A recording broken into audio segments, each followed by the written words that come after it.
So, I've made it pretty clear over the years that I'm a big fan of the Persona series.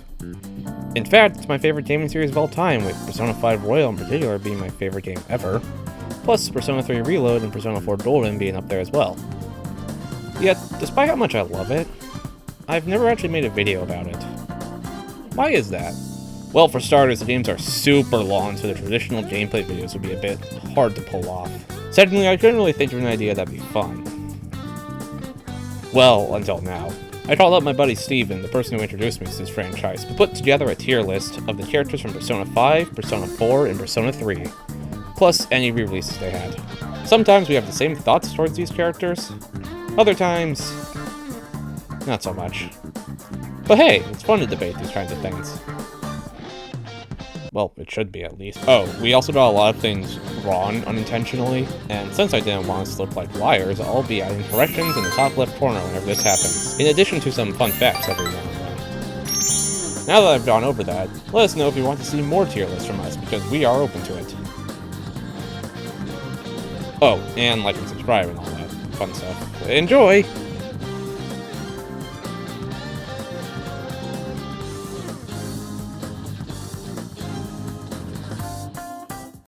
Disclaimer for anyone who's watching this video. I personally have not played the vast majority of 3, and in fact I barely remember it, and I have yet to play Royal because I have a life involving actually working, and I can't afford to be spending a lot of my time playing a single JRPG at all times. Let alone that's kind of the issue, and it's part of why we play games like on our YouTube channel. I have played all 3 of these games, except, well, 4 and 5 I've played twice, and 3 I've only played once. But, I have not played every single social link, so some of these I might have nothing to say on. So. I'm gonna just let Logan speak his thoughts on the 3 social links, because I really don't have anything to yeah. The best you can out for me is the fact that I have experience with some of these characters from some other forms of media, like their pictures and stuff like Arena. But even then, I don't have much of that because, I didn't own Arena for the longest time, and I basically watched a Let's Play of it, and that happened ages ago, so I barely remember that shit. So, what I do have is Q, but Q barely counts. It's mostly fanfic. To establish some rules for this, to be fair because you also have not played Strikers or Tactica, I will not be including any characters from those 2. Thank you. I actually need to get around to that. So, and to be fair, I guess, so we're not giving priority to other spin-offs, and I have not played Persona 4 Dancing, so no characters from that. No. There's only really, like, a character from that. Yeah, no character. Lapras is being excluded. Show from Ultimax is being excluded. Well, all we're saying here is basically we're just gonna focus on the main games and any re-releases they got. So Royal, Golden, Portable is on the table. Yeah, actually, it's gonna have to be Golden. I never had the original. I didn't own a PS2. Yeah. So my experience with 4 was Golden. My experience with 5 was a regular 5 because, again, I haven't found the time to play Royal. And for 3, I've played like a month of it back when I had a PS3, and I've never gotten around to buying Reload. I don't have money to just randomly drop on video games when I'm saving up for Switch 2. And also to quickly wrap things up, no characters from Q or Q2, and no Persona 1 or 2 characters because I have not played those games. And do you honestly think I'm going to be spending my time trying to play those games? No. Trust me, it involves a lot of like emulation.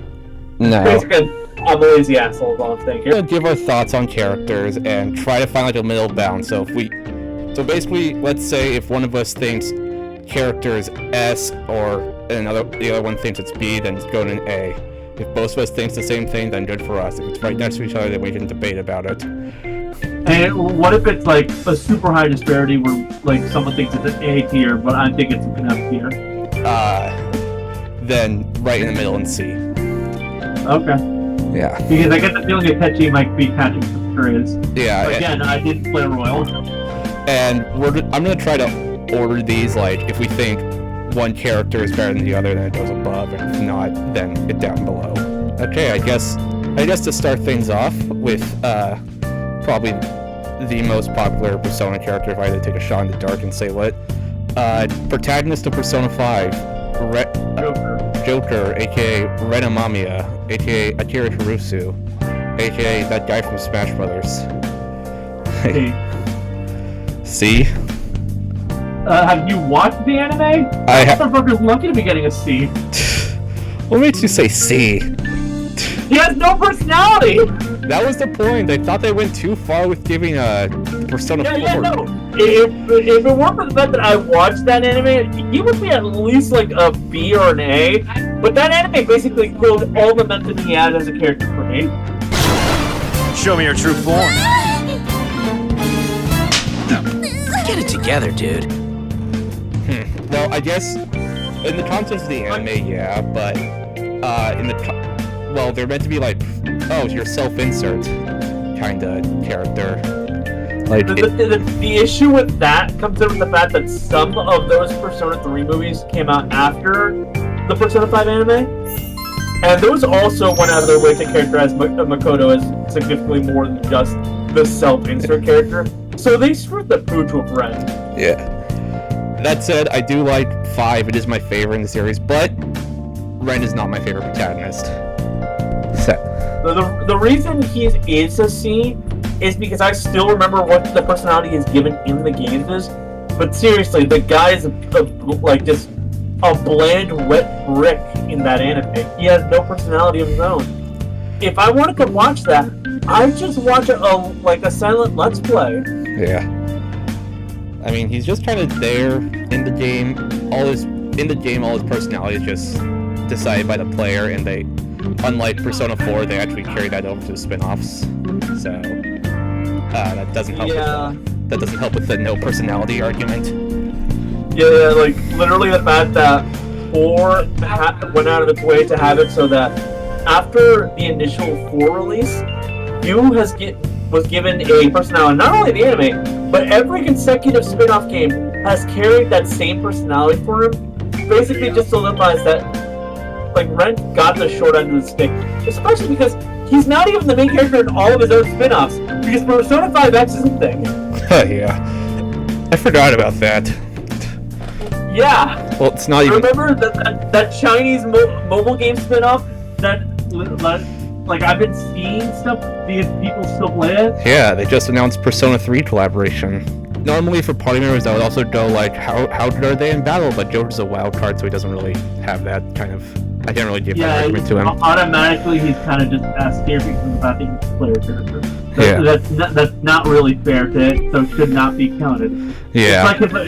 It's like if I said he's the best party member. You have no fucking shit. He's the best party member. He's the only one that gets all the options. Yeah.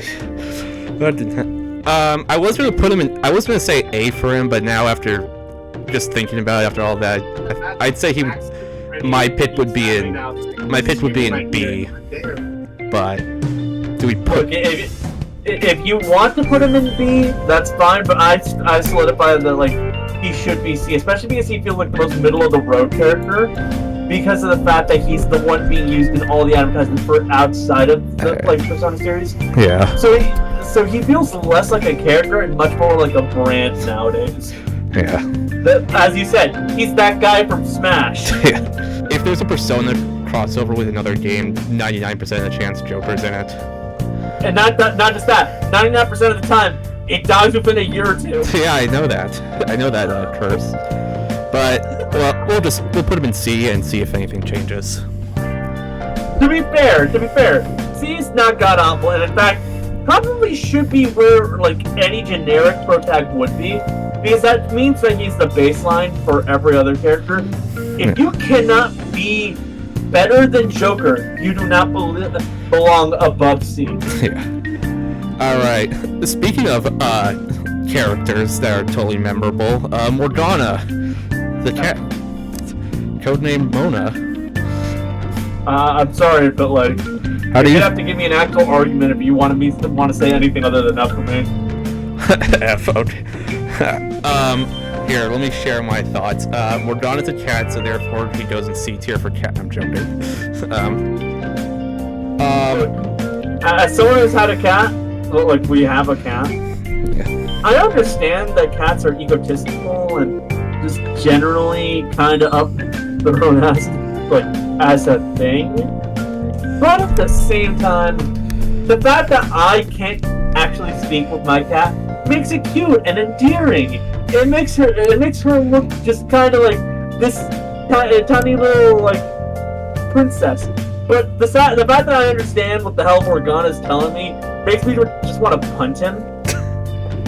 But that's animal abuse. Yeah? Do you remember how that opening starts up? They literally punch him. Oh, Except with their hands. They yeet him. Also, go to sleep, Joker. Oh yeah. They do tone that down significantly in Royal, but I mean the fact that it's still such a prevalent meme means that people are still not over it. Like the fact that even though like it has been literally what 5 years since Royal? 8 years? Royal? 5 years. Yeah, it has been like since 5 years since Royal, and the fact that a meme from the very beginning of that game, like, but I mean Persona 5, has managed to survive this long. It means that it is collectively acknowledged as his biggest character trait. I have a shirt outside of his character. I have a T-shirt with that line on it. Yeah. The fact of the matter is, to the general Persona populace, Morgana is known for one thing. If you've never played the game, and that's go to sleep, Joker. Again, they do tone that down significantly in Royal, but again, the fact that it is still around basically says it didn't work. Yeah. I thought Morgana was cool for like the first half of the game. He was like, oh, he's this cool buddy, he follows you wherever he goes. But then, Lady On. Well, Morgana was cool except for that part, but then, the Akumura arc started, and that was when he had his big fight with Ryuji, and... So I know for a fact that the community is heavily divided on this. Like, there are people who side of Morgana, and then there are people who side of Ryuji. And I'm gonna say this up front, like, right now, I'm on Ryuji's side. Because I like Ryuji. Yeah. Ryuji is nowhere near as bad as people like point out as. Like, yes, he's an idiot, but that's why he's likable. Yeah, we'll get to that when we get to Ryuji, but yeah, Morgana annoying. He's just a shit. He's annoying. He's he does get better, but he still has the go to sleep associated with him. Oh, and then there's the fact that he like legitimately doesn't value the other party members for a while. Like, it's not until is the fact that he wants to fuck her. He legitimately, like, anytime Ryuji kept trying to get into the party, he kept on basically saying, all we need is Joker, and that's the only help I need. He didn't want Ryuji, and he definitely didn't want any of the others. Because of the fact that, well, Yosuke was just the fact that, like, Yusuke. in his head, he quote-unquote went after Lady On. In reality, Yusuke just wanted, like, dude portraits, which is an actual hard thing. I'll give him the fact that he was being a bit creepy about it, but that is an actual part of art, specifically life drawings. Yeah. As someone in college, as an art student, that is actually a regular thing. The fact of the matter is, he thought that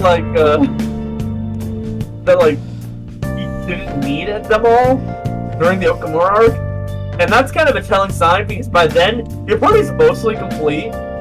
And the only ones he seems to actually want to be around are Joker and Tom. Yeah, that's something. Well, Haru too. He likes Haru. Yeah, he likes Haru, and that's why he rejoined the team. Because in the Okamura, she joined the team. But that's the thing. She was the last actual party member of, for the first story. Yeah. So, if this is a character who, by and large, outright acknowledges he doesn't really like any of the other party members, and out of the 2 party members he does like, he basically harasses one to constantly control his sleep schedule, and he harasses the other one by the fact that he wants to fuck her. I'm sorry, but that doesn't make a compelling team member. It just makes him essentially a guy that just gets real annoying. Yeah. In the case of party members, I would also take into account their social links, but Morgana's has the curse of being automatic, which means they're automatically one of the worst social links in the game. Yeah, no, so automatic social links are basically the saying, yeah, we didn't even want to bother with you, so, just go do the main story. In terms of battle, he's a good healer, and that's about it. And even then, arguably, you have other options. Yeah. Makoto gets healing, better healing, I think. The fact that, Futaba gets healing as a support option. Yeah. And, oh yeah, you exist. That's kind of, that's kind of like the antithesis. If you can't find any, actual good reason to keep a character around, you can, in fact, just replace them personally. So, I wouldn't put Morgana in F, but I'd put him in D for douchebag. I'll give you that, because he does have some good points. I'm being extra harsh on him, but, at the same time... Good early game healer. Yeah, that's the only thing I give him, especially because I actually get rid of him. Yeah. But, you brought up how you can replace more of the party members. I definitely did. I do remember that much. As a little fun fact, in Royal, if you actually, well, it depends on the version, but on PlayStation, if you touch the touchpad, he will start purring out of the controller speaker, which... That's pretty cool. Yeah, and on the Switch version, you do it by, rubbing the touchscreen in handheld mode. That's cool. While on the other version, you just press the select button and it just comes out of the TV, and it's not as cool. Ryuji Sakamoto, the first proper party member, and I believe the first Confidant, which is the variation of social links in this. The fact that I'm so anti-Morgana kind of tells me where I am on the Ryuji scale, actually. Yeah. So, let me be upfront here, especially because I get the feeling you're not going to rate him as higher, so it'll probably just balance itself out. In my opinion, Ryuji's S tier. Oh, I would have put him, near S, A or S tier. So, I expected you to say, A or B here, so I just went out of my way to, make sure that he at the very least ends up in A. Sure, Ryuji's a bit of an asshole and he's a bit of a jerk, but, he's a good friend. He genuinely likes being part of the Phantom Thieves, even if he does almost reveal their identity a lot. Yeah, no, he's an idiot, but like I mentioned, that's kind of the charm of it. It's kind of like how in Poor Kanji is also an idiot. You like him because of it. Yeah. If he were smarter, he wouldn't be nearly as charming. Because, let's be upfront, if Ryuji was smarter, he wouldn't have an excuse for the shit that he says. Yeah. And if a smarter character was saying half the shit that he said, I'd want to punch him. For real? I'm serious. If Ryuji were even a singular grade smarter than where he's at, the amount of times he's almost revealed us would be enough that I would want to deck him. Yeah. He does get decked at the end of Shido's Palace, where, aka a scene that nobody likes, because everyone thought he sacrificed himself, and he just comes out and it's hey, what's all the sad faces for? And everyone just beats him up. That's always been a bad taste in my opinion. Yeah. If you thought that your friend was dead, and it turns out he managed to survive, why wouldn't your first instinct be to hug him or something like that? Why beat the crap out of him? It was going to be even worse, because, I believe in the final game they cut the flat before everyone can beat him up, but a beta version surfaced that just shows everyone taking their turn slapping him. Jesus Christ, guys. You can understand one or two people doing that, because, when in a high-stress environment, you can act out in ways that you probably wouldn't normally. But to just get gang assaulted by your own friend group That just fucking sucks. Come on. And also, he is in the right of the Akuma arc incident. I'm gonna be upfront, like I mentioned. I'm of the opinion that Morgana was just kind of. They were being up their own ass in that entire incident. I'm gonna be upfront here. Yeah. Like, Ryuji is not intelligent, and he does in fact fuck up what he's saying. But at the same time, if they took it on Morgana for taking it that way, he should know better. He actually is smart enough to know better. Like, if you hang around a guy for damn near over half a year and you still haven't picked up on like when on what he's saying and how he's mentally trying to say it, that's on you, man. How do we? Especially when you're constantly touting out you're one of the smarter people in the party. That's actually a trick that a lot of people don't like acknowledge. Because Morgana's constantly talking about how much he knows about the entire like everything related to personas and all that. He's effectively constantly flaunting his knowledge and how he's smarter than everybody. And that's actually what kind of annoys him right around the Okamura arc. Because Futaba knows more than him. Yeah, that's... Because Futaba is the daughter of a doctor who actually studied all that. He basically lost the last thing that he thought made him useful. And like, while that's understandable to lash out at that, at the same time, why are you getting mad at having more knowledge in how this entire thing works? Aren't you looking for a way to become human? Ryuji's Confidant does give you, like, the overpowered insta-kill ability, which, is really funny. I gotta say this about Ryuji's Confidant. Yeah. Personally, I really liked it, especially because it really does show, like, just how much worse the entire, like, sports department was in Shujin Academy. Yeah. Like, that school was just fucked in general. Yeah, no, the fact that it's named Prisoner Academy. We can get onto that later, but the fact of the matter is, like, all of Ryuji's ex-teammates essentially decided that, like, they're perfectly fine just hating a guy because he tried standing up against the fucking abusive asshole in the school. Yeah. And then like when his leg is broken, and clearly if you know him, you know that you wouldn't be actively trying to hit him. Like, because Ryuji, as much as he's labeled like the delinquent, he can't hurt a fly. Let's be upfront. Yeah. He's very much one of the nicer people. The worst thing he does would be slightly like homophobic. Which I say slightly because he ain't Yosuke. Yeah. I know there was a scene in 5 where like he gets preyed on by 2 homosexual stereotypes, which, fun fact, they do alter in Royal to be drag dressers or something. I don't know. I'll flash it on screen. Like I mentioned, that was slightly homophobic. Yeah. So. Because at the end of the day, as much as it's him being homophobic, the joke here is that he's being assaulted. Yeah. And that's not funny. That's not a joke. That's just fucked up. Also, Ryuji's like the only like early game party member that can probably still be viable in the late game because he's such a heavy hitter. Yeah, no, that's accurate. He never left my party. Yeah, because like he has his charge ability just doubles his next physical damage, and then you can just probably insta-kill a really strong enemy like that. The fact of the matter, he's basically the Chi of this game.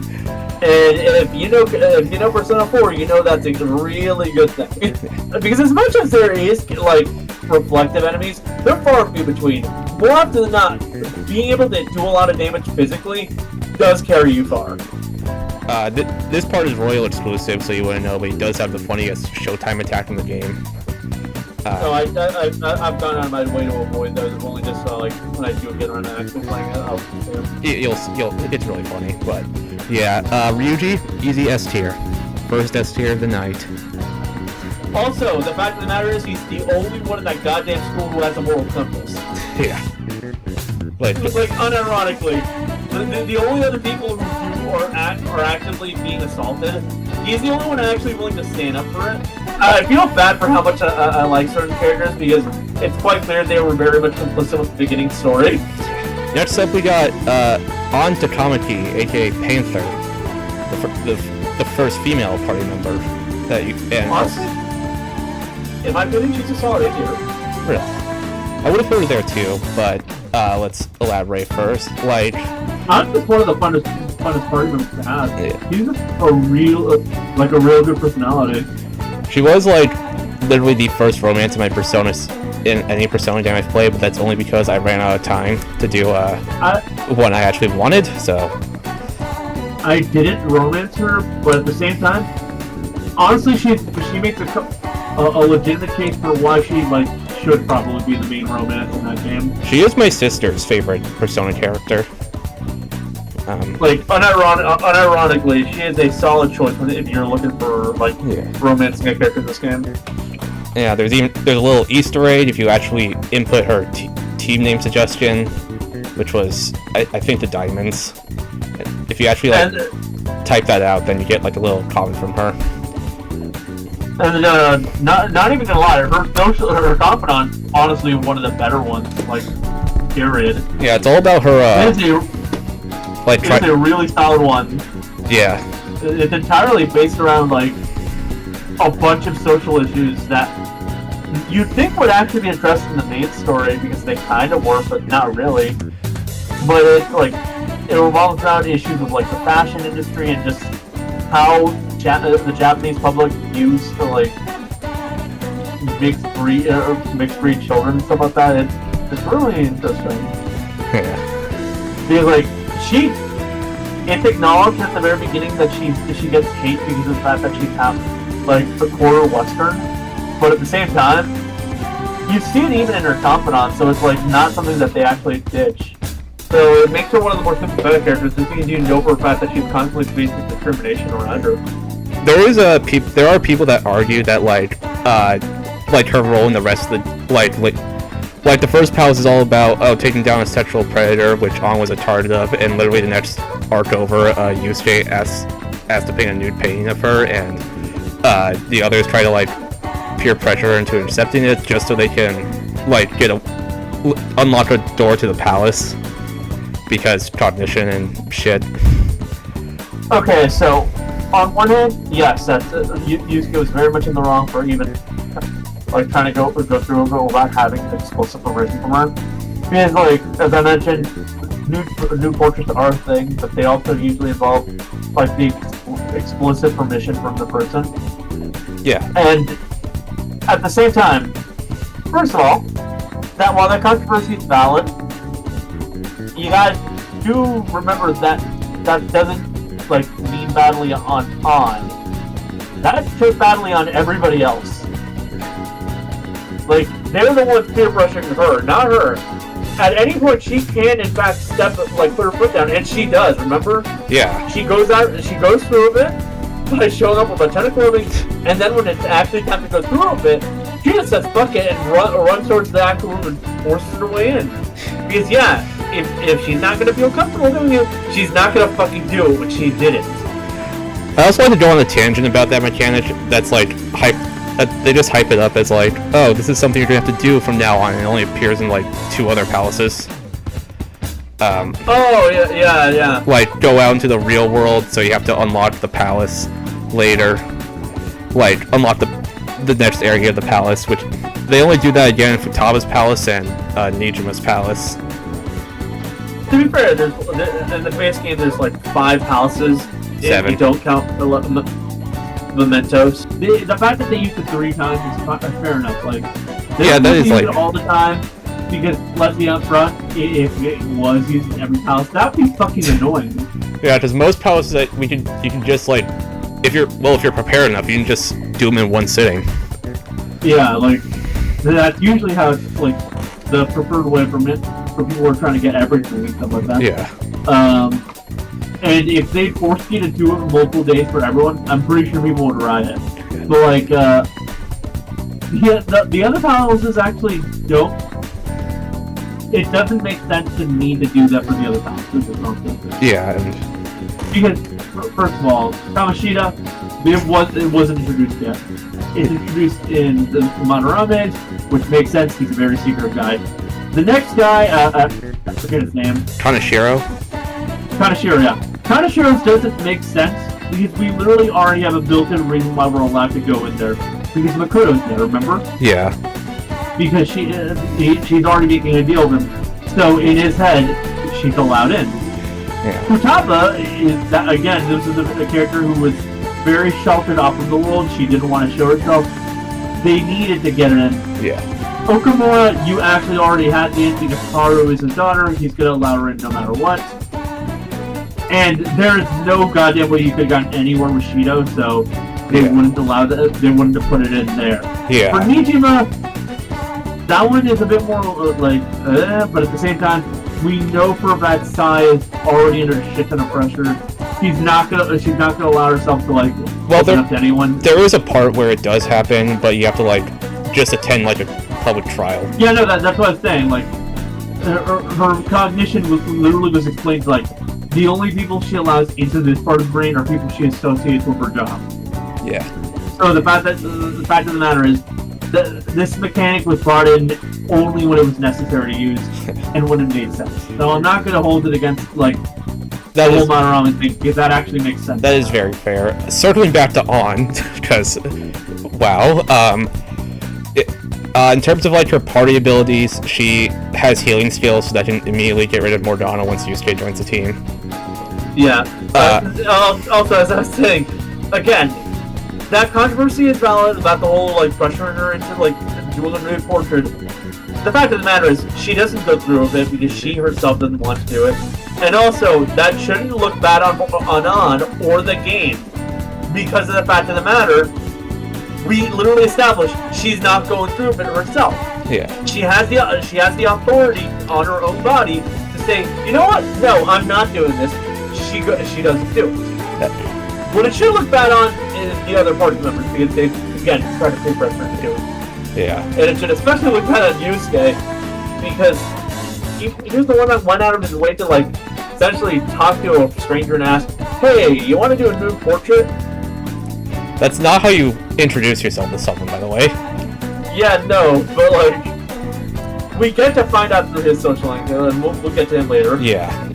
But yeah, On is a solid A. The only thing keeping her away from S is her giraffe neck. I'd say the only thing keeping her away from S is the fact that, I'm gonna be upfront here. As much as I was giving them leeway for the whole nude portrait thing, it is telling that her outfit is what it is. Yeah. The leather bondage, the tail shit, Yeah. Yeah, no, that... Come on, guys. That wasn't necessary. You could have at the very least made it, something not literally fucking leather. Again, it's a reference to characters like Catwoman. But, the fuck? And she also uses a whip, which is, Yeah, no, personally, this is entirely on me. I get why they did it. But on the other hand, it kind of goes against the message. So, up in the air.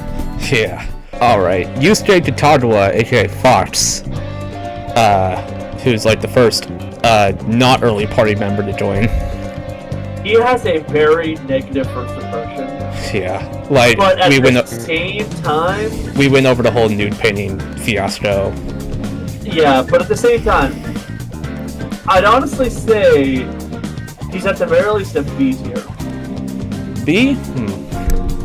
The reason I say B is because... Okay, first of all, yes, that entrance is actually really bad. It is... first impressions do kind of matter at times, and that is a terrible first impression. Yeah. But, also... I like him, but... He is funny. He is funny. Yeah, the guy's a moron in another way, and kind of God damn, man, you make me feel bad for, having this much money. Yeah, he's all well, he grew up poor, and yeah, you're supposed to feel bad for him for that, but, Well, canonically, we know for a fact it's actually a really smart idea not to give him the money, because canonically, he spends literally all of his money on art supplies. If you gave him some of that money, he would immediately dump it into art supplies. He would not make not get himself free.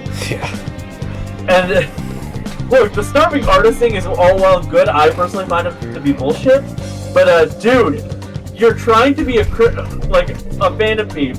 You should at the very least make sure that you're, healthy. Yeah. You have plenty of times to eat when, like, the Phantom Thieves get together to discuss their operations and, like... What the hell are you doing eating literally just, like, fucking... The shit that, like, it's a type of bean, I forget what it's called. Choto? Java? No, I said bean. Bean. I don't know beans. Like, he's established as getting, like, it's like these long bean things. It's either that or mushrooms. Well, like, he's established as eating, like, just, like, the bare minimum with, like, the cheapest options in the world. My guy, we're trying to do crime. Keep yourself in health. Like, honestly, it is a miracle that you can get around through this thing. He's swinging around a giant katana, which, well, I don't know the weight of swords, but I imagine would be heavy. But like, there's a kind of a disparity between that and the fact that, like, he's meant to be a party member. There's also, like, something I kind of have an issue with against him. Go on. And this is just me being incapable of remembering shit. Why the fuck are you named Yusuke? Yosuke. Yeah, this is the issue I have. Yeah, there's two similar... They should have at least tried a little bit better to, like, have him be... I get the feeling that it's probably significantly different in Japan, because these names are written in kanji, and those have significantly different meanings depending on what kanji you use. Yeah. But, like, the fact of the matter is, it is confusing from a Western, like, point of view here. Absolutely. So, I kind of hate that if I missay one or the other, I'm gonna look like a fucking moron. It's just one letter off. Yeah. And there's another similar sounding Japanese name, Yasuke, I think how you pronounce it. And if if they have a character with that name in a future Persona game, then that's just going to be even more confusing. Here's one issue, kind of more so unlike the other party members. I feel like he's just kind of there for most of the game. Yeah, that was gonna be like the last thing I had against him, and that's why he's beat. Yeah, he feels like the least consequential party member. His like awakening is great. It's honestly one of the most visceral awakenings out there. But like the fact that he just scratches like the ground and blood comes out of his fingers. Yeah, like brutal. But like for the rest of the game, apart from being like haha funny moments, comic relief, he's just kind of there. Yeah, like, even his social link is more for the humor of it all. Yusuke was actually, like, one of the only two party members I never finished. So, his social link basically starts off with him making a piece of art, and then a critic comes up and basically tells him it's meaningless, it feels like it's empty, and, like, there's nothing there. Before you go around to random places and goof around with them for a while. And then you have, like, a fight, and that's when he comes up with, like, art piece. Like, an updated version of that painting, which the art critic then goes out of his way to say that it is good. And, like, the first one is this, like, dark, like, painting, and the second one is, like, the same painting, but with, like, a huge ball of light in there. It kind of just feels like you're going random places. It doesn't feel like it's actually cohesive in any way. It's more just there to give more opportunities for Yusuke to be a goofy guy, like, in public. Because, like, there's always people around you reacting to the stuff you guys are doing, and it's always mostly there so that people are like, why the fuck is he doing that? So it really does kind of feel like his social link is mostly just meant for you guys to, like, goof around with him until he has his own, like, personal, like, realization of what he should do. Yeah. Which, I'm sorry, but as someone who does like dark, twisted stuff, it just feels like you're saying that no one should be drawing this kind of stuff, but instead it should be drawing something else. Yeah.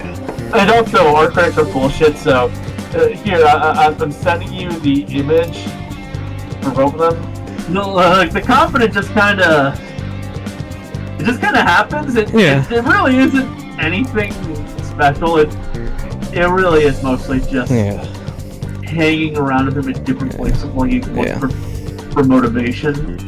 Yeah, in battle skills, he has ice, and that's kind of all strength. It's actually strength. Yeah. Specifically cutting power because he has the sword. Like, yeah, but I just prefer to use Ryuji in terms of like heavy hitting. Yeah. So yeah, B tier. It doesn't help that like some of my favorite personas are like the frost personas. Yeah. So I never really use Yusuke because of that. Yusuke is there, but like I play with him to get his all-out attack, and that's about it. Yeah. Overall B tier. He's funny, but for the most part, he's just kind of there. Makoto Nijima, aka Queen, Student Council President, and in my opinion, also B tier. Wow, you're gonna ruffle a lot of feathers, but I actually agree with you on that. But look, I like Makoto, but the fact of the matter is her social link is so goddamn bad. Like her Confidants is awful. There is a Persona 5 Royal Let's Play going on Uneven Buddies right now, and I actually did hold like a series of polls saying, who do you want us to romance? I probably should have seen this coming, but Makoto won by a lot. Look, Makoto is a great character, but she is a plot character. She is not a social link character. Most of her development just comes in the plot. Happens on the plot. On the plot, which is probably why like her actual confidant is like dedicated to one of her friends, and she's trying to help them. Eiko, my friend doesn't even get a goddamn portrait. Eiko, I think her name was. Yeah. They'll do the portrait for the third Persona 5 re-release. But like the fact of the matter is, for all intents and purposes, Makoto is a character that gets an automatic social link, because that's where her. If they had the balls to actually give it to her to be automatic, because the only reason they gave her an actual social link was because she's a romance option. If she were a guy, her entire social link would in fact be automatic, and her realizations would be the checkpoints for those social links. You see, to get around the romance option for automatic, they just skip a couple numbers. So they. Yeah. And also, I don't. Even if there was like an automatic female social link, I don't think they would let you romance it. Yeah, no, that's what I'm saying. I get the feeling the only reason her social link isn't automatic is because they know people are gonna want to romance her, because she was designed to be like the main romance. Yeah. So she's given a bullshit social link so that you can romance her. Well, initially. But in reality, the entire thing is not somebody else. How?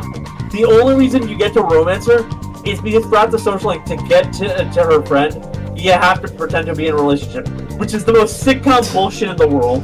Man, fake dating, am I right? I sure do love. I don't know that. Like that is probably literally a sitcom. Like, wow, you know that, right? Yeah. It's like, we're trying to spy on our friends, so let's pretend to be on a double date. In reality, we've been like this long-running like will they, won't they, and this will be like the thing that'll actually push us over the will though. Fake dating is so dumb. You ever seen Spy Family? It's just basically that, but like stretched to 11. Okay, the difference here is that Spy Family at the very least also counts as like two fucking single parents getting together for like marriage bullshit, and then slowly falling in love. Yeah, it's a different like form of fake dating. I'm just wondering when they're gonna fucking kiss already, but and, not to get too sidetracked. To be fair, that manga has also been having its issues like getting anywhere. Back on topic, because this is not a Spy Family rambling video. But yeah, Makoto's social link or confidant, whatever. We're gonna mix them up a lot. We're just gonna say whatever we usually say. And for that social link, because I played 4 persons, that's what I'm used to. And honestly, I don't believe that they're going to keep Confidant. Yeah. Confidant, there was an in-game reason why it was called Confidants, and which it does make sense in the game, but I fully expect them to go back to social links in Persona 6 if that ever comes out. Because the only reason I said they switched to Confidant is because of the fact that throughout the entirety of Persona 5, they were doing a French aesthetic. Now, in battle, Makoto's a hard hitter. She has healing skills, which is another reason to get rid of Morgana. She's also the nuclear character. Yeah, nuclear. Good and skill. I'm gonna be upfront. While that's all well and good, I get the feeling.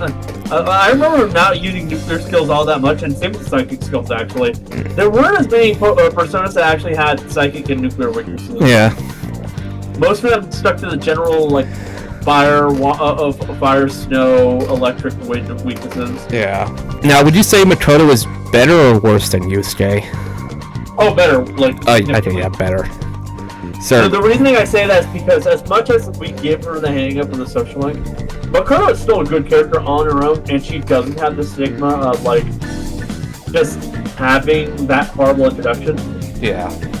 She like if she didn't have that social link, she would be an A tier. But that social link is really dragging her down. I do like how early in the game she does follow you around, and if you confront her about it, she just tries desperately to hide it. That shit's actually cute. It's why I consider her a meet cute, because like they were not shy about the fact that she was meant to be the intended romance. Yeah. As much as An got the lovers, Makoto was clearly the one that they were pushing for, like when it comes to the canon romance ship. Well, until Yoshizawa came into play, but we'll get to that. Yeah. But yeah, Makoto B tier. Doesn't mean she's bad, but you know, I like these guys better. Yeah, no, like Makoto, like I mentioned, if she just did, if her social life was at the very least better, she would be a solid A. Hell, if her social life was great, she'd be an S tier. Yeah. Because then she'd have all the plot development and one of the better social links. But alas, nothing can be perfect. Yeah. But speaking of good characters, Futaba Sakura is probably going straight into S tier. Yeah. Here's my bio showing. She's S. Absolutely. Same here. She's one of my favorite characters. Oracle is her name. Like as much as it's a controversial thing, when I first played it, she was the romance for me. The second time around it was Takemi. Yeah. But like, I get the fact. I acknowledge there's a lot of controversies around it, but at the same time, I'm gonna point this out right now. Just because a character is a year younger than you doesn't automatically make them your younger sister, you goddamn dumbasses. As someone who actually has two younger sisters, look, I've had quite a few friends who were younger than me and were girls. I never looked at them as anything other than girls. But in Naoto and Rise are a year younger than Persona 4 protagonist, and both of them have arguments to being the canon romance for him. Yeah. So I'm gonna just acknowledge that, like, the people who are infantilizing Futaba are part of the problem. She is not a goddamn kid. The fact of the matter is, there's three things they're holding against her that in their head makes her look younger than she actually is. First of all, she's the shortest party member. But that actually checks out when you remember she is a hikikomori who has had a lot of issues, like, actually developing because of the fact that she lives a very unhealthy lifestyle. Yeah. Like, she is acknowledged to go into comas constantly, and her eating habits are clearly god-awful. You take the first time you see her room, your reaction's probably, damn girl, you live like this? Yeah, it's literally that. Ren literally goes out of his way to clean it up. He's like, yeah, I cannot be in this goddamn room. Yeah. Which, to be fair, actually makes sense. Remember, the very first thing Ren does when he gets into that attic, when he's told he has to live there, is clean it up.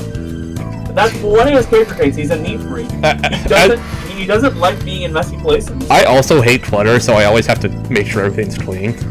Yeah, like, she's actually pissed that he did it too, remember? Yeah. She's one of those, I have a system, people. Come on.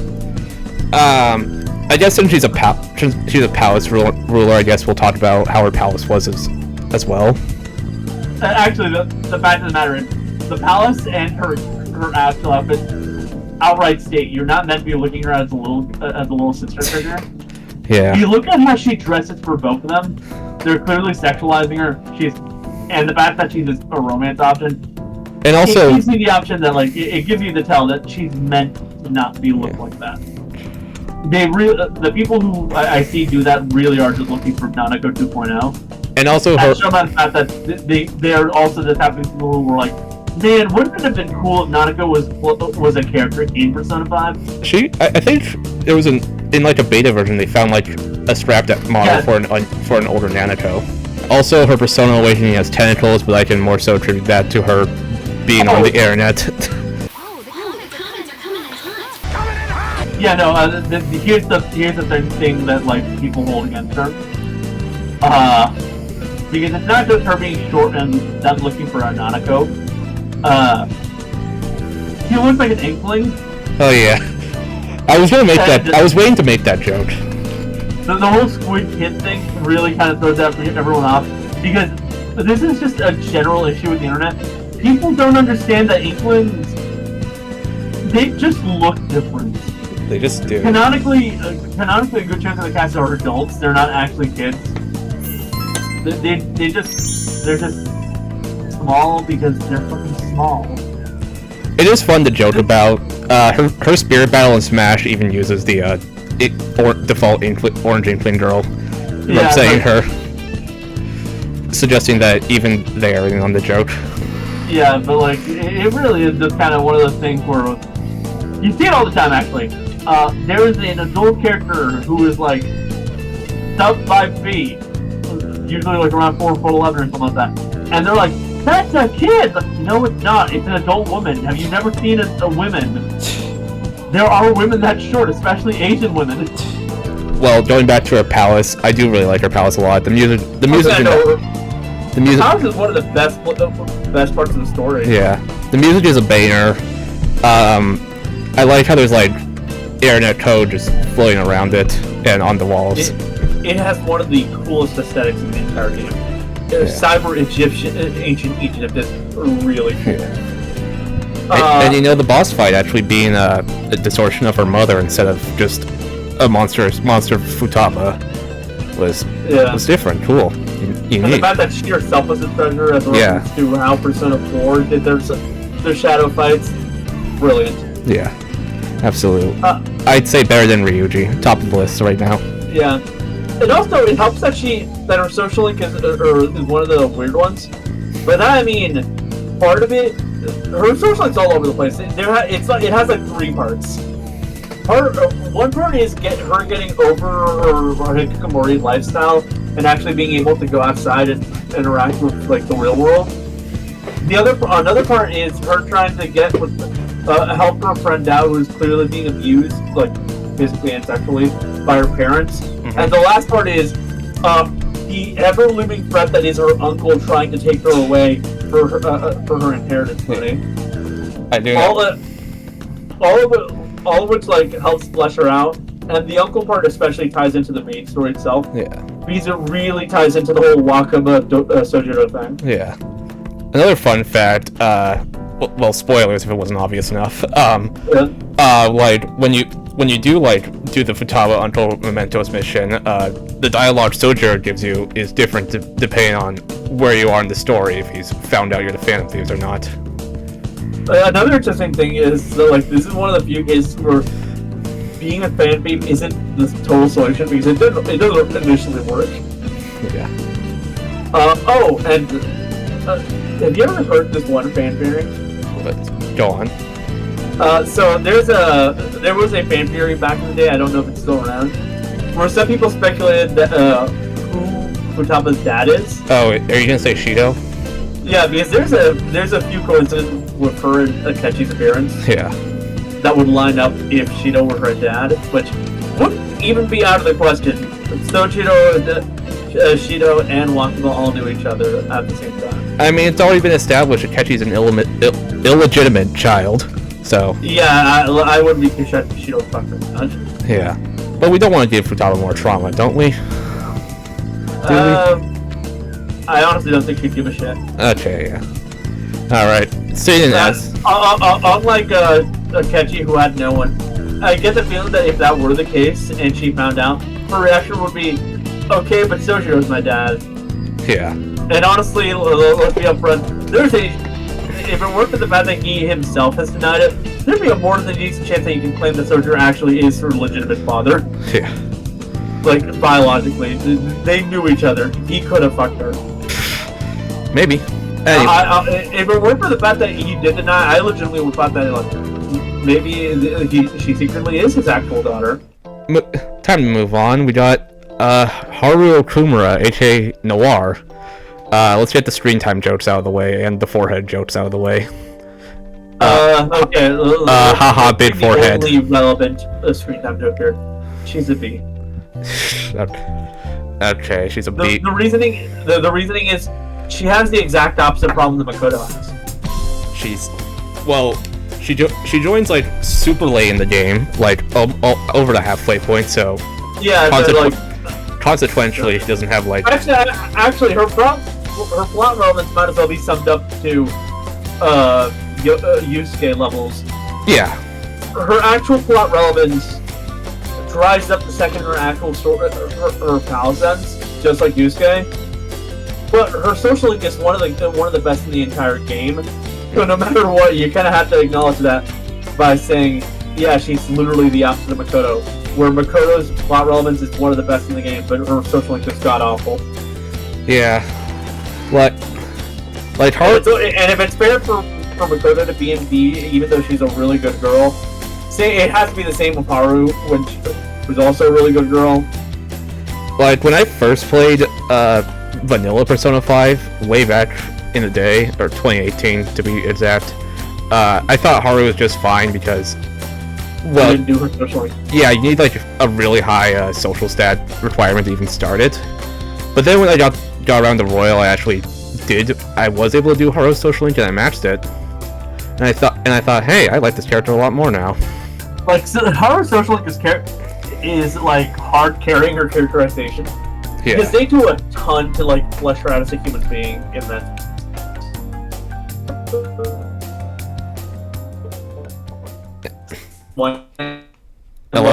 Hello? As I was saying before, any technical issues we might have had, her is one of the best social links. It's one of the most humanizing ones. It fleshes her out like significantly. But the fact of the matter is, she's basically in the exact same boat as Yusuke, where the only reason she's stuck around is because she's a party member, and they need an excuse to have more than just Ryuji and Han sticking around. Yeah.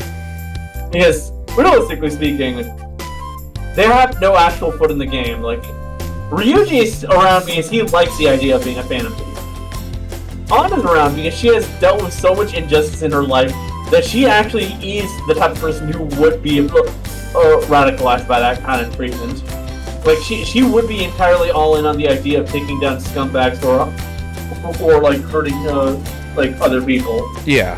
Because it's not just, but like her social link and like all the stuff going around her background outright says it. It's not just Kamoshida that she was dealing with. On a societal level, she's constantly dealing with racism too. Yeah. So she has a legitimate like rights with the society that she lives in that would lead to someone outright saying, you know what, I should be breaking the law for vigilante justice. Yeah. Haru doesn't have that. When she's first introduced, she basically views it like a game. But the only reason she sticks around is basically because Akechi kills her dad. It really. And while that is a wonderful reasoning, the fact of the matter is she's in it too goddamn late. She joins the game like super late, and by the time you get the starter confidant, you only have like 2 months left in the game if you're playing vanilla. And unlike Naoto, who, constantly popped up all over the place in Persona 4, Haru doesn't have that. Yeah. I mean, it is possible to match it out, but assuming you aren't like juggling 10 other. Haru has the curse of being the last party member, like Naoto. But like Naoto not only shows up as early as Kanji's dungeon, you get to know her significantly more just outside of her being a party member well before she even gets recruited. Because she's constantly showing up to events like at your school or like at the field trip and stuff like that. Because she knows for a fact you have something to do with this, and she's not wrong. but like Haru, her motivation is great, Yeah. but they can't really elaborate on it because the next thing we're doing is trying to like trick Akechi into believing that we don't know that he's a bad guy, and from there we're taking on the actual main bad guy of the game. Yeah. Well, both of them. So there's really no need to elaborate on it because she knows for a fact who did it, like essentially by the next dungeon. Yeah. And because of the fact that it's meant to be treated as an actual twist, that we knew ahead of time that we were being tricked, they can't really even acknowledge the fact that she's pissed about it until well after we've basically done the entire dungeon. So yeah, Haru does suffer from, yeah, I'm just kind of there. To be fair to her, Yusuke suffers from it way more. Yeah. He legitimately is just kind of there. Absolutely. His main gripe was with Madarame, and once that was done, the only reason he stuck around is because we need more party members. Like, legitimately. Haru at the very least has her dad got murdered. In terms of battle skills, she has psychic, heavy-hitting gun skills, a fucking axe, and a grenade launcher. I kind of have to bring up this is also what drags her down. And if it weren't for the fact that her social link's one of the best in the game, she'd be at C tier for this. Her skills are not worth it. Psychic is nowhere near common enough for it to be anything more than just a persona you swap into. And bullets are also really rare weaknesses. And the type of enemies that do have that type of weakness don't need a skill to be used it on, because you can just shoot them once and they'll be knocked down, and in which case you can just go for an all-out attack immediately. And like, because she has a grenade launcher, she can only fire like one shot per round. Yeah, no, it's just easier. If you need to shoot something, it's just easier to switch to like Joker, shoot all the flying enemies down, and then all-out attack. Yeah. Haru's just kind of not really. She got the short end of the stick. She basically got all the skills that worked that hadn't already been used. And the only reason she didn't get light is because it was planned for two different other people. Yeah. Because not only was Akechi there, but Hifumi was originally planned to be a party member too. Who was meant to get the light element. And then when they brought Yoshizawa in, she got the light elements. So quite literally, an element that would have been better than Psychic essentially got handed off to three different people before it could ever even reach her. Yeah. That said, Haru was I'm gonna be upfront here. I get the feeling that they're gonna ditch Nuclear and Psychic by the next game. I did see that. The same with like Gun actually too. Maybe. Like it makes sense to have physical damage with like impact and physical damage with slashing, but the only reason they were even allowed to use Gun is because they had the whole being inside of the mental world and figuring out that you can use guns. Well, which makes sense for a few characters. Yeah, every character uses a gun. That's not going to work in the next game, because no matter what, we're not going to immediately call it cognition for the next game. Remember, the third game had the Midnight Hour, and the fourth game had the TV world. They never even realized it was all about cognition. Yeah. It's different in their own way. And there's no fucking shot that they're gonna be doing it with 6, because they already did it. They can't just reuse a concept. Yeah. One last thing, I do like the idea that she is a sadist, which the game suggests a lot. Yeah, no, that's honestly one of her better character traits. Yeah. It's really unique. It's not common. My sister absolutely despises Haru, and I give her a lot of shit for it. She'll learn eventually, I swear. Like, you can't really hold it against her if she's never played the show. Yeah. But overall, if you never did it, she's just there. Overall, I would say, I think Haru would go in between Makoto and Yusuke. Yeah, but like at the very least, she has some motivations. Yeah. Okay. Let's talk about Goro Akechi, aka Pro. This is where we're probably gonna need to balance it out because my opinion is not gonna be good. Okay. So I've played Royal, which changes his character a lot. I played 5, in which his character is basically a steaming pile of shit because he's up here for me. Not only did he get hit by the curse of the auto social link, but he's just not he feels like he's retreading too much too much ground about is all I'm saying. Yeah. Like, he's a copy of Naoto, who's actually a copy of Adachi, to the point where he has her title, and his name sounds exactly like Adachi's. But basically, I'm not kidding here when I say he's retreading grounds. He is quite literally just Adachi, but with daddy issues. Like, his mask is literally the whole Naoto thing. He's trying to be her, and to the point where he's called the second detective prince, which you'd expect that not to actually be a title she gets anymore, by the way. yeah. Because, like, well, she's now out about the fact that she's a girl, but also, the fact of the matter is, by this day and age, and, like, by time skip alone, she'd probably be, like, more something along, like, if she was still keeping up the masculine act, she'd probably be called, like, the Detective King or something like that. Yeah. Or if she really is, like, out of the woman, like, you know, she seemingly is in the spin-offs, then she'd actually be, like, the Detective Queen, which, by the way, that's a great title, I'll say that much. But, like, the fact of the matter is, Akechi is a cop who believes that he has been screwed over by the universe and society a bit too much, and he started to grow resentful of everyone around him, and because of that, he goes around killing people. And he also really, really hates, like, the women around him. So he is just Adachi. Like, he hated his mom, canonically, because of the fact that she slept with Shido. Yeah. And the only other woman he interacts with is Sai, another person he hates because she treats him like essentially like an intern. Yeah. And he canonically doesn't like any of the party members, like, at all. Yeah. So the only other woman he does interact with, he also doesn't like. He quite literally is just Adachi. It's funny. He's just less memeable and a lot less society.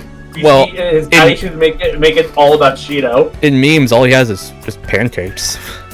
Yeah. Which, well, I'll get to that later, but... going by just vanilla and not royal, Akechi does fall under the automatic social link curse. And it doesn't help that like as much as it was meant to be a twist that the main characters actually remembered the fact that he said the whole pancake thing. I clocked onto that immediately, and I never forgot it. It's kind of obvious. You're mistaken? I thought I heard something about delicious pancakes. Yes! But like, it was blatant.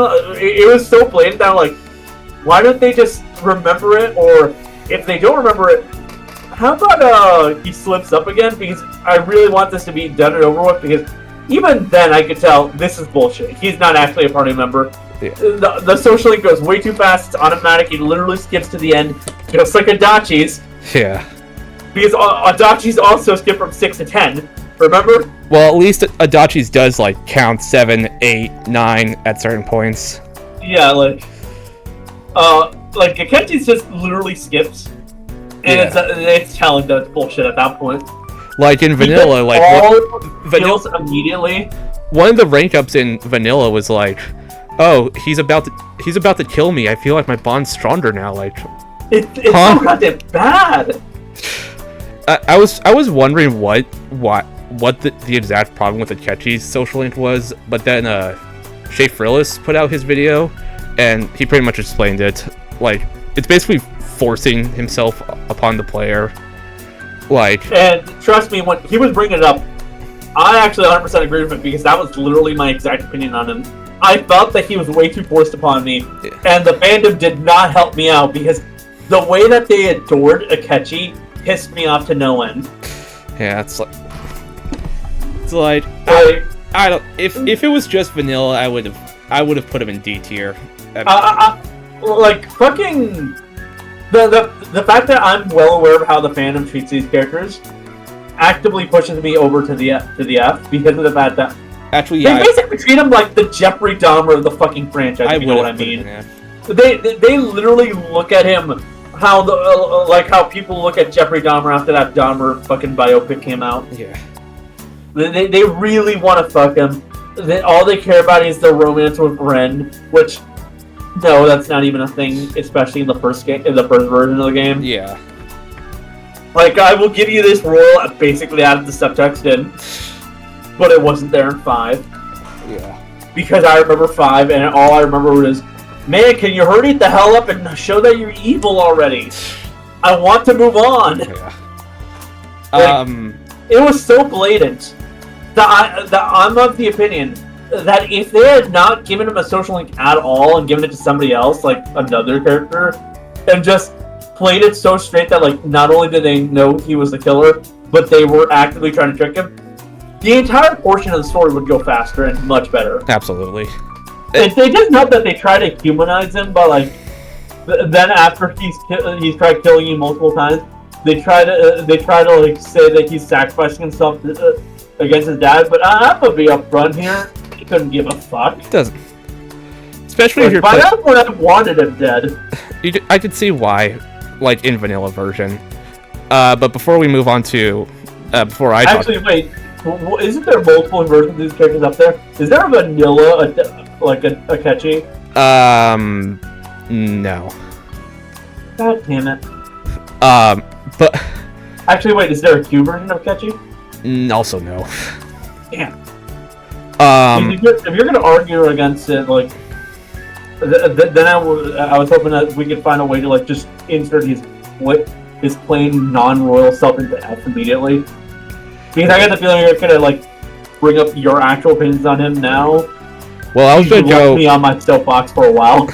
I was gonna go into like how he is as like the temporary party member when he joins you during Nijima's palace. Uses bless attacks. I never used him on the upfront. His outfit is ridiculous. His animations are pretty much just like Joker's, which I'm pretty sure was intentional. Yeah, they were trying to go for again, they were copying Adachi's homework. They were trying to go for a mirror of Joker, but it doesn't work because, you know, they have different voice actors and everything. But also, over the course of the game, you see Joker and you see Adachi, and Adachi just doesn't act like Joker at all. It feels forced by them because you keep on cutting back to him, like they're trying to make you remind yourself, hey, you should keep an eye on this character at all times. And because of that, we know like he acts nothing like Joker outside of those moments when he's a party member. So it just rings hollow. Yeah. I'm like with like Adachi, who I guess I was written up because that's whose homework they've been stealing. Adachi not only feels like a mirror at all times, but even a social link is there to basically like show, yeah, you guys aren't so different after all. Because his entire social link is basically, hey, you know, I've looked through these exact same things. Don't you think these are things? And the way to get to him is basically saying, yeah, I kind of do. Because realistically speaking, yes, someone who grew up in the city would be bored as fuck out in the middle of nowhere. Well, that's all I have to say on vanilla now. In Royal, they actually changed him a lot. Like, for starters, his confidence is now manual, so that means he's not being forced on you anymore. I'll say this: the actual change didn't start in Royal; it started in the anime. Yeah. They added scenes in the anime to like flesh him out. Yeah, and other scenes from the anime. As much as they were trying to work it, I'm sorry, I was still bored out of my mind following Ren. Well, it gets rid of the whole Akechi's gonna kill me. I feel so much closer to him. Thing. By the way, I'm gonna be upfront. As much as I don't like the ship, that is probably the gayest thing I've ever heard. Like, now what's Joker isn't gay because he's not allowed to have gay romances. But I'm sorry, that was easily the gayest thing I'd ever seen. Now what's like, gay or being gay or whatever the fuck that one line. that one line from that social link. And like there is a lot. I'm trying not to spoil too much, but there is a line in Akechi's Confidant where he just straight up tells Joker that he fucking hates him. Yeah, I have seen that. Yeah, and it's like it was in the Shaperless video. And I'm like, man, these two really want to fuck, don't they? That's a joke. That one actually felt a lot more straighter than the other line, because it like when someone goes up to you and outright just says, I kind of hate you. That felt a lot more real than, man, I know he wants to kill me. I feel our bond is grown. Fucking, it's Phoenix Wright and Miles Edgeworth all over again. Because there have been points where I like just upfront tell people, I hate you. I want nothing to do with you, and if you died, I wouldn't give a fuck. Yeah. Well, it's still they're still like they still keep the jump to rank 9 where that still happens. Like, oh, right before the Akechi sub boss, he's gonna kill us. I feel like my bond's growing closer. Okay. Whatever. Back it up. You're writing a shit. Outside of that, I do like when he does like return to the party in third semester. He doesn't hide his personality anymore. He's just like a sadistic asshole. I just think that's funny. I'm gonna be upfront. It's nowhere near as endearing as Haru. Yeah, I mean Haru's better because she actually looks like how an innocent person. There's an actual dichotomy with her personality and her appearance. Whereas Akechi's like Akechi, I always got school shooter vibes out of the guy. Yeah, Akechi's second metaverse outfit is like pretty much. If you want to make edgy Persona OC, then that's probably what it would look like. It literally is exactly what I would have done if I was in middle school. But yeah, it's downright for the black and white. Vanilla Akechi would go in F. Royal Akechi would go in A. I'll probably insert an image of it in post production. However, there's one thing I'm actually going to hold against him even more. Jizz? His plan makes no goddamn fucking sense. No, I'm not even kidding you. No, go on. His plan legitimately makes no goddamn sense. His plan is to basically take his dad to the goddamn top, make him Prime Minister of Japan, and only then will he kill him to say that I was the one who killed you, and I'm your son. You see the issue here, right? Yeah. Especially what with the fact that, oh yeah, Shido knows about the metaverse. How about you know, there was an easier way around this. You know, you could have just because Shido had no way of accessing the metaverse before this. Before Akechi went up to him and like started assassinating for him, right? Here, I got Black Master Akechi. Yeah. So how about just do this? You go to the metaverse, shoot him dead, and as he's dying, you walk up to him and say, I'm the one who killed you, and I'm your son. You don't give him what he fucking wants, because that's how you get what happened in canon, where he dies because his dad has no more need for him. Because he already gave him everything he goddamn wanted. It's dumb. Akechi's dumb. But, like, I'm sorry, but there's no going around it. Akechi's a goddamn moron. Yeah. Especially because we know for a fact, unlike Naoto, he's not even a good detective. Remember, canonically, it's heavily implied all of the detective stuff he's done was explicitly him solving his own crimes. Yeah. Okay, so all in all, Vanilla Akechi F tier, Royal Akechi A tier, right below on. I wouldn't even like the fact that his plan is that bad would honestly knock him down to B in my opinion. Because it doesn't improve at all. Like they don't even try to justify him. Okay. Like give him top of B if you want, but like bottom. That plan is so bad. He's doing bottom. I of don't B. even think I could think of a worse like plan to go around it. He's doing bottom of B. Speaking of Royal, which means I'm gonna have to do most of the talking. Kasumi Yoshizawa, aka Violet, aka. All I know is the memes that she's perfectly okay being groomed if it means that she can pretend her sister is dead. Yeah. Aka big spoilers incoming. Sumire Yoshizawa, which I do know Steven is aware of that plot twist. I think. I'm aware enough to know Maruki basically brainwashed her into believing it. Okay. Yeah, so... It's particularly into believing she's her own sister. Yeah, so...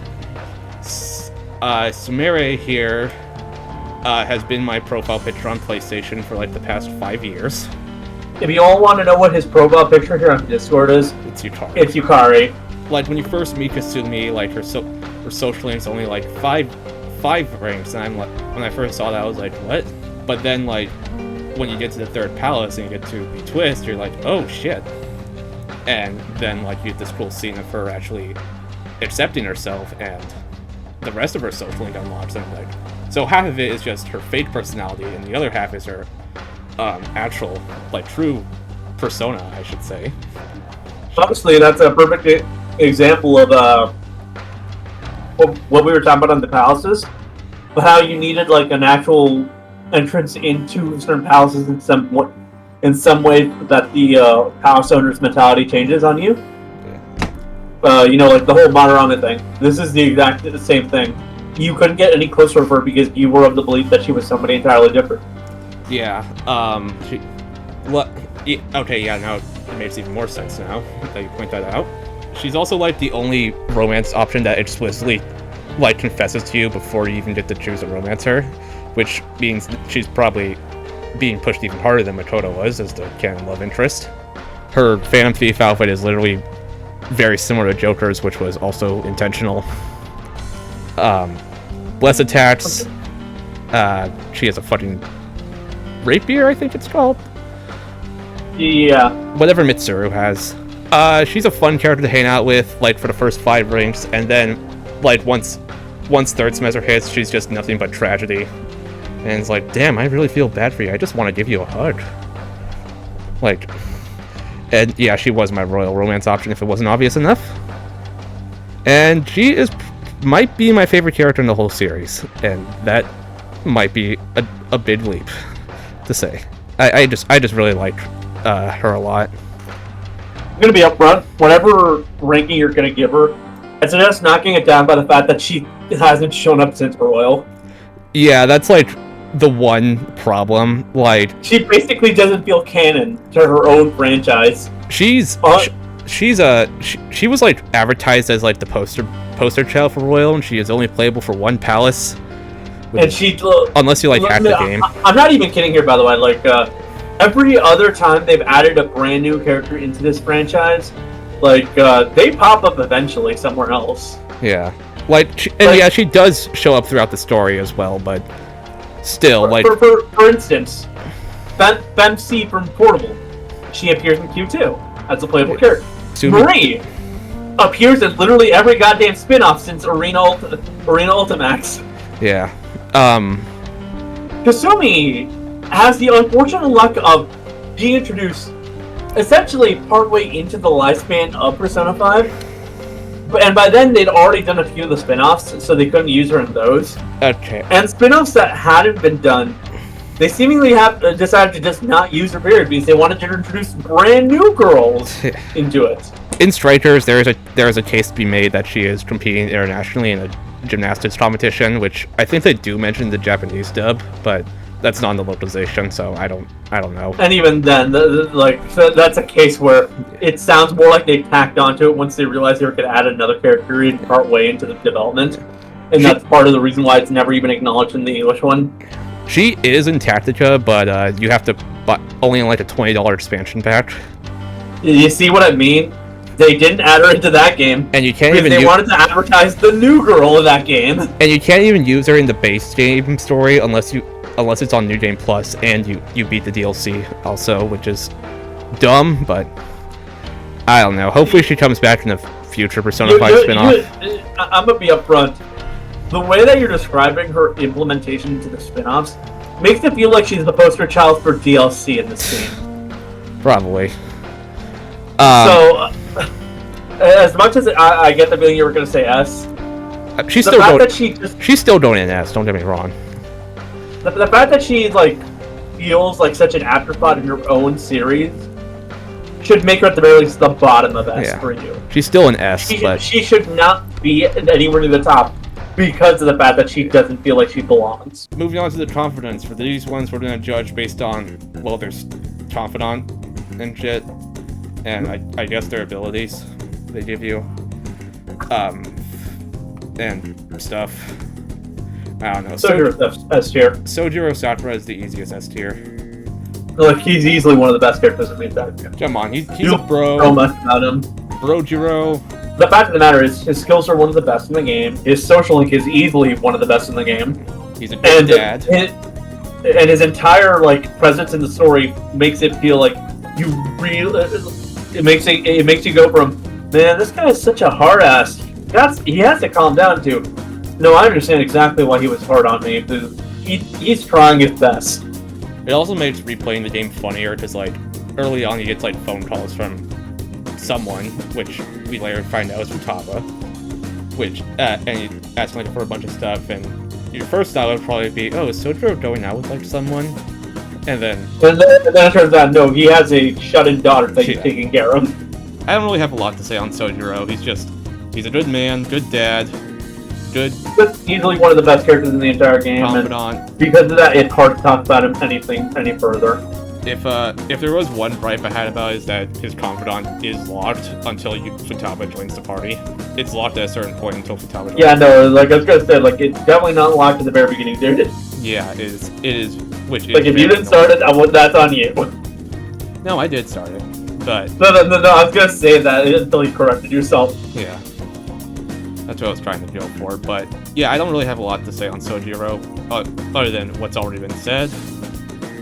But...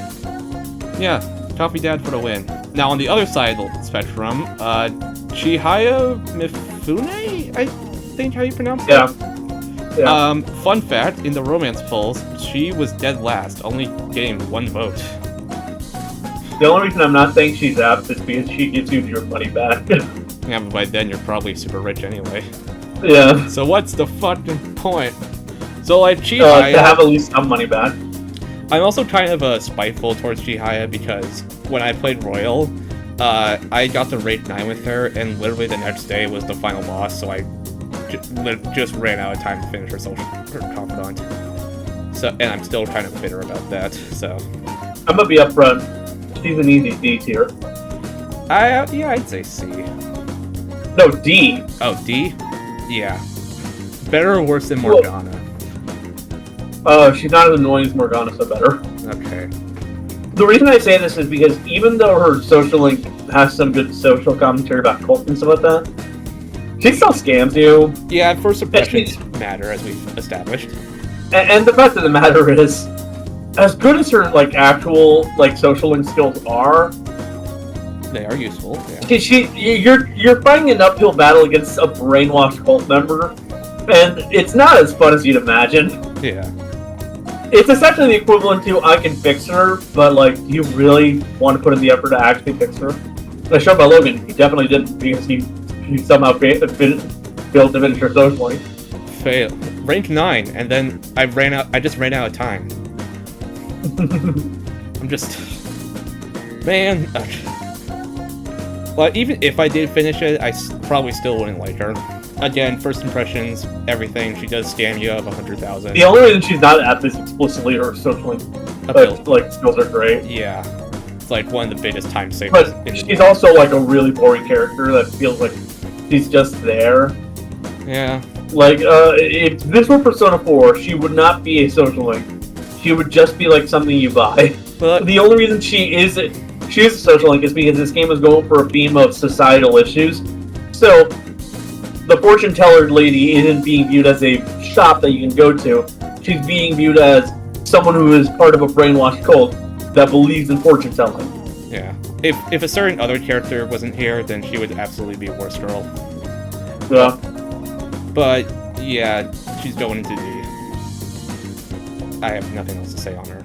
Gun shop owner, EY, I don't know his first name, but this guy. Easy A tier. Yeah. A tier? I liked him a lot. Do you want to put him in B or something? No. I wouldn't disagree with you. He's great. Like, his entire social link is great. He's clearly an ex-criminal, and, like, you get that impression immediately, but, like, then you find out his past and how he's trying his best to, like, move on from it.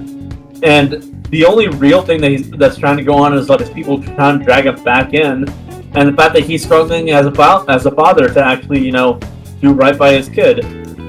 And as someone who was, like, had his parents, like, separate for a while, I can understand the concept of, like, being a dad who's, like, struggling to like, keep up with his kids when quite clear that you're not spending as much time as you could be with them. He does give, like, the tough exterior on the outside, but he does have a soft spot. He cares for his son. He does care for Joker eventually. And not just that, but by the end of your social link, it's quite clear he cares about you a lot too. Yeah. Like he views you basically as kind of a surrogate.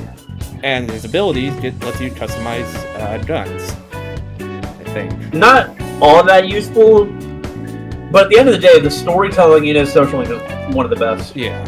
Like, when I first played him, I did not do a social link, so I was like, he's just a cool gun shop owner, I guess, and I probably would have put him in C, but now after seeing his social link, I'm like, wow, this guy's pretty cool. And you're probably going to hear that a lot coming out for these characters. Yeah, because next is Takemi, who's also an A tier. Yes. Step on me jokes aside, Takemi is cool. And she's another shop owner. Honestly, the only reason she's not an S tier for me, her shop prices are too damn high. I'm gonna be upfront. Well, you see, you have to do her social link to lower the damn prices. Yeah, you do. And while I love her social link, the fact of the matter is, by the time you actually lower her prices to a manageable level, you probably already have enough money that the original prices don't seem ludicrous anymore. Yeah. Like, start a New Game Plus run because your money transfers over and then check those prices and you'll be like, man, this is nothing. Yeah, like by then, you would be thinking, yeah, those seem fair. Yeah. But at the very beginning of the game, when you just start out, you'll be wondering, man, does this think I actually have this much money? I don't know. So, in my vanilla playthrough, I got to range 7 to Takemi, but that is the point where it locks you off unless you have a certain social stat. And I had no idea what the fuck I was doing with that game. And feel free to roast me all you want for this, but I spent most of my days just going to fucking sleep. Because, again, it was my first Persona game, I had no idea what I was doing. But by the time I played Royal, I figured out, this is how you actually play a Persona game, and I was able to match out her social link, so I'm not making that mistake again. No, I started 4, so I didn't have this issue. But like, Takemi was immediately one of my favorite characters. And in fact, out of the entire cast, she and Kawakami are the ones that outright state I have an actual crush on, like, as fictional characters. Yeah. Takemi, she basically hits all the spots for like my favorite type of characters out there when it comes to just generally. I like healers. I like characters who have like punk aesthetics and stuff like that. You know, goth. And just generally speaking, I like characters who like are kind of just dour and like sarcastic. Yeah. What I'm saying here is my taste in women was shaped heavily by the 2000s rise of like goth girl characters. You know, like Raven, Shigo, and stuff like that. Yeah. All characters that Takemi very much fits the archetype of. I very much like them Batals, is what I'm saying. Yeah, I get why people like Takemi. She's great, but along with that, not only does she hit all the right spots, the fact of the matter is, her social link is easily one of the best too. Yeah. Unironically, her story is strong enough that she could have easily have been a party member actually, because she easily fits the FEMA societal issues in this game. I do see where you're coming from. Yeah, like, I say this because, unironically, as much as the whole Madarame thing and forgery is an issue, I'm gonna be upfront. Heads of hospitals cheating people out of life-saving surgeries and, like, out of potential, like, life-saving medicine and all that, just to make a quick buck is an actual issue in real life. Like, all over the world. Yeah. Takemi's cool. I don't want her to step on me, though. Sorry. I'm gonna be upfront. Would anyways, fuck it. Okay, Sadeo Kawakami, your homeroom teacher. Again, another A tier. Really? Okay, like, the pedo jokes aside, if you don't romance her, the rest of her social link is still great. I mean, she's a teacher, and then you find out she's a maid, and it turns out she's being blackmailed by some dead student's parents because they're dicks. Look, her entire backstory is actually very believable, because this kind of stuff does happen. Especially in places like Japan, where a societal norm will basically treat any responsibility you have is like entirely on you if you somehow manage to fail in some facet. But just think about it this way: if you found out that someone who you look up to is currently being blackmailed, and the only way that they can make up for it is by having a second job as a prostitute, because let's be honest here, that main thing is very much a code for her. She's a prostitute. They do imply that sometimes. They heavily imply it, like super heavily implied actually. She outright states that she wouldn't do some of her other services for you. Like it's outright basically it's all but stating, yeah, I'm a prostitute.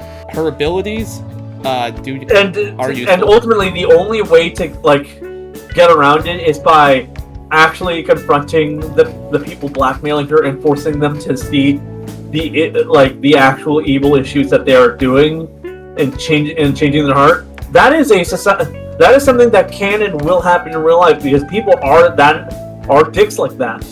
Yeah. It is very much a believable story, and it makes sense to like adapt it into this game. But along with that, as you were saying, her skills are easily some of the best in the entire game. Yeah, the fact that this is like it's like super more useful in vanilla, but it's probably also useful in Royal. But she can give you a massage so that even if you can do shit in the night. Yeah, even after you go to the metaverse. Because in Royal, they do change it so you just can't leave Levon, but you can still do stuff in there. But in vanilla, you just have to go straight to fucking bed. But along with that, and more shit. Not more Dawn. It really does feel appropriate that like the teacher who basically just had no faith in you eventually realizes that you really are not only nowhere near as bad as she initially thought of you, but that you are significantly better than she ever thought you could be, and that reawakens her actual that along with being let go of the blackmail reawakens her spirit for being a teacher. It's a really heartwarming story that's basically only undercut by the fact that you can pressure her into a relationship. Yeah, honestly, but that's kind of the other issue that like people don't really acknowledge about the whole joke. As much as people give her shit for the fact that she's a romanceable option, the game makes it very abundantly clear you're the one pushing her into it. Yeah. She very much lets it go immediately if you don't push for it, because she herself doesn't actually think of it initially. You have to actively tell her that you want a romance, and even then she initially declines it because she knows that's wrong. Yeah. And the only way to get her into romance is by literally saying that shit makes it better. Yeah. I'll be honest, even without the romance shit, and disregarding that her abilities are really cool, I'm not the biggest fan of Kawakami. I would put her in C tier, but since we're we're trying to reach a middle ground, she would go in B. Top. I'm guessing her first impression didn't do you well. Yeah, and also she kind of reminds me of a real life teacher I had, and that is kind of weird. I never had that teacher, I think. Or if I did, I never viewed her anywhere near the way you did. But I'm gonna be upfront. She's also one of the less weird adults because the age gap isn't as much as some of the other ones. Yeah. Here's a hint: Takemi's 4 years older than her. Speaking of adult romance options, but bad, Ichiko. Oh yeah, remember when I said Chihaya would be a worse role if there wasn't another character? Yeah, I mean, do we even have to talk about it? Her stories, her confidants suck, her abilities suck. Look, Drunk Yukiko was funny in one scene in Persona 4. Yeah. We didn't need an entire character that was basically just Drunk Yukiko. I mean, and I do mean that, she's Yukiko's voice actress. I was going to mention that. She does share Yukiko's voice actor, which is funny. Other than that, I have nothing new to say. It was only worthwhile in the King's Game scene. That's about it. I'm going to be upfront. It gets really annoying having to deal with a slurry Yukiko the entire goddamn social link. They do. And her entire thing is basically solved off screen too, which is annoying as fuck. They do tweak her abilities in Royal to make them more useful, but still, that doesn't make her any better. Sorry, Ouya fans, all two of you. All I'll say about this is, you don't vote for this. I'm fairly certain that anyone who voted for Ouya was doing it for the meme. Yeah, well, because of the way it was, there's I put him up in groups of 4, And because of the way it was balanced out, she was only up against Yoshizawa, so also 1 vote. Yeah, just But she feels like she's a superfluous character. yeah, There's a reason why I feel why her entire social link takes place in one building and the outside of that building, and it's basically to say that they probably just tagged her on at the last minute, especially because her actual skills are so minimal that you have to think that like they just had nothing better for her. They probably just realized at the last minute that they hadn't even come up with a double arcana, so they had to throw one in last second. Yeah. Now we got Shinya Oda, aka Get Smoked Kid. See, I was gonna say the same thing actually. Get Smoked Cat aside, I didn't really care for him, and I matched him, and I still didn't care for him. He's just a kid. By the end of the social link, all I can think is, well, that was something. If Katone were here, he'd be a romance option. Yeah, that's about it. He is definitely a social link. He does improve your gun skills. Like, he doubles your ammunition, gives you like... Yeah, that stuff is all well and good, but I don't use guns anywhere nearly enough for it to actually be viable. Yeah. Unironically, the thing I was bringing up with Haru back there, where I would only use guns whenever I knew it was the weakness, so I could just knock them down immediately and all-out attack. That was the only way I used guns in that entire game. That's fair. Guns were always one of those... I mean, yeah, it's an option, but I'm never gonna fucking use it. That's fair. Everyone plays differently. Especially because, like, the only way to get reloads in the initial game was through a DLC item, remember? Really? The initial game, the only way to actually get, like, reloads, from what I remember, was through one of the DLC items that made it to, like, the event. You got rounds eventually. Oh. Did they really lock it behind DLC? Jesus. Because... In Royal, they do fix it by, like, it reloads after every battle, but it does nerf the power a lot as a trade-off, which is a trade-off I'll take because, man, that was stupid. But yeah, C tier, he's carried by Get Smoked. That's it. Hifumi Tojo, I think? I want to say Hifumi Todo, but, like, that sounds... I might be mixing it up with, like, a My Hero character. Fun fact, as we mentioned earlier, Hifumi was, like, meant to be a Phantom Thief, but didn't make the cut, but she survived as a Confidant. I'd say Hifumi is A tier, probably top of A tier. If none of the Phantom Thieves were romanceable, then I would have gone with her.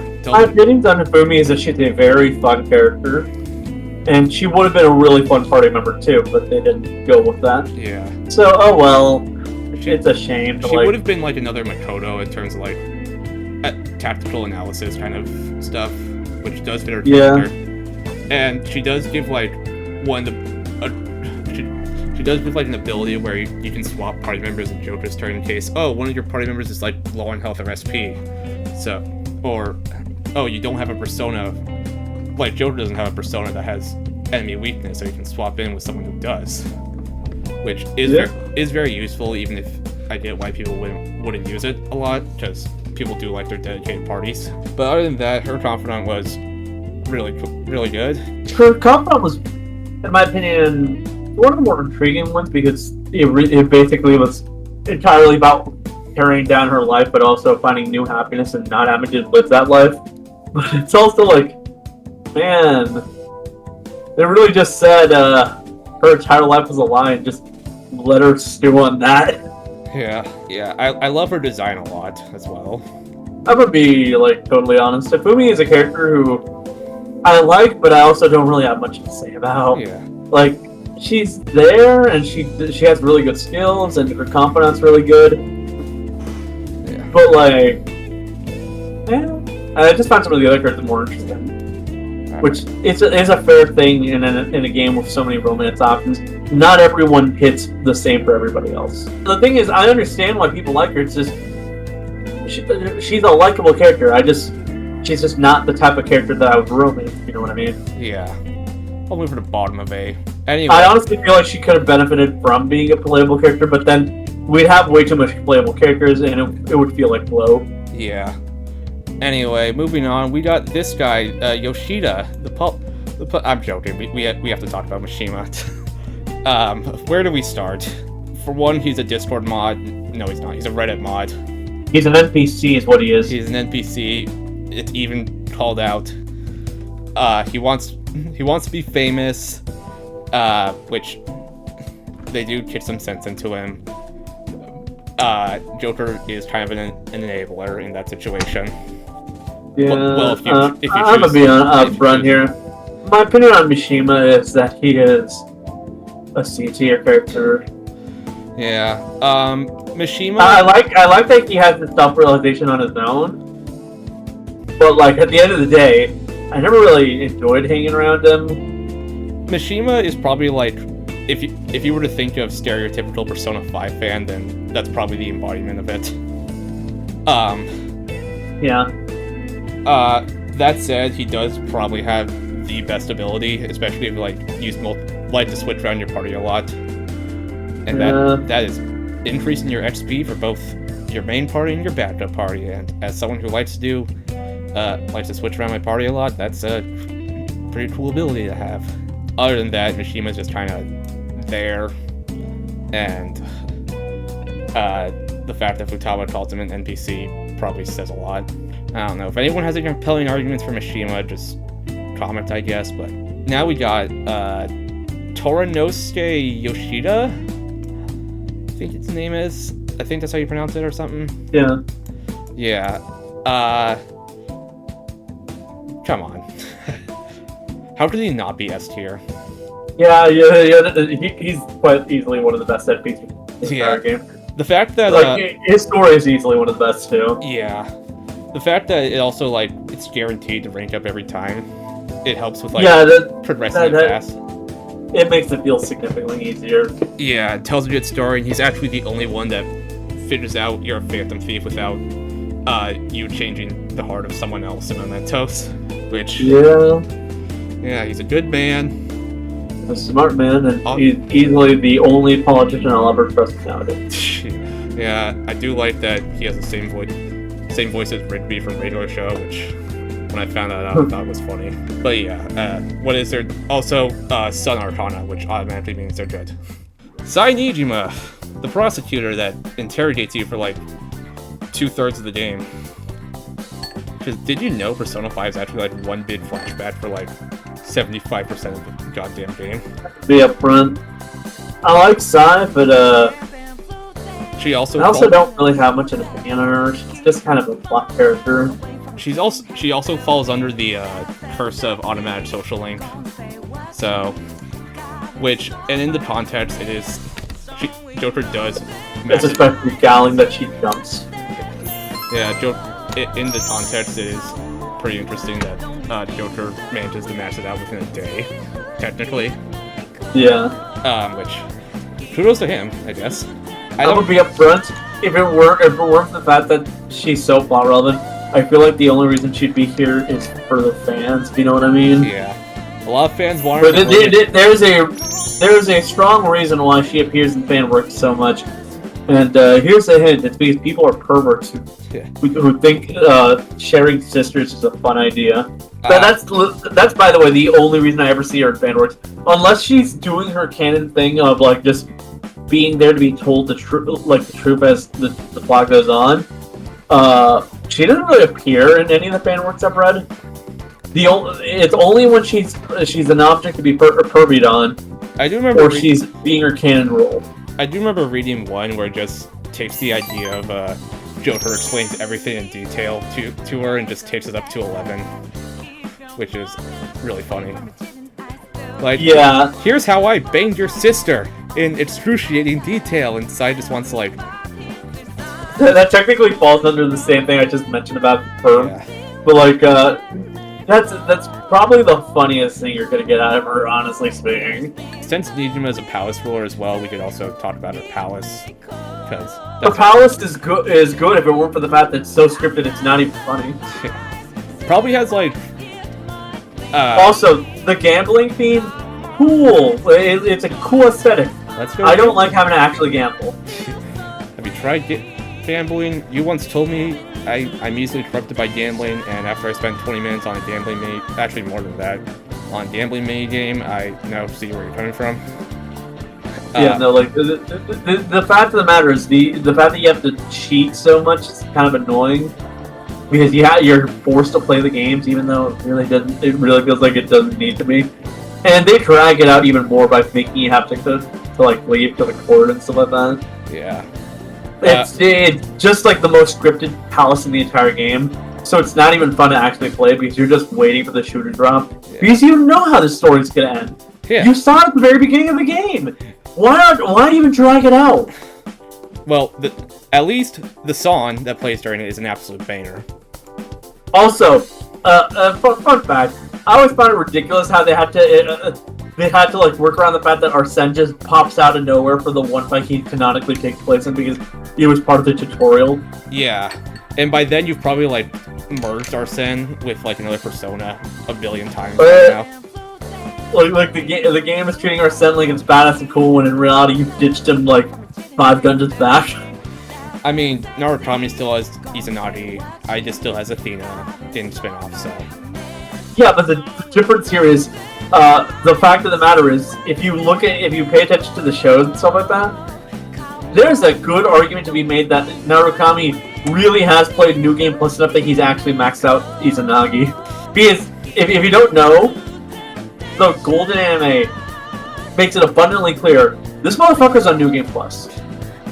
I mean, if it's literally the second anime, why wouldn't it be? But not just that, the first anime actually makes it abundantly clear too, because he gets Orochi all the way back in Kanji's palace. Orochi's an endgame persona. All right, where's side going? I'm thinking it's top of C or bottom of B. I'd say for the good memories B, but if we're just ignoring the porn, it's C. Okay, I'm not taking into account the porn. You guys can jerk off to another channel. Maruki. Yeah, the other Bid Royal edition. Chapter 2 Maruki. The Gaslight champion himself. Yeah. I'm gonna be upfront. If it weren't for his scummier stuff, he'd probably be, like, at the very least, someone who I would respect, but the scummier stuff he does is still pretty fucked up, so let's not. Okay, as someone who's played, let me share my thoughts. So, like, he's introduced after the Tamashita incident, which it took them a whole re-release to realize the school needs a goddamn therapist. Probably. Which says a lot about Shujin as a whole.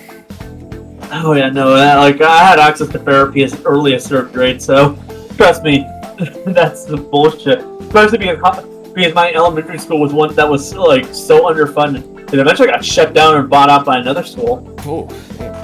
I knew going in you had to do his Confidant to, actually get the trending. Actually, yeah, unlock the new semester, because otherwise you'll get the vanilla ending. So I was like, there's clearly something up with this guy, but I didn't think too much into it. There's scenes where throughout the game where he talks with each of the fan thieves about their wishes and stuff. He did the Salt Bay meme, which is automatically negative 10 points for outdated meme reference. I'm gonna be upfront. The stuff that I know, like, people like him, but if any of the stuff that I've heard about him is true, I'd honestly say the best he's getting is a B for me. So Maruki, yeah, he's a palace ruler, but unlike every other palace ruler, he's not a piece of shit. Arguably, he does believe he's doing the right thing, and he doesn't like. He's fine with Joker changing his heart, but even if he still puts up a fight, but still, he's a cool guy, and someone I would trust more than anyone else working with Shujin. To be fair, that's not a high bar to... Like, the bar is in hell. It's not a high bar to pass. Yeah. Like, the fact of the matter is, the most righteous person next to him is Kawakami. And she can easily be bypassed and throw him away and her morals away in, like, 3 sentences. Yeah. I do love Maruki's palace a lot. The aesthetic's good. I don't know if you've even seen anything of it, but... all I know is that man has a weird-ass helmet. Yeah, he does have a weird-ass helmet. I like the music. I like the background music is probably, like, my top 3 Persona 5 tracks for that palace. And it's something I still think about every day for the past, like, 4 years, and I might be going insane because of it. But yeah, this palace really affected me a lot, so I am gonna be bold and put him top of A tier. Okay, I'll accept it. I'll accept it. Like, you know more about it than me. Yeah. On the other... The stuff I've heard is very mixed. Like, I've heard some really messed up implications are, like, in place because of the stuff that happens. But I also have heard that, like, by and large, in his role in the actual story, he's easily one of the better characters, just by the fact that he's not an entirely total piece of shit. Yeah. But he's just partially a piece of shit. I think you'll get what I'm saying if you... Like, once you actually sit down and play for yourself in, like, 50 years, so... All I know is that it revolves around his dead girlfriend and the fact that he can't let go of death. Yeah. Something like that. Okay, on the opposite side of good role models... F. Yeah. F. Fuck this guy. It's not just that he's a shitty human, like, person that let Kamoshida get away with all the shit that he did. But the fact of the matter is, the man is actively working with Shido. Like, he is confronted by like, Shido's cabal. That means he's a legitimate part of a fucking, like, fucking Illuminati-type organization determined to take over Japan and make it, and to make it, like, essentially his regime. Yeah, and he does try to, like, turn it, like, confess to the police about everything, but then, oops, he gets hit by a car. Hey! Look at our thing right now. It makes a trophy. What? Oh yeah. Which is perfect for this game. Oh my. Anyway, he looks like Kingpin from Spider-Man, and that's all I have to say. No, Kingpin is buffer. Like, Kingpin actually has muscle. Both of them, actually. He has ridiculously small ears for someone his size. It looks like an egg, and I want to smash him. Yeah. By that I mean I want to, like, stomp his head in. Humpty Dumpty crossed the road, and he cracked open. This guy's also at F tier because he has no development other than he's just kind of there. He's another, like, conspiracy piece of shit. Yeah. Moving on to the villains. I guess for these we'll talk about how good they were as a villain and how enjoyable their palace was. Okay, Kamoshida, if we were just going by villainy, I'd say he's an S tier. But I'm gonna be honest here, I'm very uncomfortable every time I'm inside his palace. So that knocks him down a grade. Yeah, that's fair. Like, he's probably, like, the perfect way to start the game, like... to establish my god, did they go kind of overboard with the actual palace?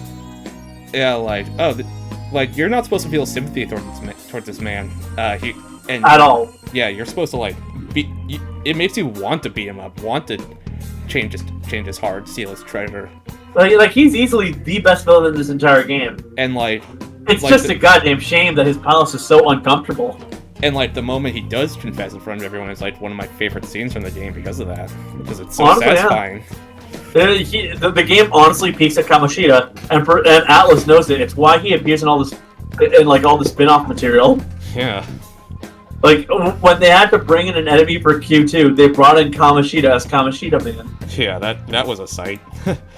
And even at Persona 5 X, currently, like, the most recent villain is basically Girl Kamoshida. Fuck Kamoshida, but he's a great villain. I'd say A tier, like I mentioned. Like, he'd be S if it weren't for the palace. Bottom of A, I guess. Yeah. Yeah. I can't knock him down to B. Like, legitimately, he's the best villain in the game. Yeah. He's like, it's a game about changing society, changing the hearts of corrupt adults, and what better way to start it than with a pedophile gym teacher at high school, which is probably, like, the most realistic thing out of these villains. Honestly, with the exception of Kaneshiro, who legitimately is a criminal you encounter in real life, yeah, it's just a shame that, like, Kaneshiro is super goddamn boring. Yeah. Before we get to that, Madarame.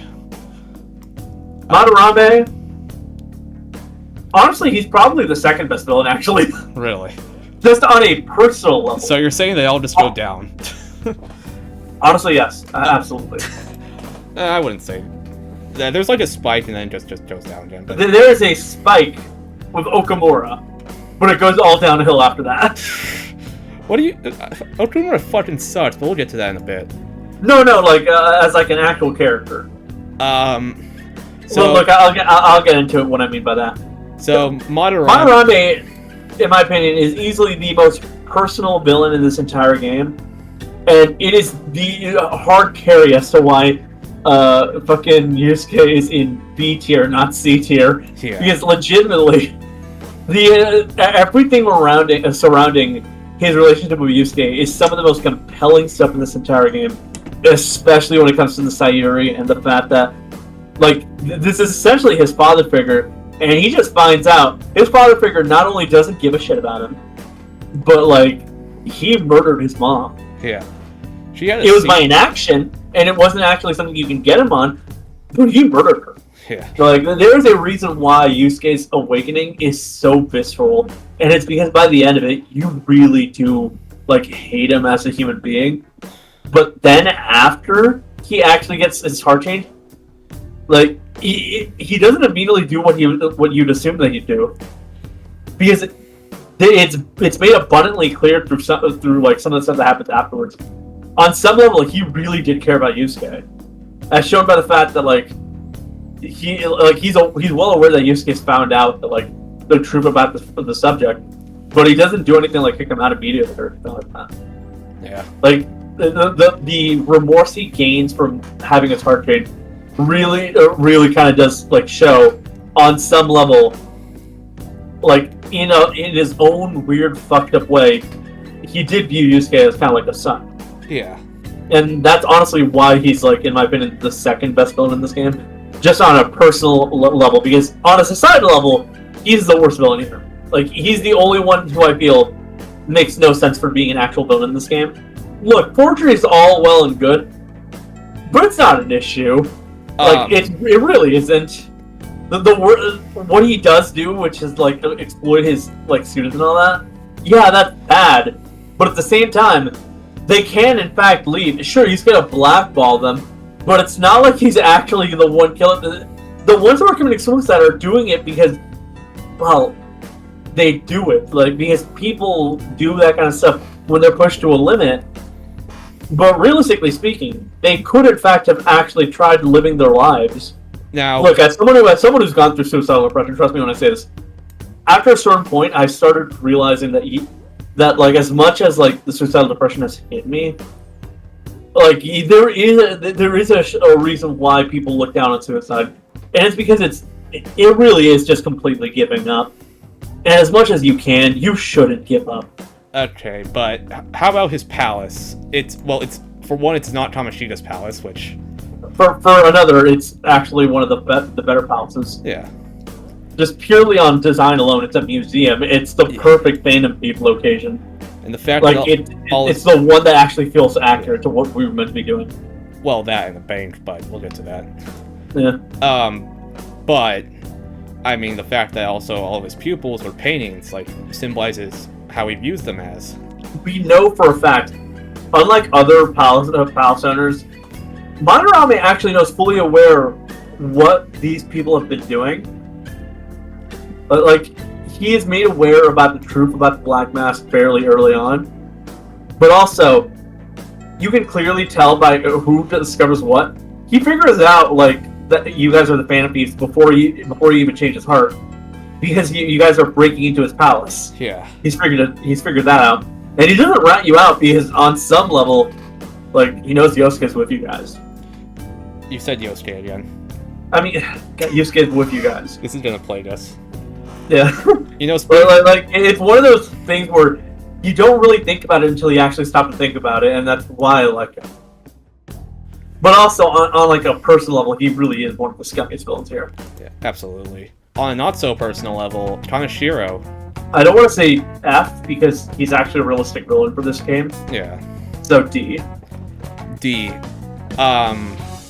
He's not only a boring villain, but his palace is one of the most annoying ones to get to. I do agree with that, actually. And not just that, his boss fight also fucking sucks. It's annoying as hell. They do change all the boss fights in Royal, so I genuinely forget what Vanilla was like. It was the rolling fucking metal pig. Oh, well, they keep that, and then they had a Phase 2 right after that, so... Don't know if it's the same one as the initial one, but, like... Summons... That's it is, but yeah, like, Kaneshiro has just always been a boring character. Honestly, he's just there. Yeah, He brews in the background, but he doesn't really do anything, and like he's proof that the police are incompetent. yeah, no, that's true. But he feels like he talks a big game for someone who really does feel inconsequential. Yeah. Like, his palace ends, and no one's... like, it feels like nothing happens, because, well, what else is there? It's not like anyone was in trouble outside of Makoto, who put herself in trouble in the first place because she was trying to force you guys to reveal yourselves. Yeah. Like, and at that point, that's entirely on Makoto. Yeah. I mean, I wouldn't say there's a single bad music track in Persona 5 because, I mean, it is a good palace theme. Its music track is one of the best. Yeah, it is a really good palace theme, but... Not the palace theme, I'm talking like its soundtrack, the game soundtrack is one of the best in the, like, video game. Yeah, absolutely. So, like, you can't really say any of them suck, but, like... Yeah. Trying to share himself is just not fun. Well, maybe some, like, the soundtrack is meant for, like, the anime cutscenes, you can say for that, but... Yeah. I don't know. Trying to... like, Banner Palace theme aside, it's kind of annoying.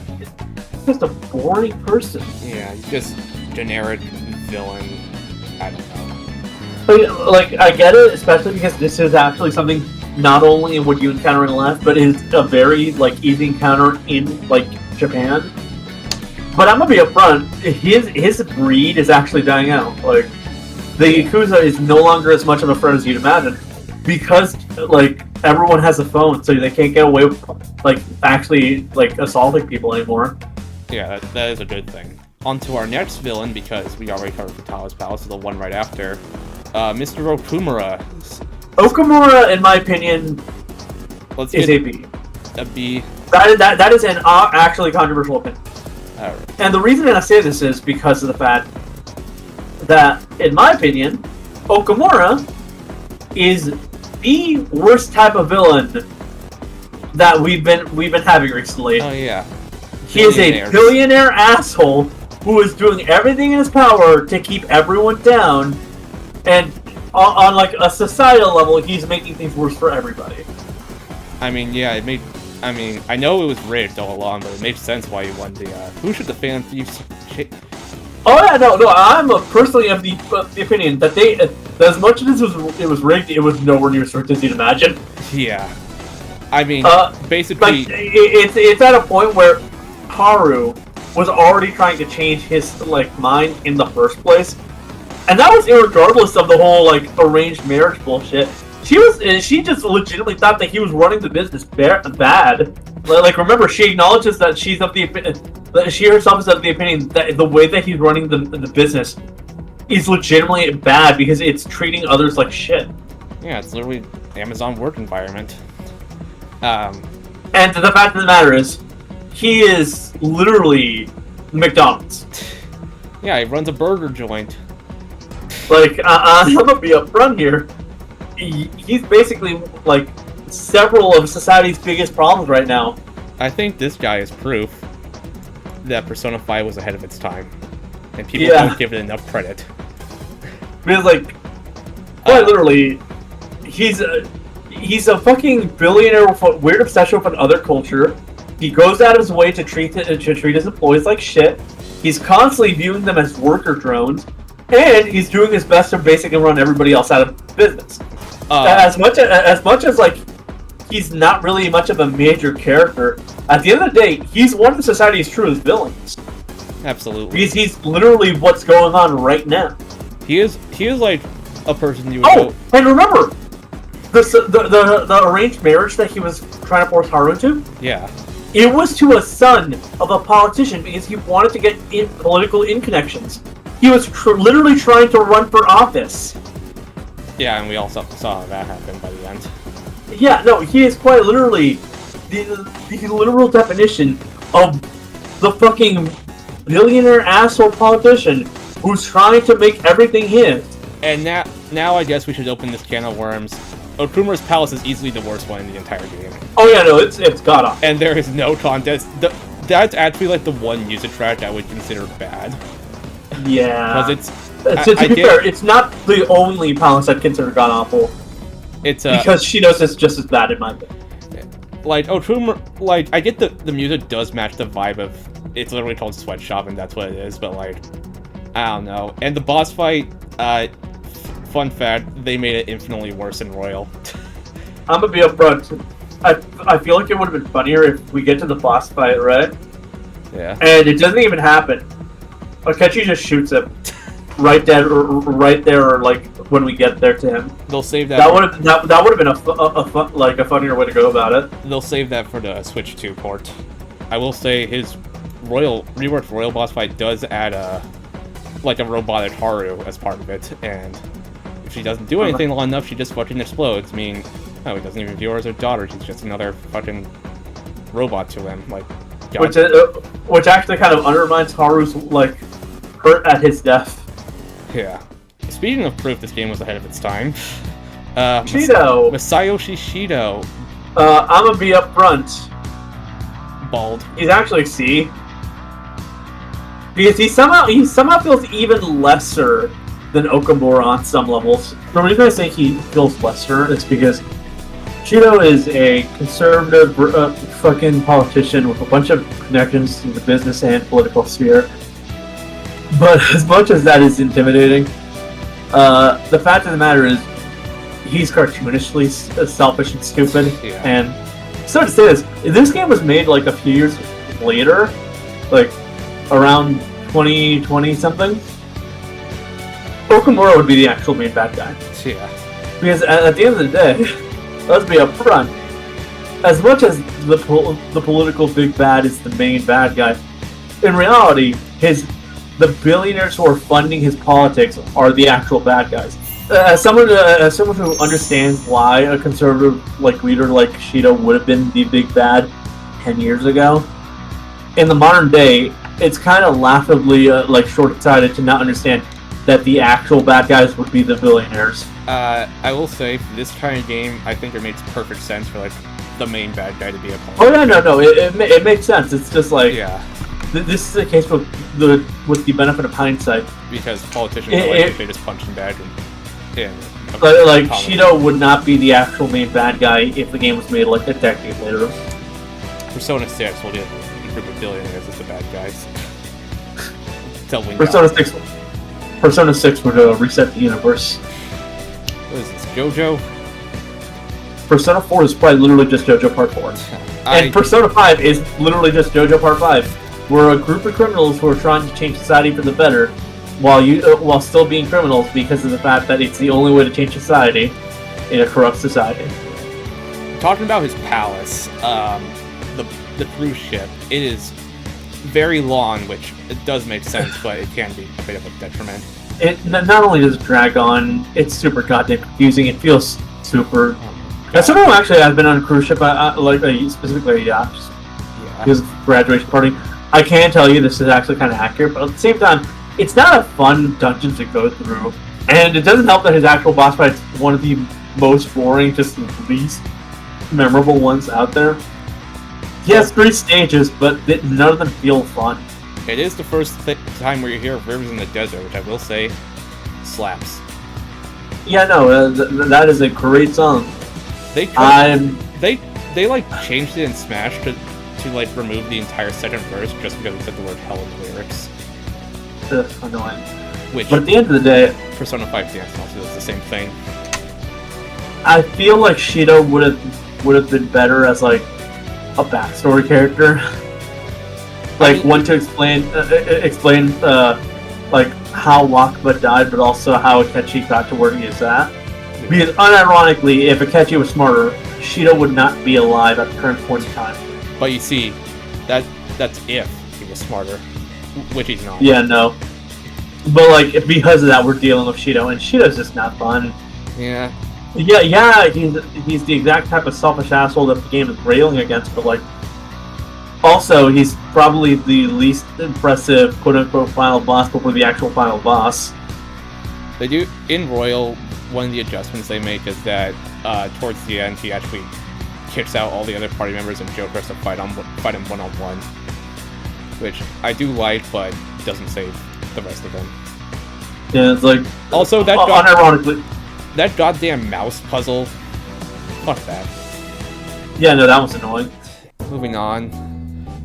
Fake Edor, aka, I probably didn't butcher this, but Yaldabaoth. Yaldabaoth. The original final boss of Persona 5. The Demiurge.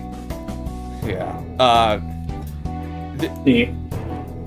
D. I mean... As a villain. Yeah. If we're going by villainy, he really is just kind of nothing. I mean, I do like it's impressive that he replaced you, by the way. I'm gonna be upfront. Like, he's not really there. Yeah, I mean, it was my first Persona game, so I saw nothing wrong. So, but if you're like a veteran to the series and you just hear his voice for the first time, then you can immediately tell something's up. Yeah, like the very second I heard it's like, I knew for a fact that the Japanese voice actor died. So like I get it, but they did recast the Japanese voice for Reload though. Yeah, like, but also at the same time, like guys, you realize that as much as that works for the Japanese one, the American voice actor was still alive, so it really did like kind of tip away. Something's up here. Yeah. And also the fact that he says... he was alive at the time. I think he died. Which one? The English one, I think he also died.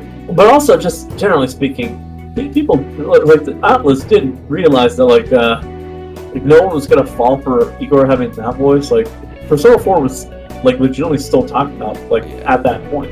Unless you're, like, completely new to this franchise and 5 is your first game, aka me, yeah, no, like, I'm talking about Persona fans. Yeah, like, if you're a veteran going into 5, then... Yeah, I completely understand. But also, it does kind of make it so, like, the revelation's kind of dragged out if you already know, if you kind of already figured out ahead of time, oh, you're not real. Especially because he did shit like saying, my fellow group, like, yeah. That's an immediate... And then at the end, it just fills the trope of JRPG. You have to kill God at the end. Yeah, to be fair, essentially, Shin Megami Tensei is like one of the ones that were like actually pushing that the most. But like, look, it's fun in SMT, but like, it feels kind of like a retread in Persona. You know what I mean? Yeah. He just kind of pops up out of nowhere, unlike SMT, where like whenever you're facing God in SMT, he's an active presence that you're constantly dealing with, especially with the angels, because the demons are real and angels always pop up to try and stop the demons. Like in Persona 5, it's just kind of there. I guess if we're talking... It doesn't help it doesn't help that his actual like real self is the Holy Grail, or essentially the cognitive desires of everyone. But like, I'm sorry, he just kind of looks like a fucking prism. Yeah. If we're going to talk about like a palace tied to him, then there's Mementos, and then there's the Mementos Depths, which are technically two different things, but they have two different gameplay styles. Mementos fucking sucks. Next question. The Depths also kind of suck. The Depths also kind of suck, but I do like the music track a lot. And it shows we really do live in a society. Well, like the thing I feel is that like, it'd be slightly better if he had a more interesting design. But like, he's meant to be the final boss, but he doesn't really feel like it. If you know what I mean? Yeah. And it's probably why they replaced him from Maruki, actually. Yeah, he's technically not the final boss anymore, unless you like to screw up with Maruki's Confidant. But yeah. Should we talk about the Velvet Room attendants in this time? Because they are Persona 5 characters. I guess then after that we can move on. Caroline and Justine, they're kind of the same character, and Lavenza too, I guess. Okay. Caroline and Justine... C tier. C tier? They're the ones that like the least of the Velvet Room attendees that I know of. And the fact of the matter is it because you can only get away with seeing Joker being punished by a bunch of little girls without it getting weird. Yeah. The good cop, bad cop thing is kind of fun, but like... Also, they do have... I will rant about this. In Royal, they do have like a... ability to like go out, hang out with them outside of the Velvet Room, like Elizabeth from Persona 3. But and I'm sorry, but that just feels even weirder. Well, but instead, unlike Elizabeth, it actually takes up time, uses part it takes up a part of your day, and it doesn't even contribute to your goddamn social link. It only gives you life skill cards, so it is a complete waste of fucking time. My rant's over. Okay. Yeah. Okay, Lavenza... Well, they also kind of have the curse of the Velvet Room attendee social link, if you know what I mean. Yeah. Their social link... And unlike characters like Margaret and Elizabeth, whose personalities stand out more, the fact of the matter is the fact that they're amnesiacs kind of makes it so that it's harder for them to stand out. Yeah. Because they themselves have no idea who the hell they are. Yeah. Now, for their true form, Lavenza, who I actually do like better than the twins, because... Yeah, no, I like her significantly more. Yeah, but again, Lolly. Unfortunately, I get the feeling that the best she's doing is bottom of B, top of C. I would say bottom of B, because she's... Like, everything we know about her implies that she's trying her goddamn best to help you out. Like, she is quite literally the main reason why you're able to get away from Yaldabaoth and stuff like that. She's been pushing her hardest, but like at the same time, at the end of the day, she's quite literally a lolly, and you know for a fact what they were doing with what they were doing. Yeah. This is the game that played of ages the most, and it gets uncomfortable, especially with the way that like Caroline and Jesse literally whip you and shit like that. Oh, this is like they whip the bars. This is like the easiest game to pull the oh, they're actually like 7,000 years old excuse, which shut up. Yeah, no, it's uncomfortable. Shut up. At the very least, Lavenza kind of acts her actual age.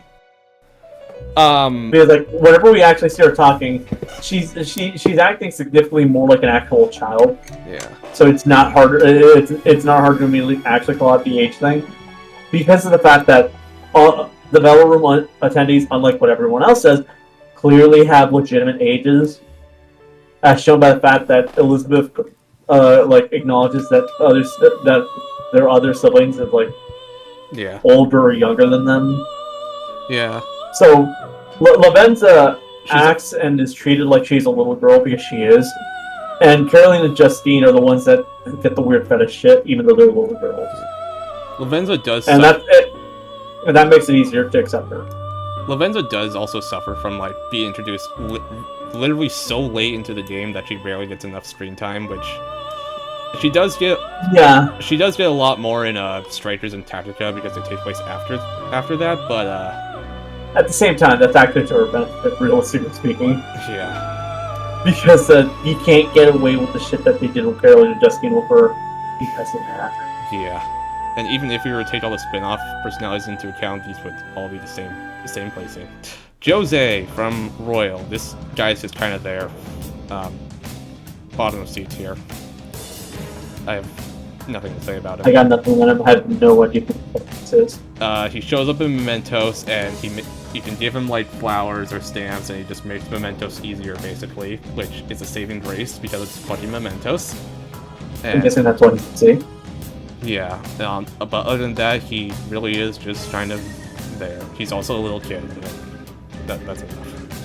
Maybe the idea is that he's actually meant to be a sneak peek at something to do with 6. Like, maybe by the time we actually get to 6, he's grown up and stuff like that. Maybe. That'd be cool. Because, like, it would be a really cool thing to do, just like sneak in a major character for 6's story into the revised edition as like a kid, so that you get to know him ahead of time. So I noticed we forgot Shiho. This character that you want to feel bad for was pretty much just a glorified plot device. She appeared again on the Confidant. Yeah, she but did. That's about it, really. Yeah, she's.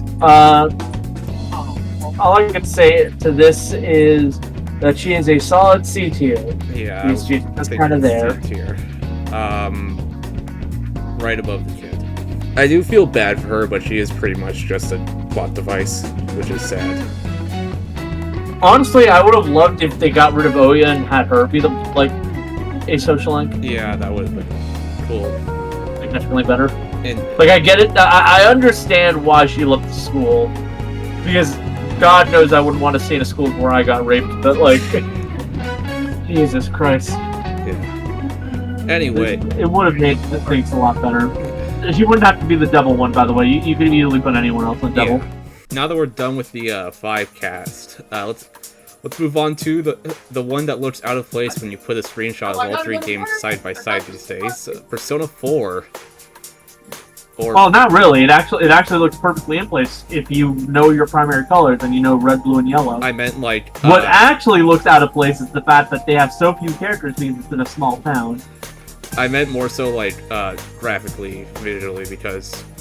The fact that they got updated visuals, yeah. Yeah, because like it's still just blocky PS2 models when 3 got a full remake and 4 was a PS4, not 4. 5 was a PS4, PS3 game from the start.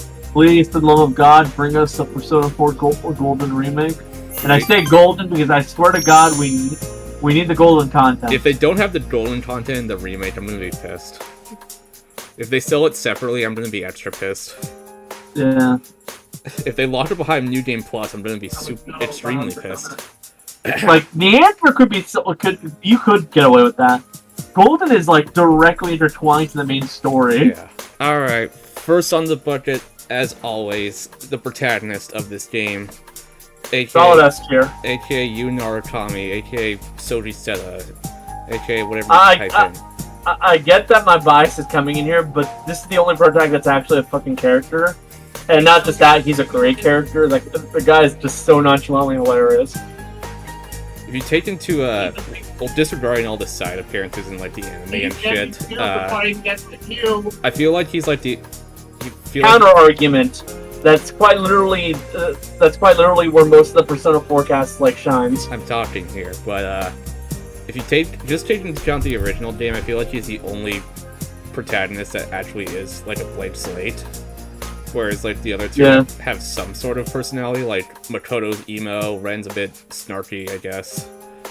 Whereas... The only thing we know about Narukami, like, purely base game, from not Golden, by the way, I'm talking about Persona 4, because Golden threw in some of his characterization from the anime into, like, some of the extra scenes, you can kind of tell. All you know is that he is smart, and that he is generally agreeable with everyone around him. And the reason we know he's smart is because he's literally headlining a fucking, like, a murder investigation. I think, like, you get to pick his personality shines near the very beginning when you're introducing yourself to the class, and when the option is literally, you calling me a loser? And that... The funny part here is, that's actually the biggest hint to like, to his personality from the anime being in the canon even as early as the first game. Because you need more courage to say that shit. Kind of established him as a bit of a smartass, but... Yeah, like... Because in the anime, it's, like, heavily established. This motherfucker's the guy to pick all the weird options.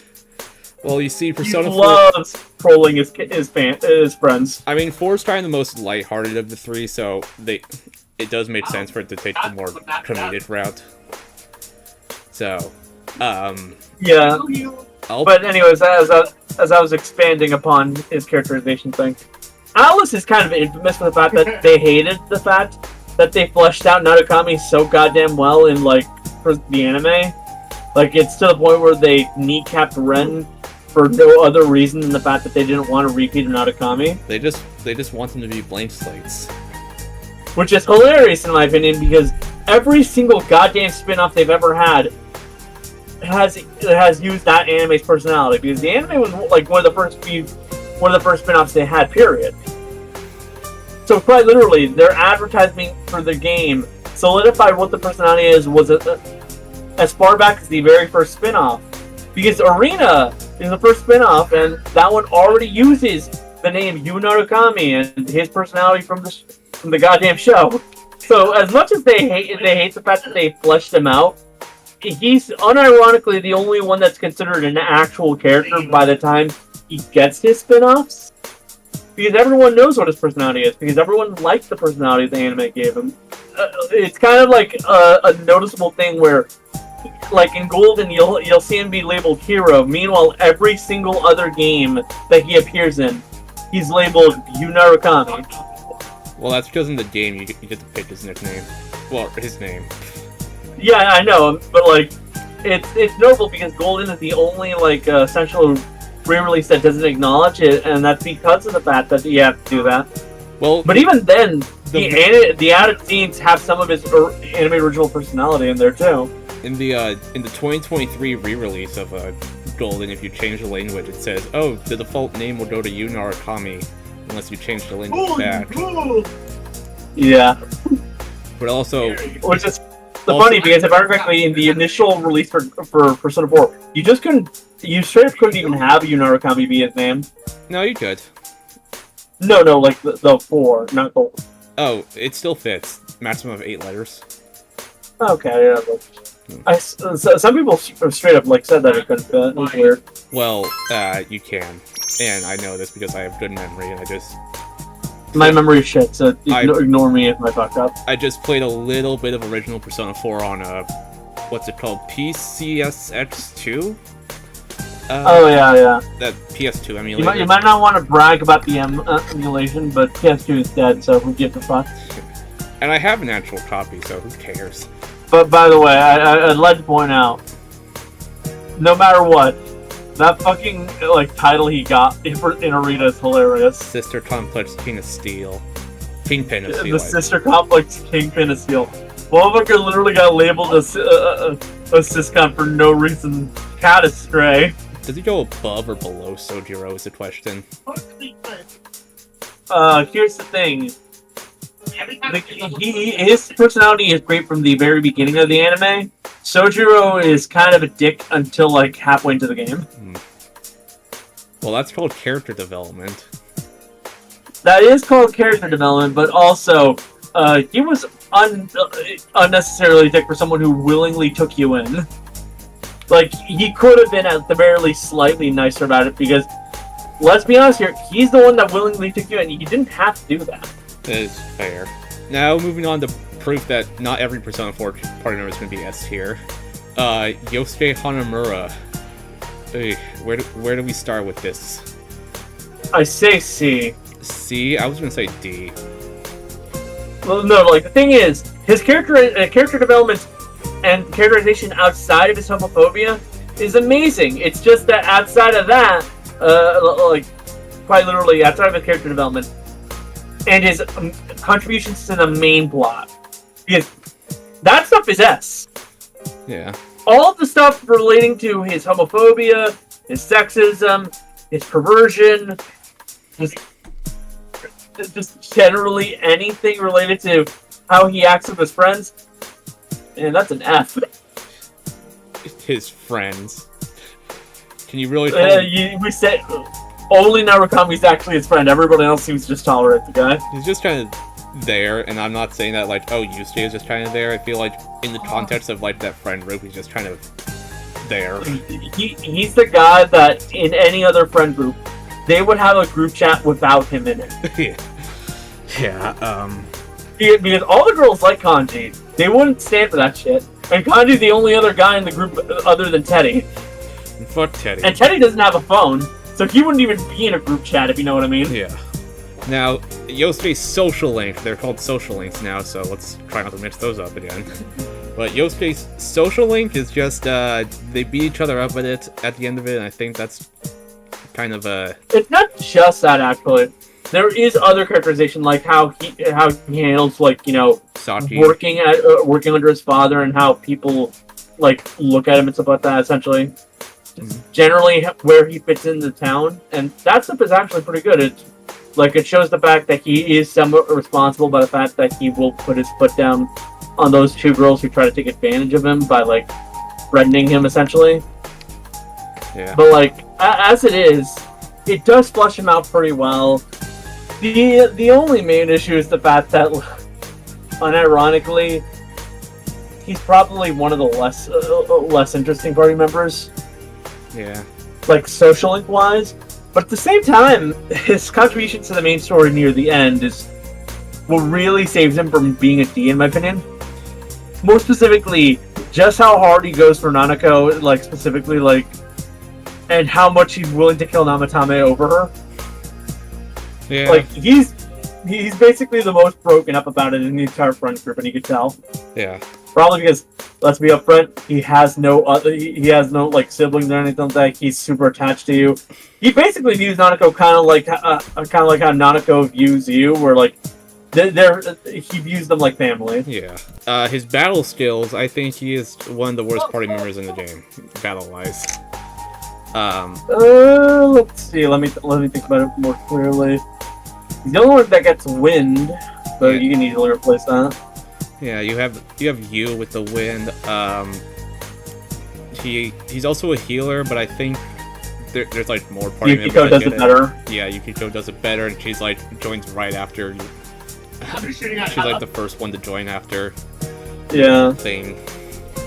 And but I do like that his weapons can be fish sometimes. I do think that's funny. Yeah. I think what really drags him down is just how shitty he is as a friend. Yeah.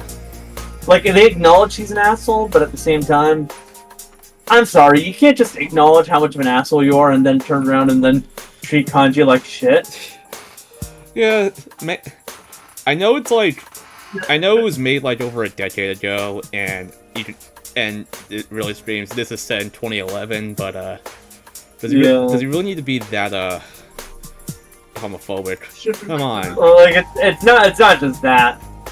Shit like the whole literally forcing the girls to get into bikinis and shit like that. That too. It's uncomfortable, especially because like Narukami and Kanji essentially get punished for no reason. Yeah. Because you can have Narukami just not go along with it. Yeah, he's just kind of a dick. But no, really, Kanji got screwed over in that entire situation. Yeah. Man, just. But you got a bloody nose for just. Once the remake happens, I am 99% sure they will rewrite most of his dialogue involving Kanji. Yeah, especially that whole sequence where he thinks that Kanji's gonna rape him in his sleep. Yeah, that. The fuck, dude. Dude, it's just. He's meant to be your friend, you fuck. If this game was made just 5 years later, Yosuke would not have that character. Well, now or if he did, it would be all about him losing that character trait. Well, now we're probably about to see this game made today, so we'll see how that. Yeah, well, we'll see how that works. But for now, he's a great character, other than his shitty flaws. So he's smack dab in the middle. Bottom of C or middle of C? I will go with bottom of C. Yeah. Barely. Actually, wait, no. Put him above Jose. Okay. Because I have no idea who that guy is. Well, it's Yosuke has some solid moments. It's pronounced Jose for some reason. I guess we should address that. If you look in the files for this game, there's some unused dialogue that suggests Yosuke was going to be a romanceable option, but was cut at the last minute. Because it's even in English. My opinion on this is quite literally this: if they cut it at the very last second, they were cowards who didn't go through with it, and if that's the case, well, I'm sorry, but that doesn't fucking count. I'm not about to break into every goddamn game's file to see what they wanted. Yeah, I'll probably play the audio in this video, but... I focused all my attention on the murders to avoid having to confront myself. So long as I don't try, nothing will change even if we catch the killer. Right now, I'm just plain old me. And I want to do what I can with everything I got. With you guys. I never knew I had such heat inside. Don't make me say stuff like that. Don't go. I like you. Like, as is, I get it, especially because for some reason he's seemingly like the most popular romance option for Narukami on AO3. I say for some reason, like it's because of the AO3. I thought it was, but at the same time, I thought it would be Risei, but okay. No, like I swear it's mostly just Yosuke.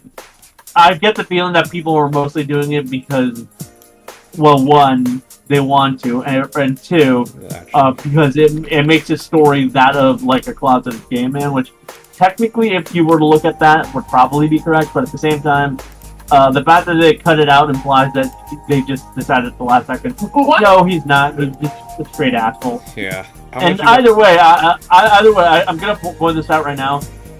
no matter what, if they did throw it in, he wouldn't even be gay. He'd actually be bi. Yeah. We know this because he has a fucking nurse fetish. Oh, it is literally the most popular. How much you want to bet they're gonna reinstate the Yosuke romance in the remake? 50-50. I would say that too. And Like, on one hand, they probably would do it if they had the ball to do it. But on the other hand, it could just be that they, at the last second, decided, it really doesn't fit his character. And they might just stick to that. we'll see in a year's time. Anyways, Chie Satonaka, meat lover girl. A tier. A tier? I was gonna say the same thing. Actually, top of A tier. Like, there's one reason I don't view her as S. Quite simple, actually. Some of her characterization in the spin-offs, kind of off. I mean, she's obsessed with meat, and they take that up to 11 in the spin-offs. Yeah, that's explicitly why. Like, she's a great character. They flanderized to hell and back. The only reason she isn't even lower is explicitly because, as much as they flanderize her, they still keep her core concept down, so they still remember what she's meant to be. She likes kung fu, she likes meat, she beats up Yosuke a lot. And she's a good friend to basically everyone other than Yosuke. Yeah. And I remember... Also, she's willing to, like, fight people on the street, so that's cool. Yeah. She's the only one who actually would be in a fighting game in any other situation, if you know what I mean. Yeah. Also, she had a completely different voice in the original PS2 version, which sounds very not Chie. Excuse me, is it okay if the transfer student sits here? Excuse me, is it okay if the transfer student sits here? So... I'm gonna be upfront, as much as people hate the new voice, I grew up with the new voice. It at least and the other one sounds like a 30-year-old woman not even attempting to sound like a high schooler. I was thinking the same thing with that. But... Like, as much as you could say her voice is high-pitched in, like, Gold and onwards, hey man, at least she's trying. Yeah. That's more effort than the original one was putting in, I swear. Yeah, I've heard conflicting reasons as to why the original one didn't come back. Like, one's because of, like, union issues or something, and two, it's because her performance. Like, when they originally recorded Persona 4, they thought it was gonna be like the tone would be dark like Persona 3, and then when they came to do Golden, they didn't think her performance would be suited for a lighthearted game like that. Yeah, you can kind of tell that she fit a lot more into Persona 3's cast, where characters like Mitsuru sound straight up like adult women. Yeah. And that doesn't seem out of place because it's a depressing ass story. And that second point comes from the second Chie voice actor herself. So I could believe both actually are things, because union issues are very much a stringent issue in the gaming sphere. You ever wonder why Cloud doesn't actually fucking speak in Kingdom Hearts? It's because he has a union voice actor. They can't use him. In Kingdom Hearts, you mean? Not Kingdom Hearts, in fucking Smash Bros. Super Smash Bros. Yeah. But yeah, no. For the most part, she has a strong story. It very much makes sense that she's there basically the entire time. She's very much the heart of the crew, if you know what I mean. Yeah. She's very much the one that cares the most about everybody. She straight up rushed in without hesitation to go save Yukiko. Yeah. Which, well, was and stupid, as much as like her negative traits is that she's super jealous of her best friend, it clearly was one of those cases where, as much as she was jealous of it, she kind of hated herself for it. It's not like she was actually taking it out on Yukiko. She was taking it out on herself. Yeah. But also, there is one thing that I will say that like keeps her at the top of A tier instead of like near the bottom for her characterization. Is that what I think it's gonna be? She is a fucking amazing party member. Oh. Yeah, no. That game barely has anything that resists or even deflects physical. Oh. And she's and as much as she doesn't like get as high with ice as like you could and stuff like that, that physicality is very much carrying her. God's hand fucking like just it annihilates most things in this game. She is strong, I'll give her that, even though she wasn't one of my preferred party members in my playthrough. I'm gonna be up front. I'm a pervert. I quite literally played all 3 girls. To be fair, all 3 of them are actually strong ass player characters. Now, if like there was unironically, I think the only one who I like, if I were to choose any of the other ones, the only one I would have gone with else, it would have been Kanji. I view Yosuke as a bit too weak, and Teddy. Oh God, Teddy. We'll get to Teddy when we get to Teddy. If there was one thing I'd put against Chie is that, and this is not exclusive to her, as you'll find out, she is a terrible cook, and which Atlas thinks is the funniest thing for some reason. Yeah. Next to Hot Springs, which I think is the second funniest. But yeah, I'll say this about the terrible cook thing. At the very least, it makes sense for Chie to be a terrible cook. Like, she's the least egregious person, and that's because of the fact that it's a pretty solid part of her characterization before that joke is even introduced, that she doesn't view herself as feminine enough. And knowing for a fact that you're not a good cook would probably fuck with you on that front too. Yeah. The only issue comes in with the fact she doesn't know that she's a bad cook. Well, she doesn't until Yosuke blurts it out to her. But like, her part of her characterization is already that she's struggling with her own femininity on the basis that she thinks that she's too much of a tomboy, and that's partially why she's jealous of Yukiko. But it would make sense for a character like her to actually struggle with cooking, because that would be something that would lead to that sort of conclusion. Mm-hmm. And that's basically the only difference I can give on this joke. This joke isn't that great. Yeah, it's like... The funniest part of this joke is the fact that, they get Nanako to essentially make a slime for Valentine's Day to you. That was the only, slight highlight of that joke. It was only because they made a slime. I'd be surprised. I'd ask how Narukami would survive something like that, but at that point he's warped down 100 beef bowls, so he can warp down anything.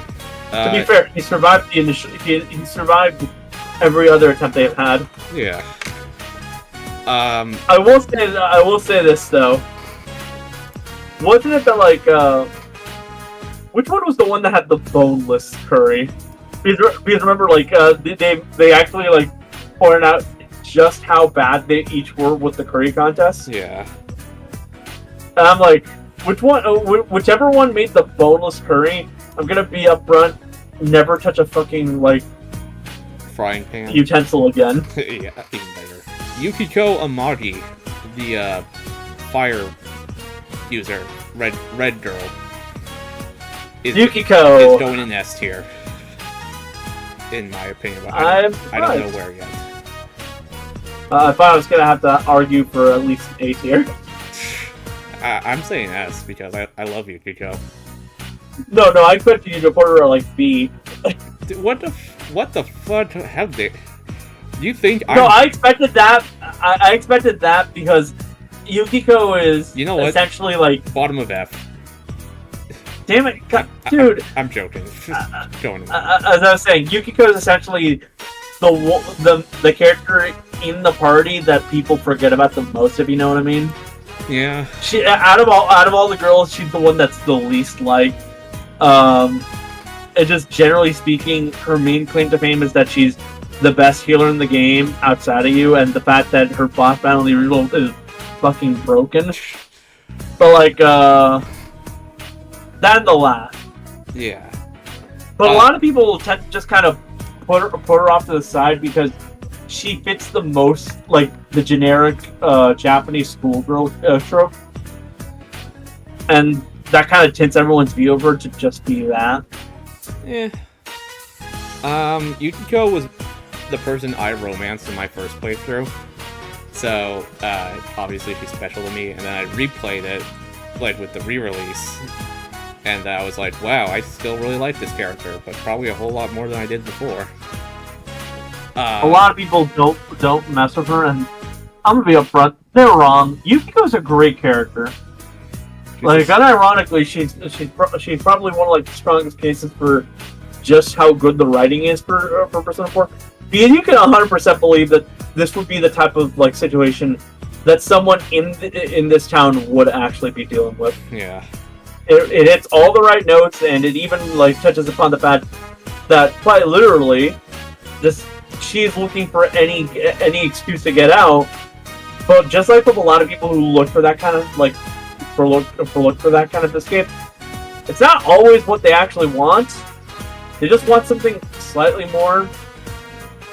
Because like Yukiko, her main like story in the social link is her coming to terms with the fact that as much as she wants more excitement out of life, she actually does view and value the inn as a thing that she wants to keep in her life. Because like it's totally understandable to not want your life to be entirely boring, but it's also understandable that you'd want to keep something like this as a part of your being. Yeah. Like the main game essentially puts out what everyone expects her to like her main like social link point to be, and then subverts it outright by saying no, she'd be perfectly fine being the manager. It's just she wants something more. Something more, huh? You could take that. Take it as you will, but let's be upfront. This game is the one that's most blatant about how everyone has a crush on the main character. I do like how her shadow is pretty much just horny on main, which continues to be the case for the next two shadows over. Which is... also, I'm gonna be upfront. If there's any case for any character in this game to be by, it's definitely Yukiko. Oh, yeah, or Chie. Yeah, no, I say Yukiko explicitly because, well, Chie also does work, but Yukiko because her shadow's blatantly upfront about the fact that she legitimately contemplated getting into a relationship with Chie, and she just viewed Chie as not the solution for what she wanted. And that's the only reason why they didn't get together. Fun fact, Chie's voice actress said that she portrayed Chie, the current one, she portrayed Chie as if she was madly in love with Yukiko, and I can believe that, yeah. And I know both the voice actors do ship the characters as well, so... Like, this is a case where some people are like... where some people ship them, and honestly, I can see it 100%. But I also see why the characters can fall in love with the main character. Yeah. Because, the main character goes... But Narukami does a lot as a main character, and specifically... His social links are probably the one where you can blatantly tell he's the one coming along and fixing everybody's problems. Well, isn't that like outright every social link ever for all the protagonists? You say that, but there's clearly cases where like the others kind of like can't do everything themselves. Like with Ren, like with his party members' social links, a good chunk of them can only be fixed by the main story. Yeah. Like Makoto and Futaba and stuff like that. Those are characters whose like actual like situation is not fixed by your social link. It's fixed by the fact that you move the plot along. Meanwhile, with characters like Yukiko and Chie, the main character, their main issues, like on the social link level, are actually solved by you, because their first step is awakening their persona, as in coming to terms with who they are. Yeah. And the social link is basically, after you come to terms with who you are, navigating like your current situation to get yourself happy. It's why the bulk of that stuff is done in the awakening. Yeah. Now, in terms of her party ability, she was one of my go-to party members, and I always liked having her around. I don't think I've seen a singular game, let's play this game without someone keeping Yukiko around. Only just to have a backup healer. She's a good party member, and her third tier ability is good. A lot of enemies have like fire weaknesses and stuff like that. Yeah. So just generally, she's a good party member like that way too.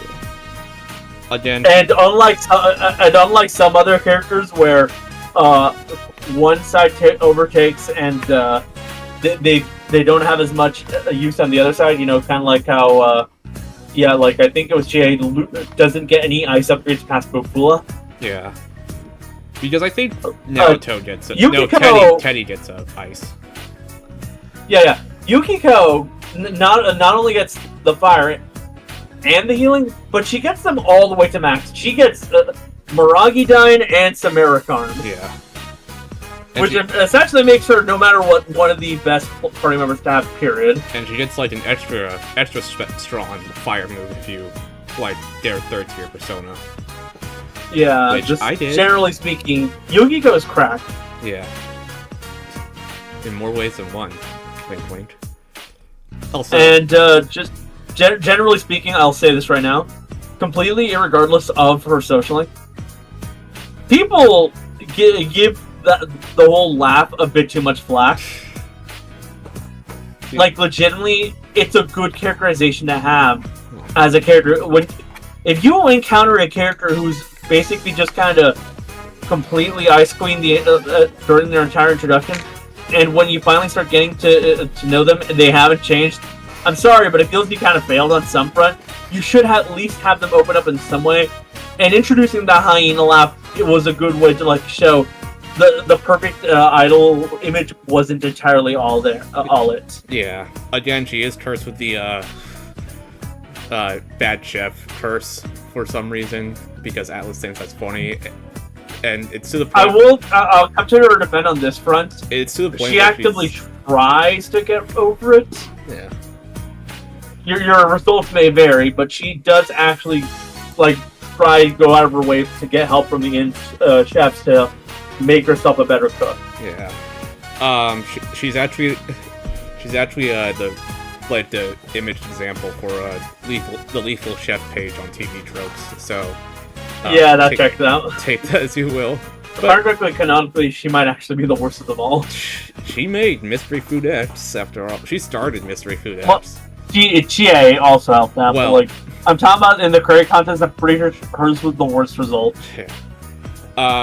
The one last thing I have to say about her is that if she and Narukami were dating, she would 100% rent out a private room for some alone time, if you know what I mean. I'm pretty sure that was the implication no matter what. Okay, if you don't think Kanji is S tier, you're stupid. He's going straight at the top. Yeah, no, Kanji is easily one of the best characters in the entire game. As much as I like hate the whole discourse around him, Kanji's just a great character. He's a bro, but he's more of a bro than Yosuke is. Yeah, I'll be honest. Like he's a nice guy. He helps kids out. He like helps his mom. Kids. He likes to sew. Generally speaking, he's probably one of the best like voice acting performances in this game. Yeah. He likes to sew. He's funny. He's a dumbass, but you love him for it. Yeah, he's like Ryuji, but I like Kanji more because Kanji is awesome. Yeah, Kanji doesn't do shit like we're a fan of Thieves, so we're going into the TV world like Kanji doesn't. He doesn't do that. He's not that dumb.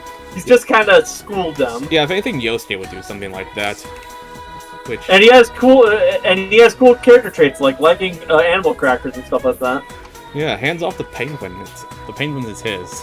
He also is the unfortunate butt of the joke whenever Yosuke's around, and I hate that. Yeah, I feel bad for him whenever that happens. I will say this. I will say this.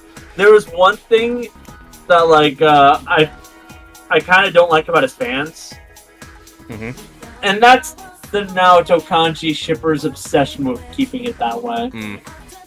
But I mean, Naoto is blatantly an option that you get, and like at no point does Kanji actually step up to try and show his feelings. Yeah. So it's not like you don't.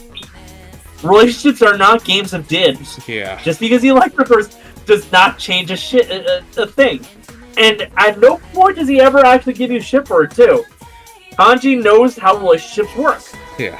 I will say, if you ship Kanji and Naoto, that's fine, but if you go as far as saying, oh, you can't date Naoto just to like because you'll be touching Kanji, that's stupid. That's so goddamn stupid. But That's not how people work. but romancing Rise the touch gay is 100% okay. I'll say that. I mean, it's not really cucking when Rise's throwing herself at you now, is it?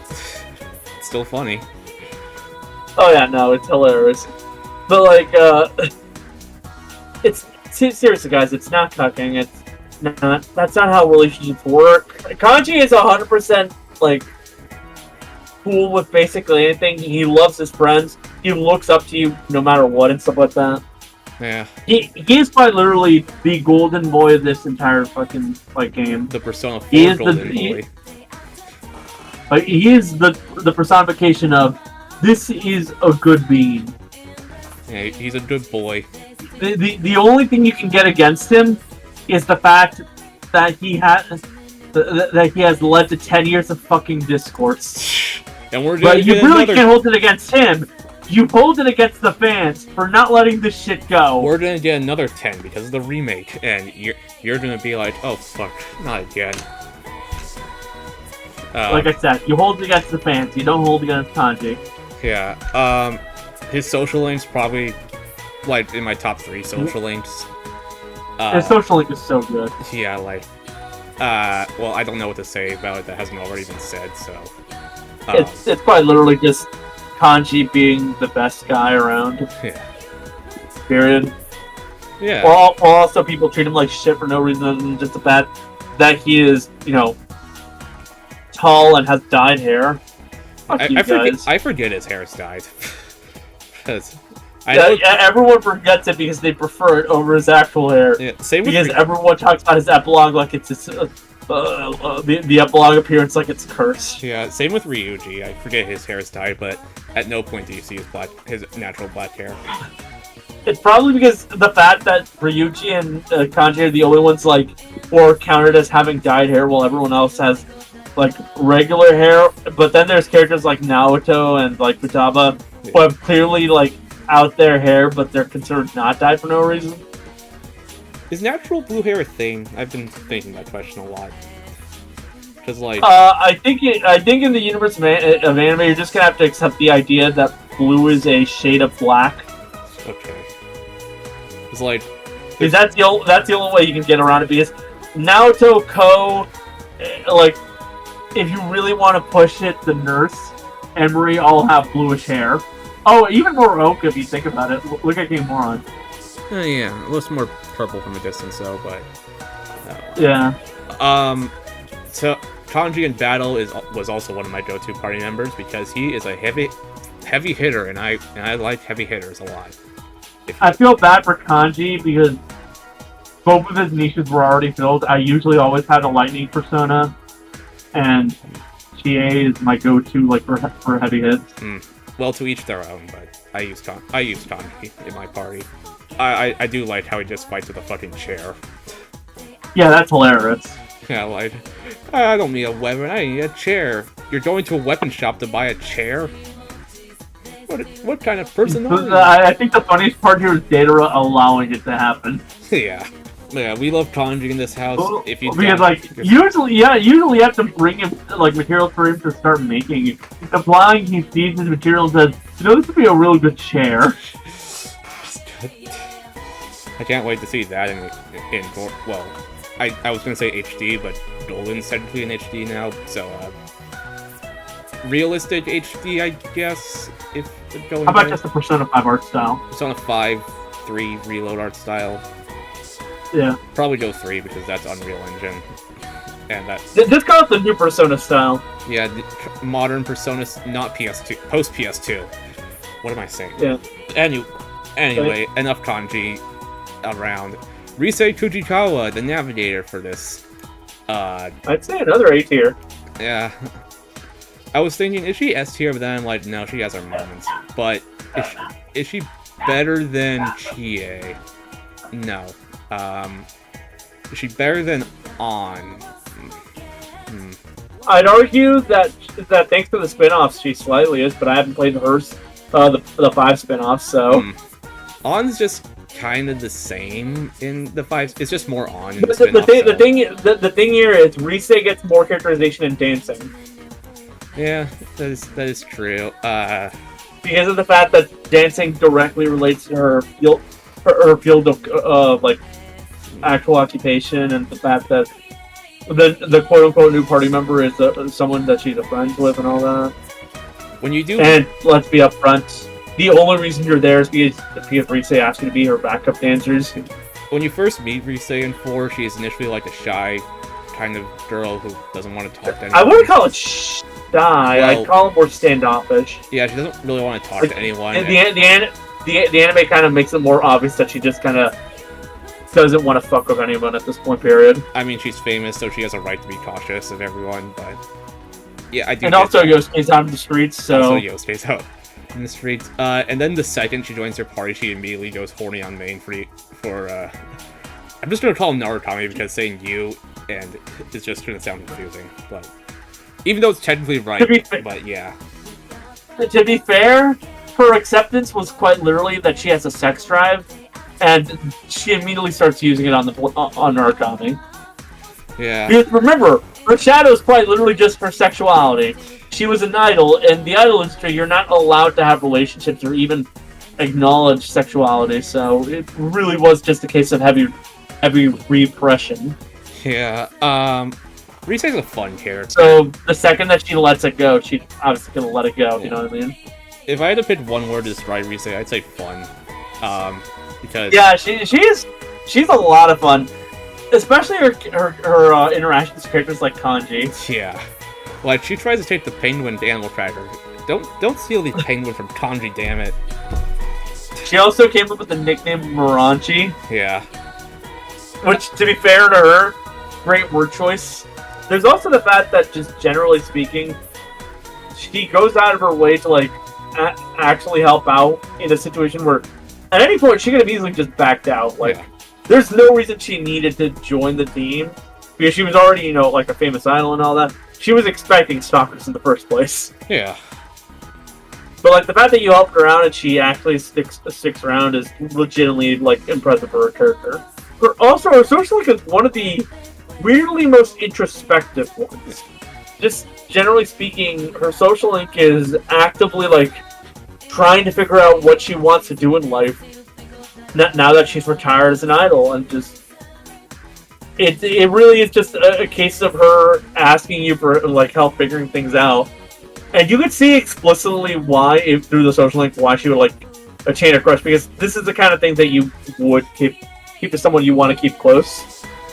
But then, her actual revelation is, well, what you were about to say, the fact that she actually liked being an idol. Well, she enjoyed it all. It's just... I wasn't going to say that. I was just going to say something weird about the social link, but I'll save it. The fact that she actually, you know, regrets having to, like, step away from the whole thing. She legitimately liked it all. And when she encounters her manager essentially, like, about to give up on ever getting her to come back, she realizes at that moment that, like, yeah, she actually does want to go back to being an idol. She just needed a break from it all. Yeah. Especially now that she's actually opened up to herself who she is. She, like, it's shown by games like Dancing that she really does, like, have a love for the entire, like, industry. And it's even given more proof by 5, where you could see like posters of her new album all over the place. Yeah. I remember that. So yeah, it really is a case where, like, a character was put into a tough position and then realized, yeah, no, I actually like what I do. That's why I call it a very retrospective social link, because that's the kind of like characterization you get from someone who can only come up with it after, like, really giving it thought into, like, what you do in your life and what you want to do in the future. Yeah. The one weird thing about, like, well, it relates to how you start a romance route, and I find this kind of dumb. It's like, she's crying outside of a shop, and, like, to start a romance, you have to hug her, and to, like, go the platonic route, you have to, like, just stand there and watch her cry, which, kind of a dick move, but... It's probably why it's most blatant that she's quite literally meant to be the actual love interest for this game. And, which is hilarious if you know anything about the spin-offs, because if we're going by what the spin-off characterizations are, you would not think that Rise was meant to be the canon love interest. And I say that because in the PS2 version of Persona 3, they removed this part in Reload, but like Yukari's social link had a scene where you get to hug her to like calm her down, and that she takes that as like, oh, you're advancing on me too quickly, and that actually reverses her social link. Which and I think the main difference here is that Rise has been trying to get into your pants since literally the day she joined the party. Yeah, they did change that in Reload, which I'm glad they did, because I know a lot of people fell for it. But yeah, to be fair, the original 3 was doing a lot of weird shit that they ditched after that game. Yeah, thank God Reload exists, or else I probably would have hated Persona 3 a lot. Yeah, Rise's fun. Apart from the lethal chef bullshit, the one thing I hold. To be fair, her lethal chef just kind of shows up as the fact that she's incapable of understanding that other people just can't handle spicy food as well as she can. Yeah. Like she to the point where she puts so much spice that her food is dyed red. Yeah. She is pretty much responsible for the hot springs incident the first time, because she knew it was the boys' time, and they still went in anyway, and she never fucking apologizes for it, which is kind of a big move. That's messed up, but at the same time, let's be upfront. It's not exactly any character's fault that situation happened. It was entirely the Atlas's writing team who decided to throw in a hot spring scene when they really didn't need to. Yeah, 5 did. And they did it like twice, I think, in this game. Yeah, Persona 5 didn't have one, but then they had to throw one in Strikers because they realized they forgot to have one. They didn't put one in. Yeah, this is the case where. Well, it's kind of like Lethal Chef. You're gonna have to understand that it just comes with the territory of this franchise. Means the writers refuse to let that shit go. Teddy. Oh god. Where yes, we what? I honestly have to say D tier. D tier. Ooh, is he worse than Morgana though? No, I say he's actually the top of D tier. Top. Okay. He's only just not making him to C, in my opinion. Like, because here's the thing about Teddy.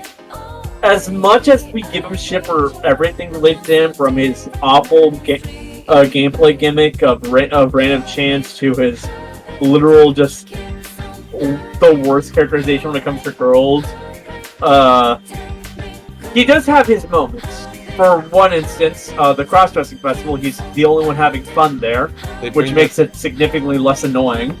They bring that costume back in Arena Ultimax, and Q2, and fucking Blaze Blue Cross-Eyed Battle, but that reuses assets from... I'm pretty sure it wasn't dancing also. I wouldn't be surprised. To be fair, I get the feeling that Teddy... The reason Teddy's so perfectly fine with it is because... Let's be upfront, the only reason Teddy's a guy is because he encountered the guy's person and started looking up to Narukami immediately. Yeah. Because Teddy's a shadow. By default, he technically doesn't actually have a gender. Like, he immediately describes himself as Teddy, and only starts characterizing himself as a guy after meeting the party. Yeah.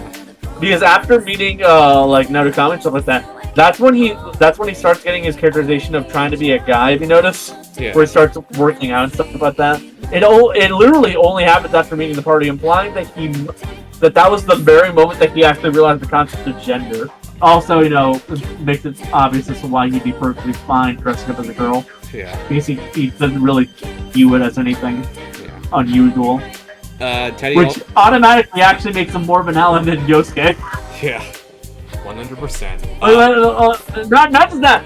The animated the animated cutscene from that entire incident outright has him flirting with the boys at the school, implying he legitimately thinks that he could hook up with guys, implying that he's literally that much more of an ally than Yosuke. It's funny. Yeah. Oh, Yosuke. Oh, Yosuke, how are you being shown up by Teddy? But also the actual thing that keeps him at the top of D tier. Specifically, Bear punch. Because he has the unfortunate luck of being an auto social link. Yeah, the auto social link. He's being fucked over by that. But I think he's the only. specifically how He's the his only... relationship with Nanako. Oh yeah, Nana-chan. Well, like specifically how much he like essentially imprints her as a younger sibling is quite literally the thing that keeps him down up from like being even lower. It's the fact that he legitimately like has an existential crisis about the idea that the existence of the TV world and inadvertently his existence alone has hurt her, and that's essentially what pushes him over the edge on the whole "am I a shadow" thing is actually really good. Yeah. But what makes Teddy D tier, he makes a lot of bear puns and they can get very, very annoying. And not just that, but he's unfortunately the pervert of the crew. He keeps wanting to score with girls, which it gets uncomfortable after a while. It makes me want to just push him, which you can do. I did have an inflatable Teddy balloon, and I have no idea where it went. So. But yeah, it is hilarious how the character characterized as a pervert who hits on girls well past the point where they'd be comfortable with is also probably significantly that much more accepting of the LGBT, essentially anything than Yosuke, because Yosuke is the most blatantly homophobic character in the entire series. Yeah. Anything else to say on Teddy, or is that it? Like I mentioned, he sucks as a party member, just purely by like actual mechanics. And realistically speaking, his voice is very annoying. It was also different in the original PS2 version. That's what I want to know. Who are you guys? That's what I want to know. Who are you guys? I will say this though, going back to that cross-dressing scene, I actually really like the outfit for one reason. It's a giant-ass reference to Alice, which, if you don't know SMT and just technically also Persona Lore period, more specifically SMT, Alice is a reference to, well, the character Alice from Alice in Wonderland. But Alice is also a demon/persona in this franchise. I know that. And as early on as like the very first few games, Alice is given like more focus as like an actual like character, and because of that, she's been legacied on as like just one of the more notable persona. And like demon, it's why like you have to actually unlock her via social link to get her. It's because like in the terms of the SMT franchise, in and of itself, Alice is considered a major like figure, kind of like how like the player characters' personas are considered major figures. It's because of the fact that she's important to the lore. Mostly because she was important to like one of the earliest games. Yeah, I have nothing more to say on Teddy. He's an Astrobot, and that's it. Well, so is Joe. Unironically, Astrobot might be his cutest appearance. Yeah, and that's only because he can't talk. I say that because he's technically a mascot character, so he's actually intended to be cute, but like, he'd be fine if they didn't give him a personality. Anyways, Naoto is going straight to S, but is she better than, or not better than Kanji? Okay, so I'd argue that on any given day, I would flip between who's better, so really depends on your current mood. Because, like, I love Naoto a lot, that she was my romance in my second playthrough. Makes me realize I cheated on Chie 2 times across both playthroughs, and now I feel sad. But Naoto is, like, essentially my favorite character of the entire Persona 4 cast. Not only because, well, I like her character archetype, but just generally speaking, she's easily, like, one of the most solid party members in the entire game. Not only skill-wise, because she does got the insta-kill and stuff like that. She gets the almighty attacks and stuff like that. Yeah, when she was generally speaking, she makes the most sense to be in an investigation team. Once she was able to be playable, I immediately put her in my party. But there's also the fact that her characterization in the spin-offs are to be considered. And you could see like how much she's grown over the course of these games. You know what? I'm putting her above Kanji. There. Look at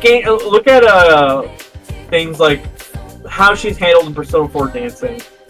The furthest point in the game that isn't literally just the epilogue. Yeah. Because that game takes place in between the epilogue and Persona 4, which is a wild place to take place, realistically speaking. They don't want to draw new Naruto sprites. is significantly much more open to her, about herself to everyone around her. Like, she's no longer hiding anything or anything like that. And going back to what I meant by the spin-offs, they keep throwing hints at the idea that if anyone was in a relationship with Narukami, it's Naoto. And that's because she's one of the most openly affectionate party members that you can romance. Yeah. The second you start romancing her like, affection just skyrockets. It's actually funny. Yeah. But because of the fact that each of the games are treated, each of the spin-off games treat basically all romances as viable, they have to toss in hints to everybody. The fact that Naoto's even tossing in hints implies heavily that she's definitely the one that got Narukami in the end. Yeah. If you didn't go for the harem route, because literally she doesn't show any hints of affection unless you romance her. Yeah. So the fact that the spin-offs have her being that affectionate really does kind of throw a wrench into that whole trying to hide who's the actual romance here, because Chie and Yukiko don't get it anywhere near as much as Naoto, because as much as there are viable romance options, let's be upfront, they have alternative romance options and it's each other, especially with their voice actresses literally shipping the two. Yeah. And Rise wasn't going to be backing down anytime soon, so everyone just kind of expected to be flirting. So it really is just a case of, hey, you are being significantly more affectionate than you should be, and the only reason you would be is if you were the canonical choice here. Yeah. One thing Naoto also has going for her is that she is not a victim of the Atlas Lights to make girls unable to cook. To be fair, that's because her joke is that she's the only competent person on this team. Yeah. So of course she's the only one who actually knows how to cook. Which is either a good thing or a bad thing, depending on how you look at it. Why would it be a bad thing? Because the fact that that's a defining personality trait is kind of sad. Okay, that is true, but let's be honest here. It's actually a good thing, because you want to know what generally is considered one of the defining traits of being an adult. Being a good cook. It's being able to cook for yourself, keep yourself alive. The fact that she knows how to actually cook implies that she knows how to keep herself, alive, implying that she's on track to being a good to being a good self-sufficient adult.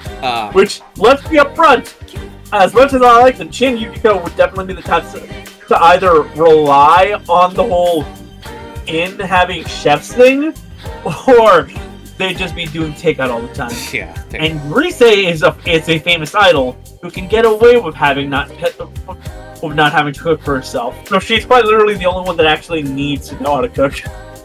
Naoto's Social Link also has a Persona 5 reference in it, because her items are stolen by the Phantom Thief, which is actually Atlas foreshadowing Persona 5 years before it happened, so... yeah. That's a joke, but it's... Also, she might... It's there. A fun little fact, she might actually be like the... I think it's like 2 confirmed cases, because I'm pretty sure Yukiko's also effectively just a confirmed case. Her social link ends up specifically on her Valentine's. It's heavily implied she fucks Narukami. I think every romance option fucks the main character at some point. I know, but it's just that Yukiko and Naoto are the most blatant about it. Do they go home and fuck, or do they fuck on the beach? That's the real question. No, the reason I say this is because everyone knows this infamous line: less than a meter apart. But do they fuck at home, or do they fuck on the beach? Well, you're in your room, so you're clearly fucking at your room. Valentine's Day, they go to the beach. They do, but that. Okay, yeah, that's true. Got him. I'm the bigger Persona 4 expert now. But I'm pretty sure it actually cuts to the room, because it's also when she does the whole switching to the girl outfit if you ask her to do so. That's Christmas Eve, I think. You might be mixing those up, because I know Christmas Eve is in the room. Okay, yeah, you might be right there. Yeah, let's continue on with that. She's quite literally just the most competent member of your team, and that makes her the automatically, just by default, the best member of the party. Yeah, best skills, best, well, not best social link, but she's up there. She has a gun. But social link's a lot of fun, is what it is. She has a gun. It doesn't characterize her much more, but it's very much one where she learns to actually be able to enjoy herself at her own age. One detriment to her social link is that it does have ridiculously high, like, you have to have high, 2 maxed out social stats, I believe, to even start it. Yeah, you need that. In my second playthrough, I romanced Chie because I wasn't sure if I'd be able to even do Naoto's, but what do you know, I was able to, and I romanced her and ended up cheating on Chie. Sorry.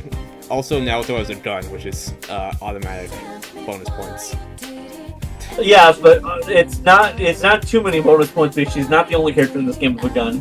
Yeah, that's true. Now on to the social links of this game, which we judge based on the quality of their social links and other character traits that pop up, I guess. Ordered by our Taro order, by the way, again. Ryotaro Dojima, the character that watches over you. Like the Sojiro of this game, basically. Kind of. Sort of. Whatever. Sad, because Sojiro is definitely taking his cues off of Dojima. If Sojito's an S tier, I'd say Dojima has to be an S tier too. Yeah. But is he better or worse than Sojiro? Which one went around literally chasing after a moving vehicle, trying to rescue his kidnapped daughter? Well, that's true. But which one? And also almost got himself killed, trying to like murder Namatame for almost killing his daughter. That is also true. But which one refused to believe you on your story when if you matched out with social link by then? Technically both of them for a while. Technically, yeah. But... like at a certain point, you can't actually go further with like Sojito's social link unless you move the story along. Yeah, it is locked until the topic comes on. And also, just generally speaking, as much as I'd like to give him shit for that, I can't, because upfront, if I were put in this same position, heck, even if it was just me being told the story, I wouldn't fucking believe you at all. Yeah, I mean, out of context, you hear it and you're like, is this dude high or something? It sounds insane, but like in context, you just found out that your nephew is in contact with a serial killer and that has been threatening him for a while, and he hasn't come up to you. And now he's tossing around stories about a fucking TV world, and your daughter's been kidnapped? Yeah, it's insane. Like, they're literally in the middle of a serial killer investigation that has had no goddamn leads in ages, and now you just found out that your own nephew is in contact with the fucker. Here's a little fun fact before I talk about social link. Because, as we all know, Persona 4 is pretty much an asset flip of Persona 3 because Atlas was going through financial troubles at the time and they didn't have the appropriate budget to make like fully new models. That's not a bad thing. Ocarina of Time and Majora's Mask do the same thing, and Majora's Mask is easily considered one of the best games in that franchise. Yeah, I'm not saying that to like shit on Persona 4. I'm just saying that, but no, bringing this up before anyone says anything. Yeah, like tying to that, Dojima's model is actually just a reskinned Akihiko, which is fitting because Akihiko is also goes on to be a police officer. Yeah, and another fun fact, Arc System Works wanted to have Dojima as a fighter in Arena, but Atlas shot that down hard. To be fair, they did at least implement him into the story. Yeah. And this is another good trait of Dojima. The man unironically cares about the people in his life. It's to the point where it's why Adachi starts helping you out post the main story. Like, during the spin-offs and stuff like that. It's because he does appreciate the fact that Dojima still visits him regularly and stuff like that. He legitimately viewed, Adachi as a friend, and Adachi basically didn't realize it until well after it was all too late. Now, his social link, I feel like, also ties into Nanatos as well, so it's kind of just... Well, in my opinion, it's one story. I'm gonna be upfront. If you're maxing out his social link and you're not doing Nanako's, you're just not getting the whole story. Or the other way around. Yeah, it's like I feel, honestly, we should. They're so intertwined. You should toss her right next to him, because let's be upfront. There is no world where people don't view Dojima as an S tier and don't also immediately view Nanako as an S tier. Because Nanako is easily one of the best characters in this entire franchise. Obviously, Nanako is right above Dojima, though. Yeah. She might honestly be above like some of the people above her. Yeah, but well, they're trying to just for the joke here. She's in between Narukami and Dojima because they're her guardians. Yeah, unless like someone goes in between them, but we'll see. Yeah. But I was gonna say, both their social links feel like one story, like split across two different social links. And it is easily one of the strongest social links in the entire franchise. If you view both of them together. Yeah, it's about Dojima's dead wife, who and Nanako thinks like, oh, he's throwing. Correct me, it's been a while since I played Persona 4, but I did match both of these, by the way. But Nanako thinks, oh, he's just throwing himself into his work because he doesn't want to see Nanako because she reminds him too much of his wife. I'm pretty sure the wife was given a name and I just don't remember it. So if I correctly, that wasn't exactly her knowledge. It was him like bringing up the fact that that's why he was kind of avoiding her. Yeah, I did mesh them together, but yeah. Yeah, no, like specifically Nanako thought that her dad just straight up didn't love her, period. Yeah. Because he didn't know what he was doing so often at work, and it was just like, all she knew was that her dad just wasn't coming home. And in her head, it's like, he doesn't love me. Meanwhile, Dojima's essentially killing himself slowly, trying to find any leads into the man who hit and ran his life. And he just can't be around Nanako as much as he'd like to, because she reminds him too much of his life. Yeah, I get that. Also, bonus points. Bonus points for Nanako. Her birthday is October 4th, a day that Persona 3 fans surely love, don't they? Anyways, continuing on with that, it kind of culminates in Nanako running away and like them both having to have like a serious conversation about the whole thing. Yeah. Because like legitimately, it's kind of heartbreaking to see such a little girl have this idea in her head. Yeah. And like meanwhile, part of Dojima's social link is the fact that he has to come to the realization that he like has noticed that you're basically taking his spot, and he really does need to start stepping up and getting back into his daughter's life. I didn't talk about like the dungeons for this because they're all just pretty much palette swaps of each other. But except for the fact that Heaven, which is Nanako's dungeon, is easily the best dungeon in this game. Yeah, Banner music, just by the way. by the vibes, the music, and the symbolism of her dungeon being Heaven itself. So there is one dungeon I have thoughts about, and we'll get to that when we get to that, if you know what I mean. Yeah, just... But yeah. The sad fact that, like, this young girl is quite literally just this tied to death is ridiculously depressing. Sad. Especially because as early on as, like, just the first meeting between her and your friends, she's already calling you big brother and stuff like that, because you know for a fact that Dojima's, like, not been coming home and stuff like that. Yeah. It really is just, like, the perfect storm for making her, like, the most loved character in this game before the game knocks you down, kidnaps her, and then just puts you on a position where her life is on the line, and if you fuck up, she will die. And I'm not gonna lie, every time I get to this point in the story, I actually start tearing up, like, during the main story bits, because it is just depressing. If you guys don't think Naruto is S tier, I don't know. Find another tier list. Find another tier I'm list. sorry, but I don't want to associate with anyone who doesn't think Nanaka's S tier. Yeah.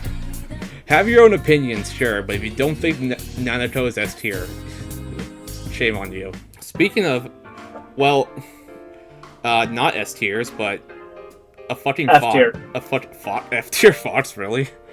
The fox is F tier. Fuck this fox. Really? I'm sorry, but have you ever seen the goddamn prices even at max social link? Okay, fair. That fox is one greedy motherfucker. You should not be charging me this much. You have a golden temple. Yeah. God, where do I put the fox? Look, the fox isn't even a social link. It's essentially just a collection of side quests. Yeah, it's just a side quest giver, and it's just. I didn't max it, by the way.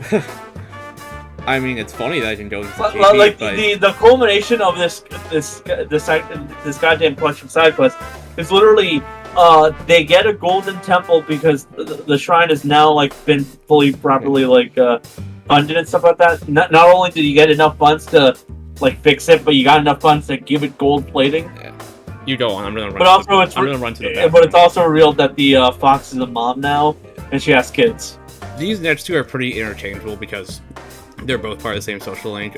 Ko and Daisuke, I don't remember their last names, so. I know Ko is. I think it's that's another character. Never mind. No. I was gonna say Ken Ichijoji. Ichijoji's last name for the Digimon. So Ko is someone else. In my opinion, these guys are a solid B tier. I agree. Okay. And they're gonna go right next to each other, but I don't know. Actually, no. Daisuke is a B tier. Ko is an A tier. Because Ko's actual social link is significantly better. I'll put him... Because, like, Daisuke's social link is all about relationship troubles. Meanwhile, Ko's is all about how, quite literally, in his youth, he was adopted by a family that, like, couldn't have children, so he ended up getting a lot of pressure on him. And, he's always just wanted to play basketball, but then part ways into it, the family has a kid, and now he feels like he's completely useless. The only reason he was adopted is now gone. The pressure's off of him, and he just feels like, well, what now? Does my adopted family even care about me anymore? And yeah, that's a hard struggle to deal with. Yeah. I put Daisuke top B tier and Ko bottom of A. Yeah, okay, that works. That way they're kind of next to each other. This was also one of the social links I matched because it's an easy one, I guess. I like ballin'. You got the ball, so double points for that.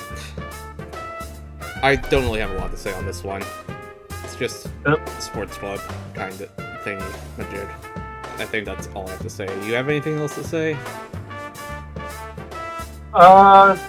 Their social link is intricately linked, inexplicably linked to Ayabihara's. Yeah, I was gonna say. So, one of them. You need to do the social link if you want to get Ai's social link. Yeah. So just be aware of that, people.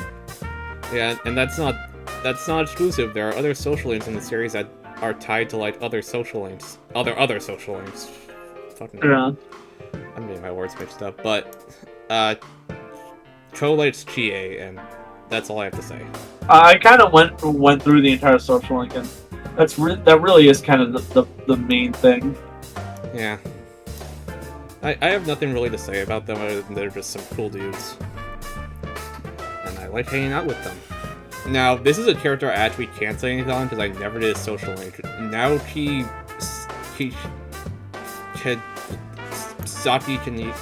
Kanishi, I think? Yeah, it's Naoki Kanishi. I'm gonna be, this is an A tier in my opinion.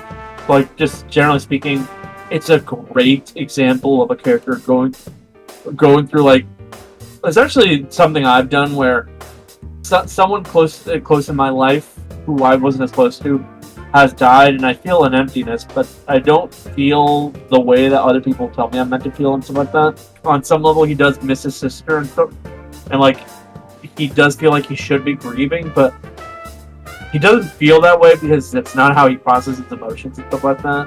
It's basically a very solid story about like how someone goes like after the death of the loved one, but how it's like society kind of expects you to react, and how if you aren't reacting the way everyone thinks you're supposed to be, how like that feels somehow more demeaning just because of the fact that everyone's treating you differently just for the fact that you don't process emotions the way everyone expects you to. Now here's another social link I never did. I actually don't know this character's name.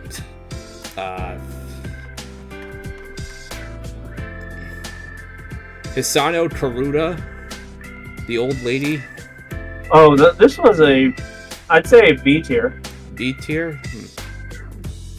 Her entire social link is basically that of someone who's gotten close to the end of their life. They know their time is up.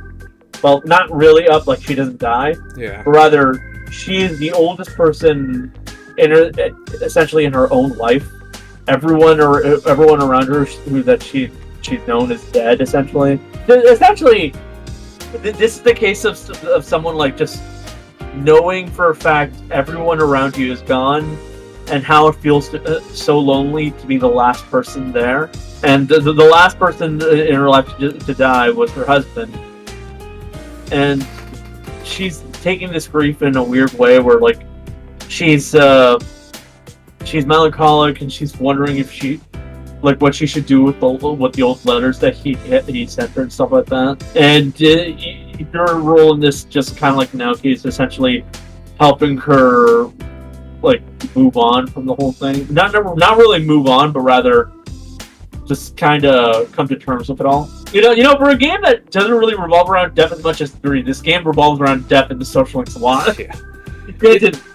It's just because she's the death arcana, but Naoki's also does that, and he's the hanged man. Isn't what's her name? Hisano, isn't her social link also locked behind progressing another social link? Or am I imagining things? Technically, you encounter her first in the hospital, but then after that, you're fine. For the 3rd time in a row, here's someone I did not do their social link. Eri Minama. I'm probably butchering these, but D tier. D tier. Look, I'd give her C if she was more forgettable, but it's basically her having just married this guy and like not really liking her stepson, and her stepson not liking her, and the realization that they should like each other. It's basically just like a fucking Hallmark movie, you know what I mean? Yeah, my dad watches Hallmark. I think I mentioned that in the Persona 5 section. Yeah. Actually, I'm technically exaggerating. Hallmark is mostly about romance. She's essentially just the plot of any generic coming of age movie about like someone like realizing that they have a new parent. I would not put her. Yeah. I wouldn't even put her above Chihaya. I would honestly just there. You were saying. She's just not that fun to deal with. Yeah, she's just not a good character. That's what you're saying. Yeah, part of it involves her being kind of shitty towards her new son at the very beginning. It's like, you're the one who married a guy with a kid. That's called bad parenting. If you didn't want to have a kid, you probably should have found someone else. Someone who's dealt with a lot of parenting issues. Just generally speaking, because my family's relationship isn't always the most solid. This entire thing, I'm so done with that entire situation. There's a reason why she's D. If it weren't for the fact that she's not more hateable, if she were any more hateable, she'd be at F. I guess if you were ever like to skip a social link, then she would be one. She would be the one to skip. Most people probably unintentionally skip it because you need to do the side job to get her. Speaking of skippable social links, this one I have done, so I can safely say she is fucking F tier. Fuck Sayoko, the nurse. God, what were I will they give thinking? her points for her knowing that she's a terrible human being, but she's nice. Actually, no, she's not worse than the Fox. Because at least she's an actual social link. Fuck this character. Yeah, no, like, even Oya really actually stuck around for the end of her social link. Her social link's resolution is literally that she just goes away. Yeah, it's just... I don't know why well, actually, I had nothing better to do at night, so... Yeah. Fucking... You didn't have the ability to tutor yet, because that requires a lot of, like, fucking... I actually... That's another social link I didn't do, so... But we'll get that there when we get there, but... Yeah, Sayoko hits on you a lot, which I don't like. Probably like the the only older woman to actually hit on Narutami that's not a certain someone else that definitely shouldn't be hitting on the younger people. The main difference here is that one is played up for jokes because it technically is a joke. This one is not being played for joke, and it's blatantly obvious that even Narukami is a bit uncomfortable. Yeah. Yeah, she is referenced in Persona 5 through the Kemi social link. She's name dropped, but other than that, I got nothing to say about her. Fuck her. That's all I have to say about her. What were they thinking?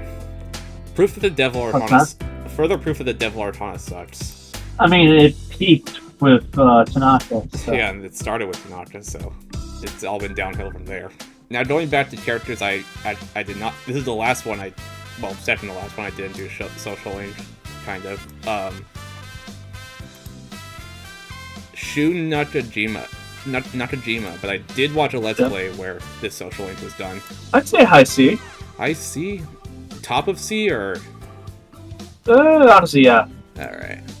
The thing is, his social link, I have a few issues with it. It's mostly just, it takes too much, it's way too late into the game, and just generally speaking, it doesn't start getting good until, like, near the end of it all. It feels kind of like you're just kind of there for the tutoring sessions for the first few ones.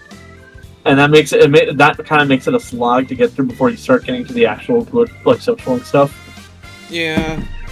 I do like, well, I'm listing this from memory of a Let's Play I watched, so, I do like towards the end, like, Narukami actually gathers all his friends together to throw a birthday party for him. I thought that was kind of sweet. Yeah, that's like, the second to last one.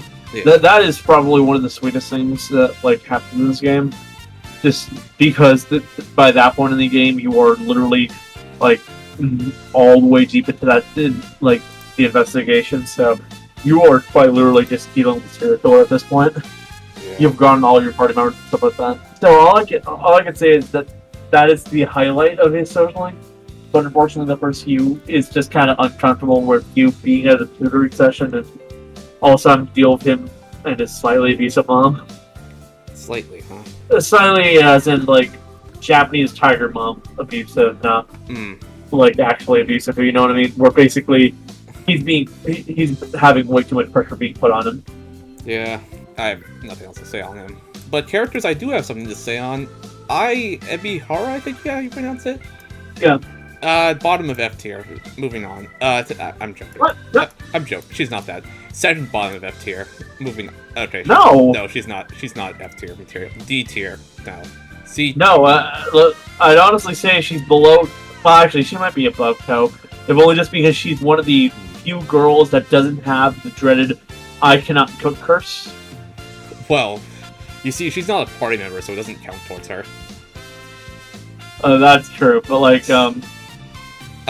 she's honestly one of the better cases of there is a ton of social, a ton of character development over the course of the social link. Yeah, she does. Because she is a shitty person at the very beginning of it all. She does have, again, first impressions do matter, and she does make one. She does certainly make one. But at the same time, she's not like a really shitty person. She's just kind of like high school girl shitty, if you know what I mean. Yeah. She's someone who ditches class and just Like, kind of doesn't value her classmates as much as she should. She's basically. But at the same time, she's also like one of the characters that rose by the end of it all the most. Her starting point is already low. She does like have a crush on Ko. Or does it actually change depending on which strength social? No, I think it's always Ko. It's always Ko. So she does have a crush on Ko, and then when she finds out, oh, he doesn't like her bad, she tries to fucking Amori bad ending herself. I'm gonna kill myself! Calm down.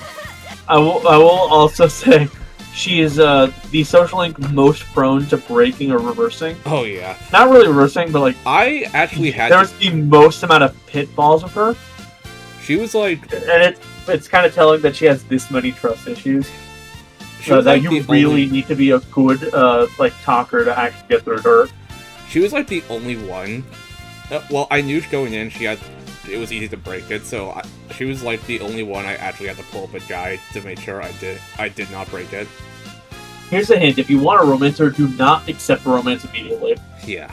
Like if you romance her the second that you're given the option early on, that locks you out of the romance, if only just because of the fact that she basically has dated you and realized that you're not what she wants. Yeah, I went for the platonic route. The only way to do it is to deny her the first time around, and then when it pops up again when she actually has feelings for you, that's when you accept it. I had to triple check that guide just to make sure, because I did not want to romance her. And the fact that she was the only one I needed to pull up a guide for kind of says a lot. Well, other than Naoto, I guess, but her, fuck this character. Well, in terms of, like, easy to break, like, she does grow a lot as a person. She like, there's an argument to be made that she's the one that grows the most among the entire cast. Because a lot of them kind of start at a place and don't really change that much.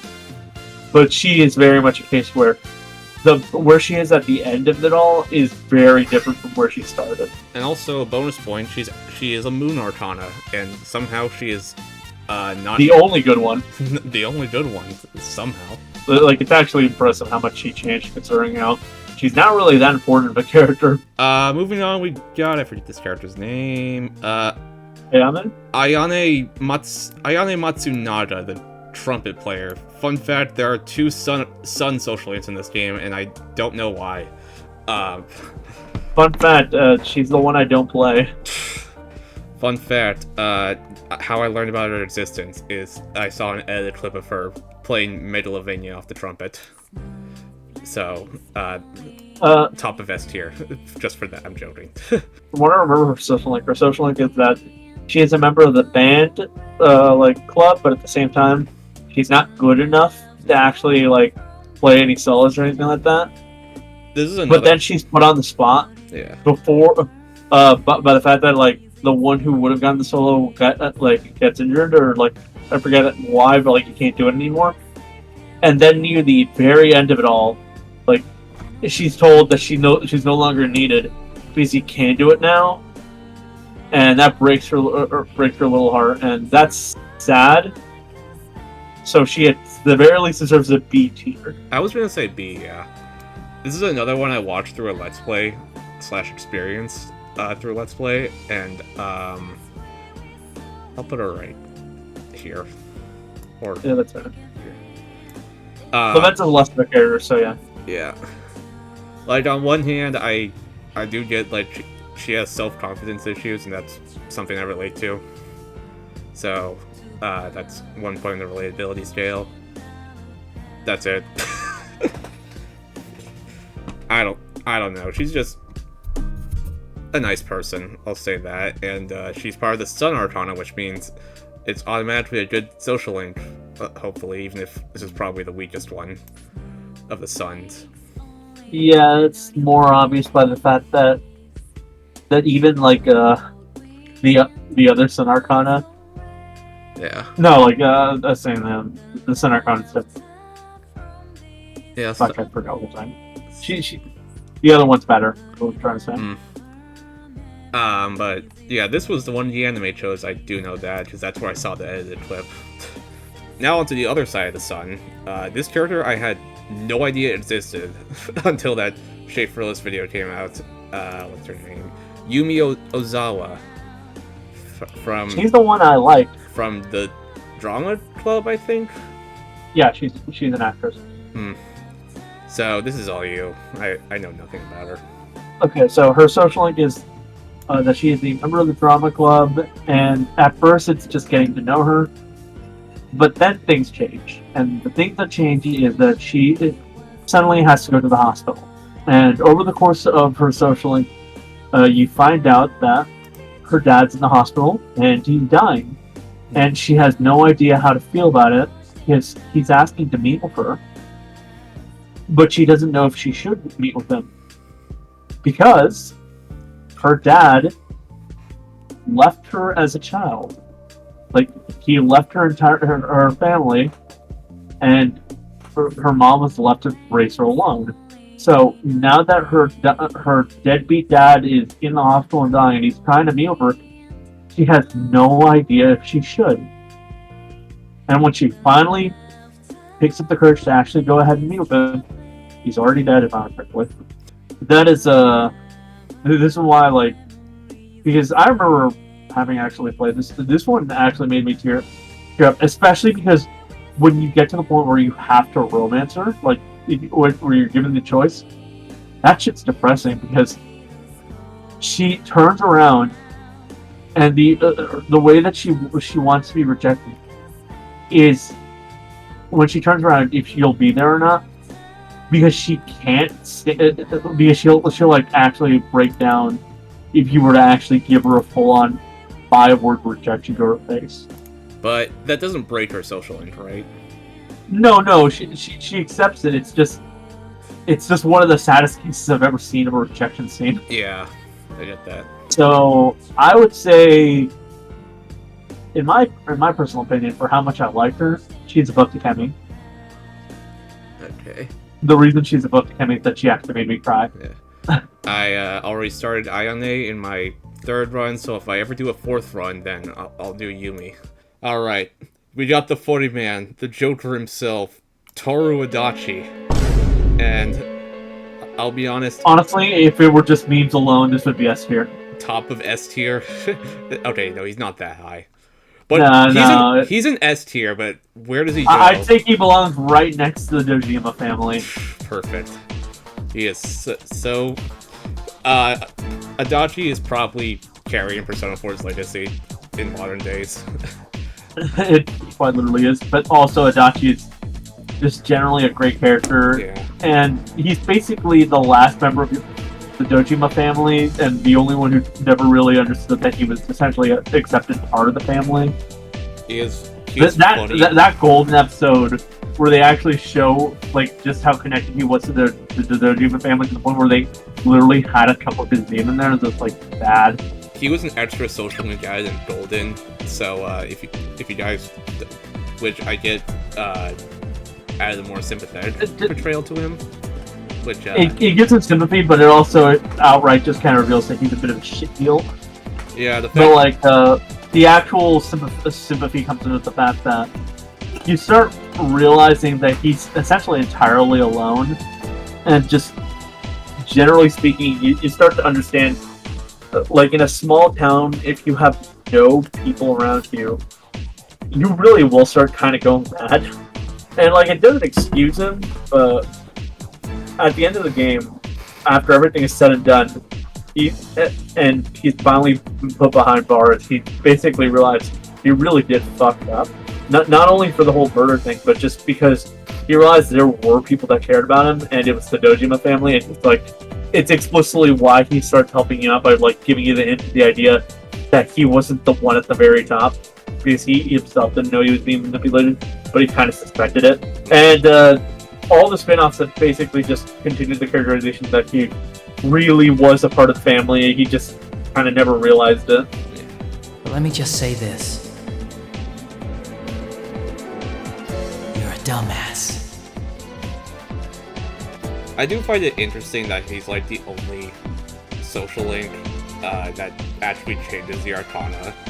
Like, initially he's Jester, and at some point, well, if you're on the path to the truth, then it changes to Hunger. The reason is because he's fooling you, technically. Because he's not being entirely upfront about who he is. And another noticeable thing about him is that he is quite literally the mirror you. Yeah. The entire point of him is that he is essentially what the main character would have become had he not immediately started like latching on to people and making friends, just generally enjoying himself. So an incel. Yeah, he's quite literally like an incel who never really learned to appreciate the people around him. They have the same. And it's only after he gets in jail that you realize that he really did fuck up on that level. They have the same voice actor, which I hope the remake. They have the same persona. I hope the remake keeps the voice actor gag. I think his persona uses wind, which is the opposite of electricity. Which his persona is literally yours but inverted. Yeah. You say the dumbest shit. Well, he's a funny man, meme man, fun social link, I guess. He is one of the faces of the "Back, my brother, spit your shit indeed" meme. And just generally speaking, he's a good he's a character dancing in a bunch of the spin-offs. It's actually funny. Yeah, he's just a dachi. I don't know what to say about him that hasn't already been said. But I do know the cabbage meme, and I know the beaches and shores meme, and I know he's the Joker, and he lives in a society, and he's insane, and he gets beat up by Dojima a lot. And also, he disproves the that stupid Trinity Soul TV show that says only teenagers can have personas, because he was 27 at the time of Persona 4 taking place. Yeah. So take that. Also, he was Thank God. He was born in 1984. So take that as you will. Literally 1984. Okay, I'm ready to argue about this one. Marie. Okay, what's your argument here? D tier. Look, I won't accept anything less than C. C. Okay. Let's discuss. Personally, I have her at B, but that's why I won't accept anything less than C. Okay, that is the middle ground. So let's discuss. Marie was not in the original PS2 version. She was introduced in Golden. You have to do her social link to unlock an extra dungeon, and I guess the true ending. Well, the epilogue, I guess. Yep. And she's a tsundere, and I don't know. What I can't say about Marie is that she really does flesh out the world of Persona 4 significantly just by her existence, because it really does open the possibility that Izanami not only was this determined to go through her plan, but she even gave humanity a chance for Marie, essentially. Because Marie is Izanami. They're the same character. The fact of the matter is that she threw herself out there without any memories to see if, on some level, humanity could prove her wrong as to what she'd want. And it's indicative that just by the epilogue, the true epilogue, that you actually succeed no matter what, as long as you finish her socialing and stuff like that. Yeah. Because essentially she becomes the new goddess of Inaba. And the reason for that is because, quite literally, yeah, she's a goddess. You go out of your way to prove that humanity is worth keeping around, essentially. Yeah.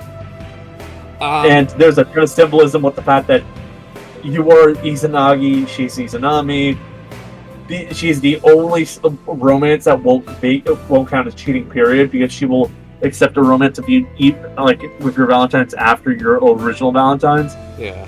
She is quite literally just free threesome. She's essentially symbolically your actual wife. Literally, just symbolically. It's funny, but I understand why people don't like her, especially because her personality is that of a tsundere. Yeah, I've never. But at the same time, she's nowhere near the worst tsundere I've encountered. She's actually very light on it. She doesn't hit you or anything like that. The most she does is that cartoony, hitting someone in the chest thing that cartoons do. And her poetry is kind of bad, but at the same time, kind of. She's quite literally just a teenage girl who unknowingly is the goddess who already set in motion this entire plot. Your entire thing is just show her that people are worth it, and that is the reason she exists. It's to show that Izanami isn't just an evil goddess. It's to show that this character at one point legitimately was a person, and now is giving you guys one last shot at proving her wrong. So while yes, she is a plot device and everything like that, at the end of the day, she's a good plot device because her role is sufficiently succeeded upon. I have said this before, but I have never liked characters who are just whose personalities are just I'm a fucking asshole / jerk to you, and you like me because of it. So the thing is that, like I mentioned, she's anywhere near as bad as she could be. That is true. Like, she doesn't assault you or anything like that. Heck, she isn't even an asshole about most things. She's only really an asshole when Margaret deliberately antagonizes her by giving you her poetry. Like, more often than not, she's just kind of, like, standoffish and just curious about the world around her. You can clearly tell by even part ways into it that she's already, like, loosened up around you, especially after you start helping her out, find her memories and stuff like that. And the only reason she even leaves, so that you can start that whole final dungeon, is because she legitimately believes that you guys are going to be in trouble if she's still around you, because she might actually, like, lose control and attack you guys. Yeah. So as much as people give her shit for being a tsundere, as someone with a lot of experience with tsundere characters, you guys are really overblowing it. Yeah. She's not, like, as egregious as other I'm an asshole characters. Even good tsunderes, like, are doing way worse than she is. Yeah. Like, characters like Rin Tosaka from Fate Stay Night are known for being really good examples of tsunderes that aren't, like, the worst and stuff like that. But even then, she goes around actively attempting to murder the main character of her show and stuff like that. And it takes a long-ass time for her to actually open up to him, even though she's meant to be the main love interest of that show, or, well, that route. But, like, Marie, like, you guys realize that all she's doing is acting like a regular teenage girl. That's just how they act. They're kind of standoffish. They just don't understand the concept of, hey, maybe you should open up to people without immediately acting like it's the end of the world. And just generally speaking, they're gonna do some shitty things, but at the same time, they're not, the worst people in the world. Even as early on as, like, the second social link, you have shit like F-Steak going on. Beef steak? Where it's quite clear that she's just not used to even having to interact with people. So, of course, she's just kind of off like that. And also, she's significantly nicer to the party members than you, because of the fact that you're, essentially on babysitting duty. She knows for a fact the only reason you're hanging out with her is because Margaret essentially forced you onto it. Like, she's nicer to everyone else explicitly because all they know of her is who she appeared to them. So she actually views them as friends immediately. Like, it's one of those things where, by context alone, I can understand why she wouldn't want to be around you. It's because, well, do you honestly want to be around someone who's just being forced into it? No. Like, I wouldn't want to be friends with someone who, like, I'm being told is essentially just babysitting you because the people who are meant to be your guardians are just kind of bored of having to deal with you. Yeah. Here's one thing I will say, and I know I'm not the only one who says this. She was an addition to Golden, so it does kind of feel like she's just shoehorned into it. Especially as someone who's actually started with Golden, like, the worst that is the fact that they don't have voice acting for cutscenes. Yeah. Which but I'm gonna be upfront. This game is the game already has a bunch of social links that already kind of feel tacked on in the first place. Marie isn't special on that front. Yeah, but in Marie's case, like, she actually bonds with the entire party. She's basically like an honorary investigation team member. And then she gets thrown into the story with this extra dungeon during the ski trip, which well, yeah. I quite literally went over the fact that that's important. Yeah. For a good reason. Because she's actually the main bad guy, and she's giving you guys one last chance to really prove to you to her that, yeah, humanity is worth keeping around.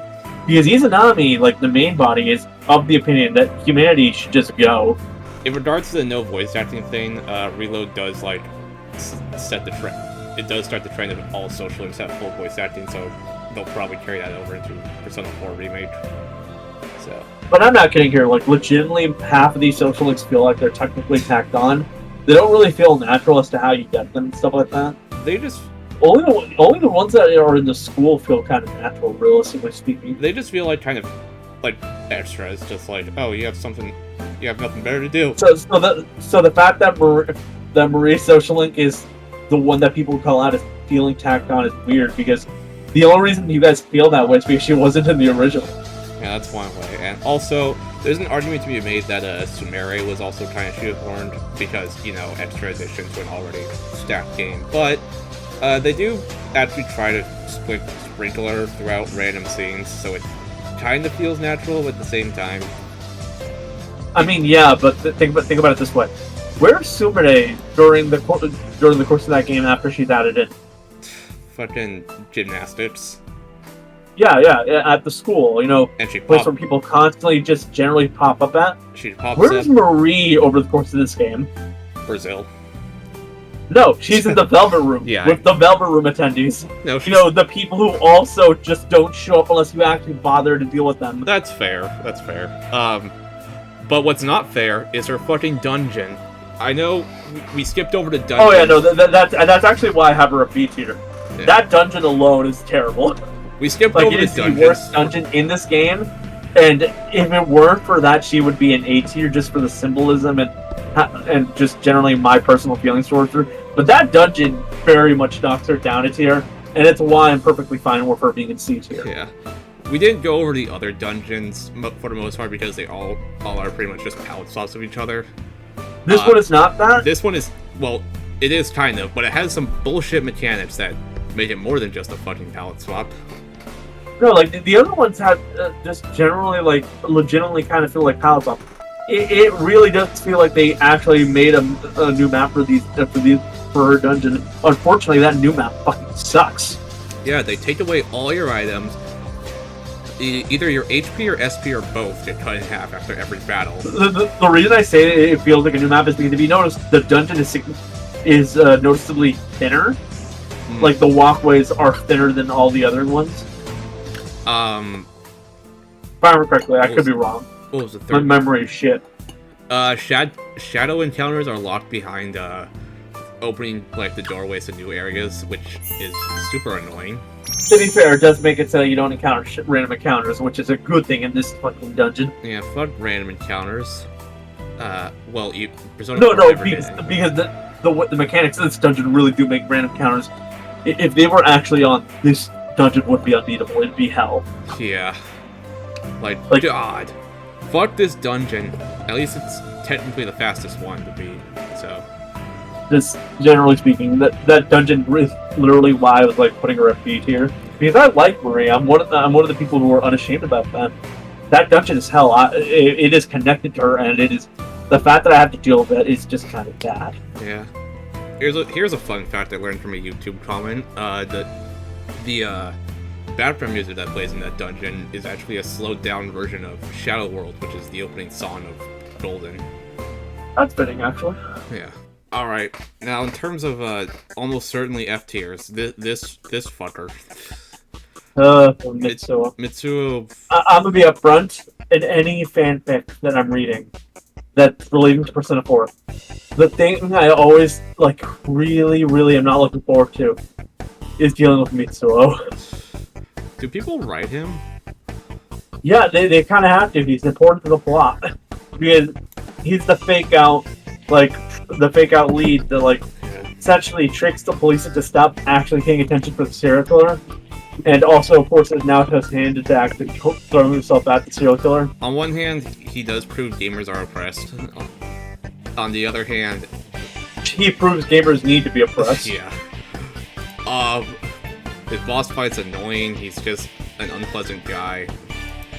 And I'm gonna be upfront. That scene where he tries hitting on you at the very beginning of the game, fucking creepy. I feel like he's gonna shoot up the school. First impressions matter. He did murder a teacher, so it's not out of the question. He doesn't even go to that school, which is the fucking weirdest part. Yeah. Like, canonically, he goes to a different school altogether, which, considering how this is a small town, implies that he went to this town specifically to hit up Yukiko. I don't know. I don't really have a lot to say Fuck on Mitsuo. Yeah, that's kind of all I have to say on Mitsuo. Namatame. This guy, not. I'd say he's D tier. Yeah, he's just trying to. He's kind of a last minute twist, but also he puts Nanako in grave danger, and the only reason he isn't worse is because he legitimately didn't realize he was doing bad stuff. Yeah, but at the same time, man, you're the reason this entire game fucking started because you couldn't keep it in your pants. His boss fight also sucks, so. Because remember, the reason the story started is that it turns out he was cheating on his wife with the news anchor, who was then put under protective custody of the police to keep her from getting harmed, and that's how Adachi killed his first person. I do remember. But yeah, he's just trying to fuck his boss fight, by the way. I will say this. I feel bad for the fact that he was being manipulated, but also he almost got Nanako killed, so fuck him. Yeah. Fuck this guy. Speaking of fuck this guy, this is the worst fucking plot twist I've ever witnessed in any video game ever. Like, God. That's bullshit, we all know it. Yeah, fucking bottom of F tier joke. No, that's actually bullshit. I'm calling BS. There's no way that is the worst plot twist you've ever encountered. Okay, there's worse. It was so blatant that there was someone pulling the strings. It wasn't even funny. It wasn't even a twist to me. Okay, but fuck this guy. If I wasn't following a guide, I would have gotten the worst ending immediately. Well, that's on you, man. No. I actually remember the fact that they existed. You want to know why? That fucking, like, her appearance as the person manning the gas station. She appears only during when it's raining. And every time I talked to her, I was like, "Wait a minute, what? Why are you only appearing now?" Well, when I played, I just forgot it was kind of there, and then by the time the ending happened, I was like, "This is a fucking joke." Like, god damn it. Like on my initial playthrough of, like, constantly talking to everything just in case I missed something. Persona 4 is that kind of thing. So quite literally, I constantly interacted with the gas station attendant who only ever appeared in the rain, and the fact that it wasn't raining and I see her is like, oh, it's you, isn't it?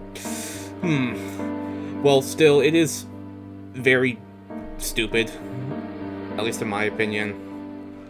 That's the thing. It's nowhere near the worst, even in this franchise. I mean, yeah, there are worse plot twists. I can't think of one off the top of my head. Izanami's staying in F tier because of how bullshit that is, but she's still smarter than Akechi, so she should at the very least be above him. Still, fuck her.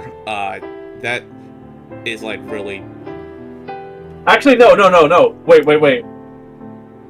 She should be right next to fucking Yaldabaoth right there. They're the same character, essentially. Well, technically, it's right next to each other here. Yeah. Just saying, though, like, no matter what, no one should go below between these two, because they're essentially the same character, and the only reason you have Yaldabaoth above it is because they at the very least used the advantage of the knowledge that Igor was getting a voice actor change to do this. Alright, now we got extra characters which I had to download brutal images out of. So we got King Moron, the initial teacher. D. There's enough hints to the fact that he lusts after Rise that I don't feel comfortable with him. Okay, yeah. Fair. Because he has the fucking magazine. He is funny, but I just found him annoying for the most part. Kashiwagi and immediate F. Yeah, even these lower two. F. They're so close connected, like... I'd honestly say, no matter what, these two should be the bottom. Yeah, like, Hanako, what the fuck were they thinking? And Kashiwagi's not much better. Kashiwagi... They even retconned her into Persona 3, and that is why nobody likes Portable. So, she replaces King Moron as teacher after he dies. And... I feel like we somehow regressed. He was the upgrade instead. Yeah. Even like, sure, he might have a thing for idols, but at the very least, he wasn't, actively hitting on his students. Even the students were like, "Oh, King Moron wasn't that bad," compared to whatever this creature from hell is. And Hanako is just the worst part is she isn't even bad looking. The joke here is that she's older than 25, and that's why she's considered unappealing. But if she just hit on people her own age, she would be nowhere near as bad. Even when they go on the class trip to Gekodon, or Tatsumi Port Island, I should say, which is the Persona 3 location, if you guys don't know. The hotel she rents out is a sex hotel. Yeah, she's so horny on Maine that she's that willing to fuck her own students. Yeah. Seriously, just find her someone her own age and she'd be fine. But like, unfortunately, no. The joke here is this teacher is slightly older than socially acceptable, and she hasn't had a boyfriend, so she's willing to fuck her students. If she was in Persona 5, would she be a romance option? Considering how, if I remember correctly, Kawakami is 28. Technically, they're in the same position. The joke here is that she's a Christmas cake and she's above the age of 25. Now, Hanuko, the fat jokes are bad. Yeah, Hanuko's just there for fat jokes, which aren't funny. Yeah, no, that's just fuck. That's good. Like, I get it if you don't believe in, like, acceptance, so, but I mean, if you don't believe that, like, it's okay for people to be fat, only just because of the fact that, like, it's actually unhealthy, and I know this is fat. Yeah. But you shouldn't be mocking people over it. Like, what would happen if you had, like, you lost a leg, and I spent every time I should near you, literally making fun of the fact that you lost a leg? How would you feel? I would want to shoot you. Yeah. That's kind of the fucked up part of what that is. It's just, dude, what the fuck's wrong with you? I know I said I hope they remove her from the remake, but she kind of has to be there in order to be like fully faithful to the original Persona 4. But jeez, yeah, like God, the proof that Persona 4 was a product of its time. Like, jeez. Yeah. What were they thinking? I noticed you added Saki Koneshi. Yeah, Saki's here. She's just a plot device, F tier, above these guys. Yeah, it's a really D tier. Right above Yellow Mouth. Yeah, she is at the very least, a good plot device that actually does what she needs to do to, like, move the story along. Yeah. Like, it's not like she's aggravating or anything. Her thing is that she's a regular schoolgirl who unfortunately gets murdered for encountering the one case of murder in this town, like, first, and then having to deal with the fact that, like, literally the best friend character in this game not only had a crush on her and wouldn't leave her alone, but she didn't really like him all that much, and the fact of the matter is his family was essentially crushing hers. Also, she dealt with the fact that her dad was a shitty ass human being. If you don't remember the reason that she was so, like, feeling bad about the whole thing, her like parents wouldn't stop essentially harassing her over the fact that she got a job there, and all the neighbors did it too. It's just like, what the fuck's wrong with you guys? Especially because she's blatantly open about the fact that her motivation is making sure that the family can have money. So this is a case of, like, dude, she's trying to help. What the fuck are you doing? Like, in any like actual familial situation, especially like the one with my family, if they saw that, like, the first thing you were doing is to trying to make more money so like you can help support, that would be a good, like, it didn't matter if, like, if like it was the competition, as long as you were trying to help, that'd be at least something. But unfortunately, she's basically not really a character. Also, forehead. That's true. Yeah. So might as well just do Margaret real quick. Where's Margaret? Okay. I'd say B. Anything to say on Margaret, or? She's just a solid, like, Velvet Room attendee. No. She has some fun personality moments. Just generally speaking, like, Velvet Room attendee, they're not really going to be, like, all that high. Yeah. I mean, they're just Velvet Room. I think Elizabeth was kind of like the peak of it, and ever since then it's been just kind of downhill. Yeah. Not necessarily in a bad way, since we're still getting them at C tier. It's just they don't really do much. They're Velvet Room attendees. Their social look is entirely just, hey, make this persona with this certain skill and you're done. Yeah, you could beat it all in a single day if you You really could. Try. Like, I'm pretty sure I've done it at least one New Game Plus, because I made sure to save all of the personas necessary for it as those versions to make sure that I have it. I see. The social links where it's just do this request for me are kind of stupid. Yeah, and the only reason they're not like at the bottom with the box is the fact that they actually have characterization. Yeah. And not like you actually have interactions with them and not just Okay, now we have our final batch of idiots from Persona 3 and Portable and Reload, I guess. The one I'm most familiar with because it's the most recent one I played. Can't say the same about Steven. Yeah, you're not getting much out of me this segment. Just do what you remember.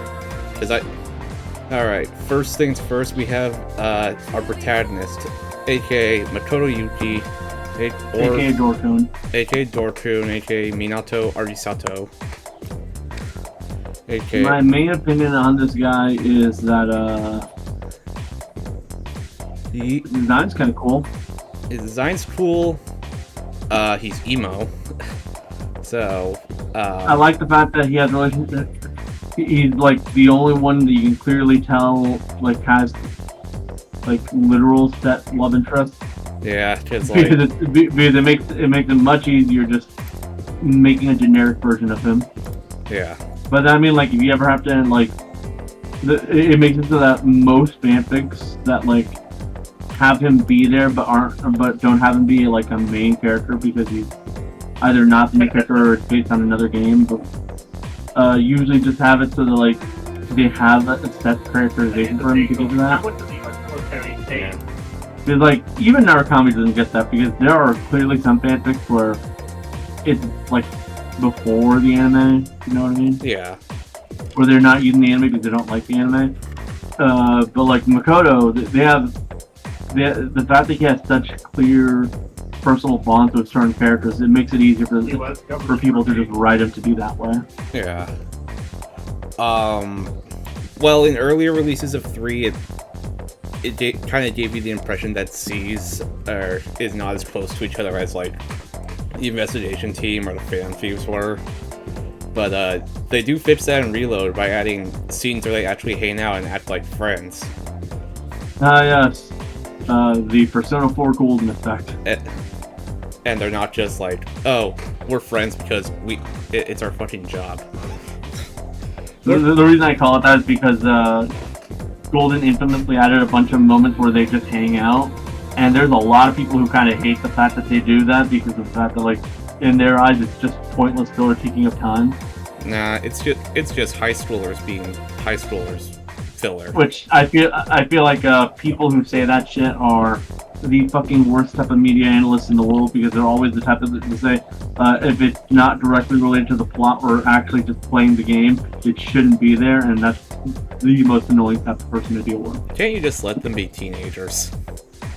Like, you guys realize that like characterization is important, right?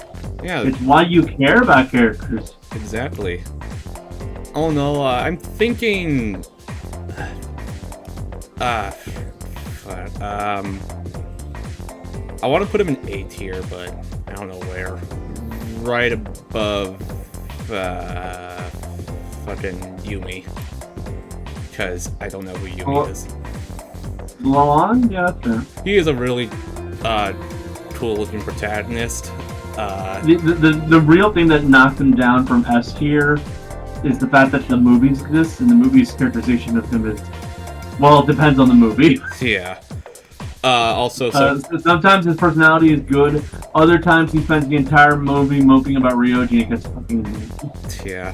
Also, some of his dialogue options are really funny. Like, one with Maiko, she asks, why did my parents get a divorce? And one of the options is, it's probably your fault. Which... yeah. Man. To be fair, I think every single Persona protagonist had at least one what the fuck, man moment. Also, Makoto turns himself into a door. Called himself Dorkun, funniest shit I've ever seen. So, he's the only protagonist to canonically die, to my knowledge. Practically. Well, actually, it's up in the air as to what the hell happened to that guy, because I know people know, but I don't know because I actually barely know anything about the plot of Persona 2. All I know is that they had to censor the main bad guy in the first part of the game because he looks like a certain mustache man. Oh, is he on this list? No, he isn't. This is so sad. Pretty sure. I'm pretty sure his Nier Autotep form is in there. Yeah. But like, he's Nier Autotep. Yeah. But I'm pretty sure Tetsuya from, I think that's his name, from Persona 2 dies before he gets replaced by Maya. Next up, we have Yutari Tachibana. Fun fact, in 2019, Steven once sent like his ranking of all the Persona girls, and Yutari was dead last, with the reason being I just don't like her. Yeah, that was a very fitting assessment. Well, I like Yutari, so I'm gonna fucking argue. To be fair, she's not my least favorite Persona girl now. I can think of worse characters. Yeah, at least like main party girls. No, I'm talking about that too. Yeah. I can think of worse people. What I'm making a joke here is that Femc, I got reminded about the whole Femc being able to romance a 12-year-old thing. Hey, oh yeah, we'll get to her when we get to her. But sorry. But not just that, but there's the fact of the matter is, all the newly added Persona 5 spin-off characters that like are just the cute girl that shows up before story revolves around the older guy that's actually the important character. They'll just feel the same after a certain point. Strangers and Tactical both do that, and oh boy. So does Royal. So does Royal. Oh yeah, Royal does do that. Anyway, so someone pointed that out and was like, "Holy shit, you're right." Since it was 2019, that was before Reload came out, and I actually did watch a full Let's Play of S.E.E.S just to see what was different, and holy shit, Yutari was a bitch in that version. Like, yeah, I did hear that they toned her down significantly. Yeah, they did tone her down. I mean, she's still snarky, but like she's not as a. No, I'm talking about like just vocal direction alone. Yeah, because apparently it's much truer to the original Japanese version, and I don't know what they were thinking with like the Fez version. Yeah. Well, I think it's the same reason that people gave the whole Chie voice actress, which I think that their vocal direction was just kind of off. Yeah. Because, to be fair to Yukari's voice actress, there are worse performers in that vocal dub. Puka, anybody? Oh, God. I know Yukari's. I didn't think Yukari's original was that bad. She later came back as Kawakami, which probably fits her more. Yeah, but like not only did you mention probably fits her more, but which one's constantly yelling at you? Yukari. And not just you, but also just generally the rest of S.E.E.S because her part of the main plot involves her being pissed at everybody else. Yeah, she joins S.E.E.S just to find out what happens to her father, and she like screams at Mitsuru for keeping stuff like the origins of the Dark Tower secret from her. And like she does learn, but as we've established, first impressions do matter. Yeah. But still, but that's not her first impression. Her first impression is pointing the gun at you. A scene that looks like she's actually yeah, but just going off of my memory thanks to the movie. It's that scene where it looks like she's about to shoot herself with the evoker. Yeah, that is also her first scene in Fez. I think Reload too, but I don't remember. Fucking. But like essentially like. Yeah, you're right about first impressions, but first impressions aren't really her screaming her head out of people. Yeah. Her first impression is seemingly looking very depressed and then aiming a gun at you, but which... I mean, I can't really say anything about that considering how the midnight hours are going on, and even, like, Makoto wasn't paying attention to it. Everyone who's playing the game's like, why the hell is everyone turning to Confidants? Yeah. She does get better towards the end, but, like, still, she does scream at people a lot, especially Junpei, though. I do get why. Teenagers are fucking emotional. Junpei also kind of deserves it for like the first half of the game. Yeah. She has the godlike ace defective line, which you can never tell if it's going to be the real line when you hear it now. And then comes the answer, where Yukari takes her bitchiness to a whole new level because she really wants to see her dead emo boyfriend again. Well, depending on if you dated her, but she really misses... It wasn't even the only one you were dating, because remember, the answer originally came out on Fez. Yeah, which you was had still to working with the it. old version of the social link system, where you had to romance all the girls to get them to rank 10. Yeah, thankfully there's a platonic route in Reload, because what the hell were they thinking with that? So yeah, like as much as you're giving her that credit of like about being pissy about her boyfriend, yeah, literally all of them are dating him, and none of them are acting the way that she's acting. And while that is a case of like, you know, grief is interacted by different people in different ways by different people, I'm sorry, but as someone who's dealt with someone who acts like this way in grief, they're still the friggin' worse.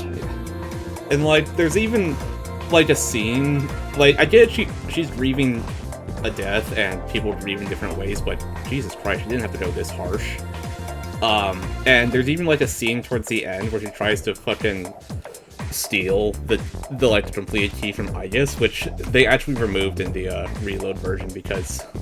Yeah, I heard that they removed that, and all I can think of... Yeah, that sounds about right. It's probably for the best. Yeah. Yeah, she gets really pissy at Aegis, but by the end they become roommates and probably make out. That's a joke. No, if Aegis is doing that with anyone, it's probably Elizabeth. True. But yeah, Yukari is... well, in Reload, they do tone down her whininess, bitchiness a lot, make her a general nice person.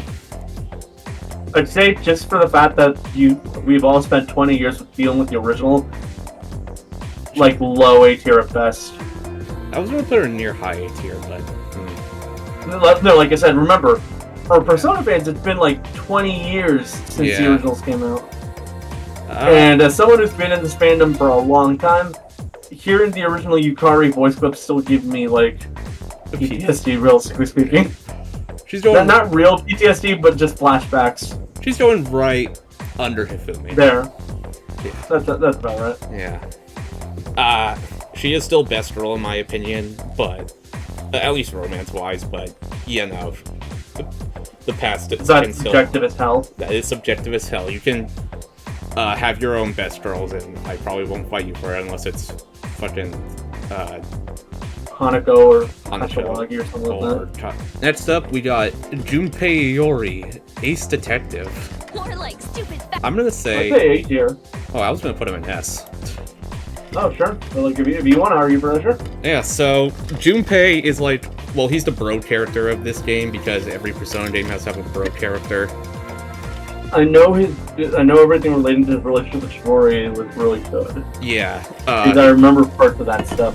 Not from anything I've played, but like just generally, like I've seen certain cutscenes over the years. Yeah, the Chidori stuff definitely like sets him apart from every other like Yosuke and Ryuji, because that proves that this guy got bitches while Yosuke can't.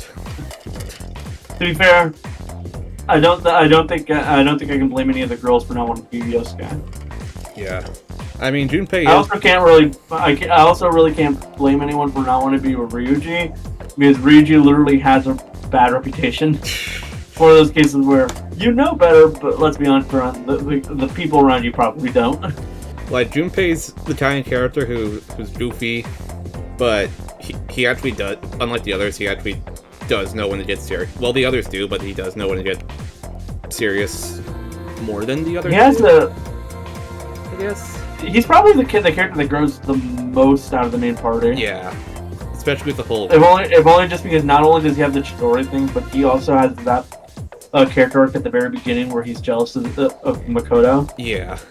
That he has to learn to get over himself. Yeah, which he does, and it's nice. Oh shit, we forgot to go over the others' battle abilities. Fucking hell. Makoto's a wild card, so he doesn't matter.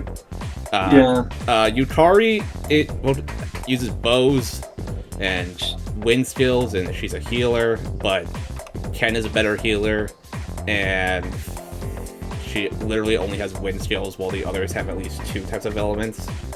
So, yeah, Junpei... There's a reason why they pitched that shit. Yeah. Junpei has fire skills, but he doesn't... He gets, like... He only sticks with, like, weak versions of fire skills, because the stronger ones are Toromaru. Imagine being outclassed by a fucking dog. To be fair, that sounds alright for the Ace defective. Yeah. Also, nice little detail because of the Chidori stuff. If you're playing as a female protagonist in Portable, he is not a romance option, and I do respect that a lot. I respect that a lot. Yeah. I'm gonna... Just generally speaking, that is actually a really admirable trait. That like they took the time to acknowledge that. Yeah, a character like him would probably be really loyal. Yeah. Especially because it's one of the major emotional beats of the game. Yeah. Like, damn, that stuff's just really sad. Yeah, he's the best bro character. Also, in Persona 5, not Persona 5, but in Portable, there's a decent chance that it's the only emotional beat in the game, thanks to the fact that you can inadvertently save Shinji. Yeah. Oh, so, like, he really does have to carry that game's, like, emotions on his back. Yeah. Because, like, the Akihiko stuff doesn't really hit as hard when Shinji's still alive but in a coma. I get that. Yeah, Junpei is going near the top. Like, he's my favorite bro character. Not counting Kanji, because he doesn't... He is a bro, but, like... Kanji doesn't count bro. Because he's later in the game, but he's definitely a better bro than Yosuke. Yeah. Speaking of kind of bros, I guess, Akihiko Sanada, the one that was flanderized into a protein addict in Arena. Hey, it's still better than Trinity Souls. That's true. God, remember that series? I haven't watched that. I have no desire to. His appearance is the only reason they're legally allowed to call themselves Persona. That's a joke because they also have personas in that. But like I'm saying that like if it weren't for his appearance in that, you would not think this is Persona series. Yeah. You think this is just a knockoff JoJo. Yeah.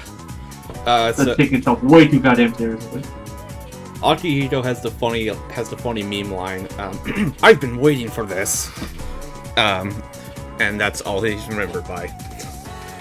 That's a joke. He also has lightning and physical. He has lightning and physical for his moves.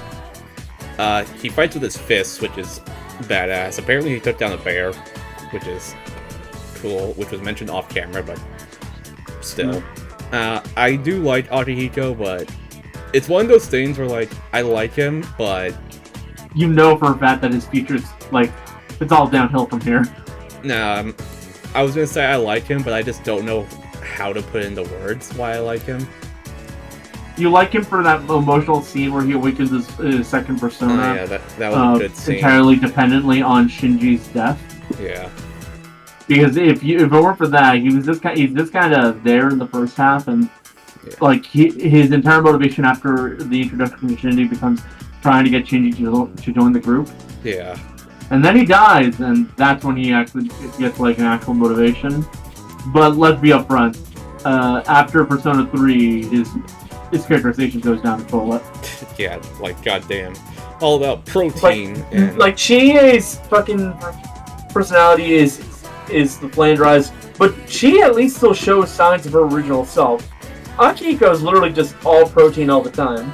Yeah, which they do. You wouldn't even be able to tell that he's meant to be a police officer in the Arena games. They do re-rail it in Reload because, well, they kind of have to, but still.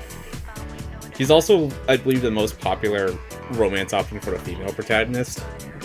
And that checks out. I can see why. So I'm gonna put him below Yusuke. Yeah. Yusuke at the very least has a more consistent personality. Yeah, I like Akihiko, don't get me wrong. I just... Like, even at the spin-offs, Yusuke's personality is fairly intact. Yeah. Akihiko really did get the short end of the stick of the flanderization bat. Poor Akihiko. He never scored. Yeah. That's a joke, of course. He probably could have. Probably. And if with anyone, it's with our next contestant, Mitsuru Koriji. Did I say contestant? Mitsuru. I actually would have thought you made a joke about the protag. Well, that too. Also, Mitsuru Korijo, the one everybody wants to be paid by. I can see why.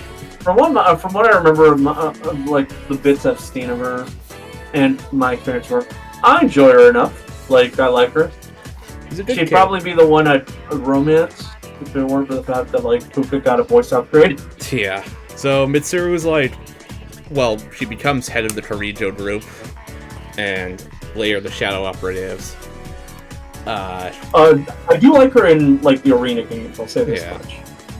Like in the arena games, they solidify her personality to like in the future to basically be the main competent one, and the only one in the Persona 3 cast who knows what the fuck they're doing. Well, yeah, because Akihito got sent to protein Obsessville. And I guess then Elizabeth are explicitly there for one reason and one reason only. They're looking for Makoto. Oh, okay. Yeah, Mitsuru's... If Mitsuru's leading, like, two entire organizations, technically, I don't know if they're part of the same group, but... They have... Technically, I'm pretty sure it's just... They're both the same group, but one's a subsidiary of that group. Yeah, they have to, like... I mean, she has to be, like, competent, at least, because otherwise, why would they let this person run a whole meta? Well, she kind of had to take over as a teenager, so I'm pretty sure by this point she's got a couple years of experience. Yeah. Like, there's also the fact that it's heavily implied by the whole Shadow Operative thing.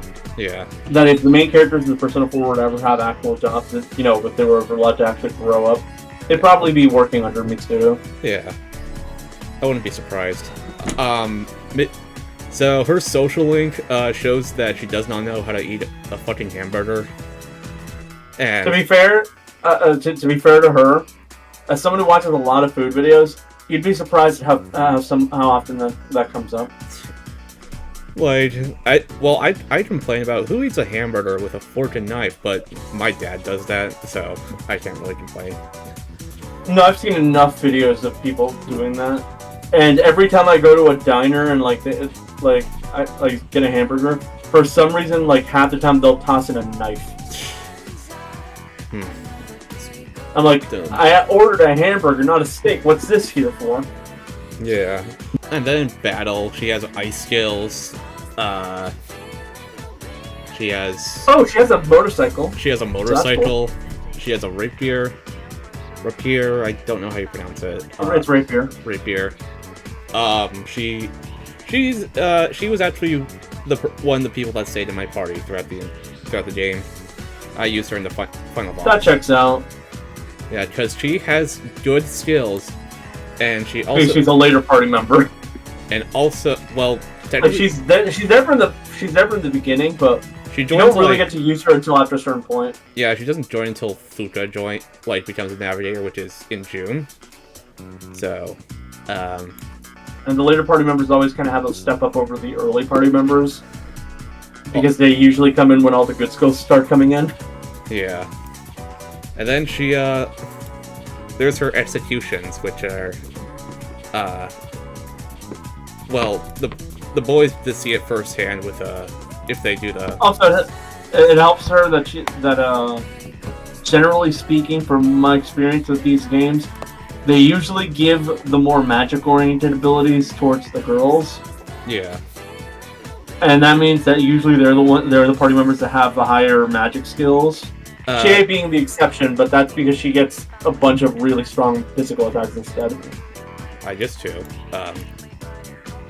Yeah, but I guess I'm pretty sure her entire thing is physical. Yeah. Like she uses all three forms of that from her physical. Yeah. Fun fact, Mitsuru's new voice actor once tweeted that she ships Mitsuru and Yukari together, and someone responded, "Excuse me, Yukari is my wife," and the response was, "Yukari has two hands." Thanks. Extremely. I'm gonna put her very top of B tier. The only thing that's keeping her out of A is that feels fair. The only she feels like a better Makoto. The only thing that's keeping her out of A is the fact that she speaks French. And that is a fair assessment. Now we did talk about voice upgrades. Fuka Yamagishi Fuka, my favorite character appearance-wise. Like, I like her personality. I just couldn't stand her voice. So, Thankfully, Reload has changed that. yeah, Reload. Her voice. Also, she has the best outfit in the dancing game, like bar none. Yeah, I do agree. If I sat through Fez or Portable and had to listen to that entire voice performance, she would have gone straight to D tier. The enemy! The enemy! But now that she has an actually good voice actor, which I thought was impossible, I would say she is right under Yutari for me.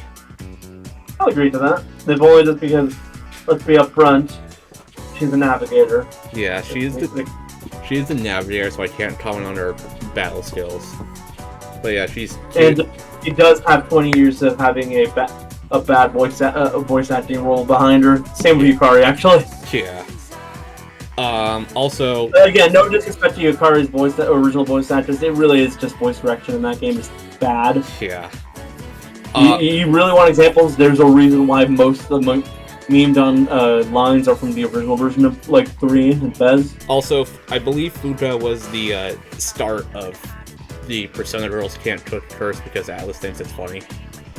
Yeah. And that's like her entire social link instead of like nerdy shit, which would be more fitting for her, like Tech Wizard kind of thing. To be fair, to be fair to her on that front, there's a bunch of like characters where you think the social link would be more about their actual interests instead of like whatever weird, random, wacky situations going on in their lives.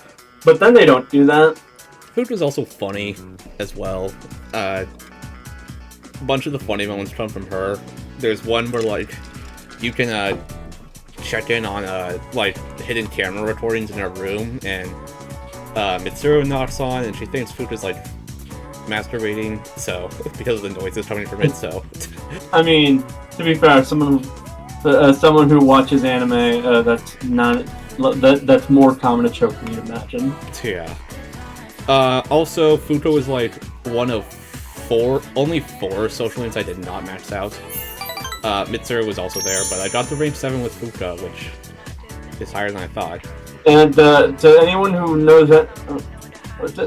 knows slightly deeper Uneven Buddies lore, they know that on whenever we play on PlayStation, like if they've ever caught a glimpse at the background of like the profile we use for Uneven Buddies with my recordings, it's literally just Fuka. Yeah, I'm gonna change that, but I don't know what to. Fun fact, Fuka's rank 10 social or platonic rank 10 social link does play out differently if you're romancing Yukari, because Yukari mentions like it in her romance about that she gets jealous when she sees Makoto hanging out with Fuka, and like she comes in to check and's like, you're not making moves on Fuka, are you? Something like that. Yours? That sounds like Yukari, alright. Alright, moving on, we got the one and only Igus. I like Igus a lot. So do I. That's because I like robots a lot. So yeah. Igus is a robot that learns how to be human, and therefore every robot that learns how to be human is just a copycat of Igus. Let's not play that game. There's been too many of those to even count. Yeah, so... Literally. She's like going near the top, like... Honestly, yeah. Maybe at the very top, but I don't know. She does have Orgia mode. Yeah, that is true. Very top. There, fuck it. Igus is the best character. Sorry, to everyone who doesn't know, that voice clip, every time it pops up in any game I'm playing, the Orgia mode thing, I don't outright do it because I'm smart enough not to, but I do chuckle inwards because I find it very funny. Literally just one letter off of saying Orgy mode. She's gonna do that when she captures all of the S.E.E.S girls and traps Makoto in a room with all of them. She would. She would. 100. Like, one of her express purposes is trying to get Makoto to find the value of life. Yeah. Doing something like that sounds exactly like something like she would think of to try and make him think highly of life. Yeah. She is a very late game social link, but it is easy to max out, so... Probably because she actually wants you to get closer to her. Yeah. And therefore, she is the only good Eon social link ever. Take that. There's only been 2. Yeah, there's only been 2. So Aegis's social link is just more Aegis, so that's cool. And then at the end, she asks you to untie her ribbon, which, yeah. Basically, her only piece of clothing. Yeah, and she's like, I apologize if I make any weird noises. I always find that one little comic funny. You know, the one where Makoto takes it and she calls him a thief. Yeah. And also, she's a toaster. Yeah. How else would you burn your bread? That is true. And like the entire game is just character development for Aegis after she joins the party. And then, especially in the answer. Yeah, so much so that they made a whole expansion pack where she's the main character, and she gets the wild card. There's an argument who made it to that she basically is the real main character of this game. Yeah. What I could see that. Like, Makoto may be the protagonist, well, the one you control, but Aegis is a real star of the show. Yeah. Also, she's the only good mascot of this fucking franchise. That's true. As much as Koromaru is cute, Koromaru is not the franchise's the mascot of 3. It's Aegis. Yeah. And the other mascots are Teddy and Morgana. Yeah. And here's a hint: who's that S here and who's that D? That is true. But yeah, Aegis is a good girl. The ending cutscene where she gives that speech while the protagonist is just lying on her lap is very sad. In my opinion, as much as Logan says Yukari's best girl, Aegis is the actual best girl in this game. I'm not even fronting here. Like, I like Yukari as best as a romance option, but I like Aegis as a character more, if that makes sense. That's fair. Because, hence why she's literally at the very top. But, yeah, in terms of battle, not counting the answer, because wildcard, she has all the physical abilities, she's a heavy hitter, she has orgy mode, which, make her stronger. Is fun, and yeah, she does have a lot of, like, the funny moments in the game. And she has one of my personal favorite robot girl aesthetics. Yeah. Guns in her fingers. Oh, yeah. You'd be surprised, but I can name at least 2 of them that do it, including Aegis. Name the other 2. I mean... No, I said the other one? Yeah, name the other one. Dorothy from Valhalla. I don't know. She is a robot prostitute who canonically has guns in her fingers as a way to deter people who might try to get too rough with her. Yeah. If you know what I mean. Yeah. Well, yeah. She's actually very influenced by Aegis, and you can actually kind of tell. Here, I'll send you a photo. She's also influenced by a bunch of other stuff. Let's just say her appearance is not what you'd imagine, and by that I mean do keep in mind that she's older than she appears. Canonically, these types of robots have the ability to, like, use other bodies. Like, she's deliberately keeping herself this way. Why is she dressed as a maid? That's a schoolgirl uniform. But you can see what I meant by it. She's clearly heavily inspired by Aegis. Yeah. Just appearance of face alone. The headband kind of gives it away. Yeah. But yeah, Aegis is also most certainly the canon romance option. Like, come on. Even Atlas on social media is pushing for it. Like, it's literally just Aegis or Elizabeth canonically. And realistically speaking, let's be upfront, neither of them would be, like, unwilling to go for a threesome. Yeah. As another fun fact, apparently in the S.E.E.S version, she is not coded to be a romance option, so she doesn't count as cheating. Yeah, it's the same thing that happens with Marie. Yeah. Marie doesn't count for the romance thing, which is why you can have her and another girl. Pretty sure you can still get the romance achievement with either of them, though. So. You can. It's just that like they don't count towards like the final day of romance thing with Valentine's Day and stuff like that. Yeah. Like no matter what, they kind of have it anyway. On the topic of very good characters, if you guys don't think Toromaru is S tier, I'm just gonna assume you hate dogs or something. I actually 100% agree with you. Put him above Ryuji. Yeah. Like, come on, he's a dog, he's a good boy. He's a dog. The only reason that he's not above Junpei is the fact that, according to Q, canonically he would fight Kanji. I could see that. Yeah. Like, to be fair to Koromaru, I can understand why he'd fight Kanji. Kanji kind of gives off intimidating, and for dogs, that's basically a sign of wanting to fight. Yeah. Like, I like dogs. Toromaru's a good boy. I'm more of a cat person, but like I like dogs too. Toromaru is not Morgana, and he is also not Teddy, which is also points towards him. Toromaru is the only animal companion that we actually like. Yeah.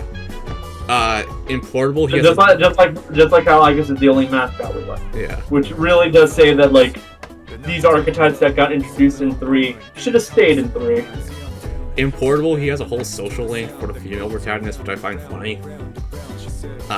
Because it implies that Koromaru does not value Makoto as much as he values Katone.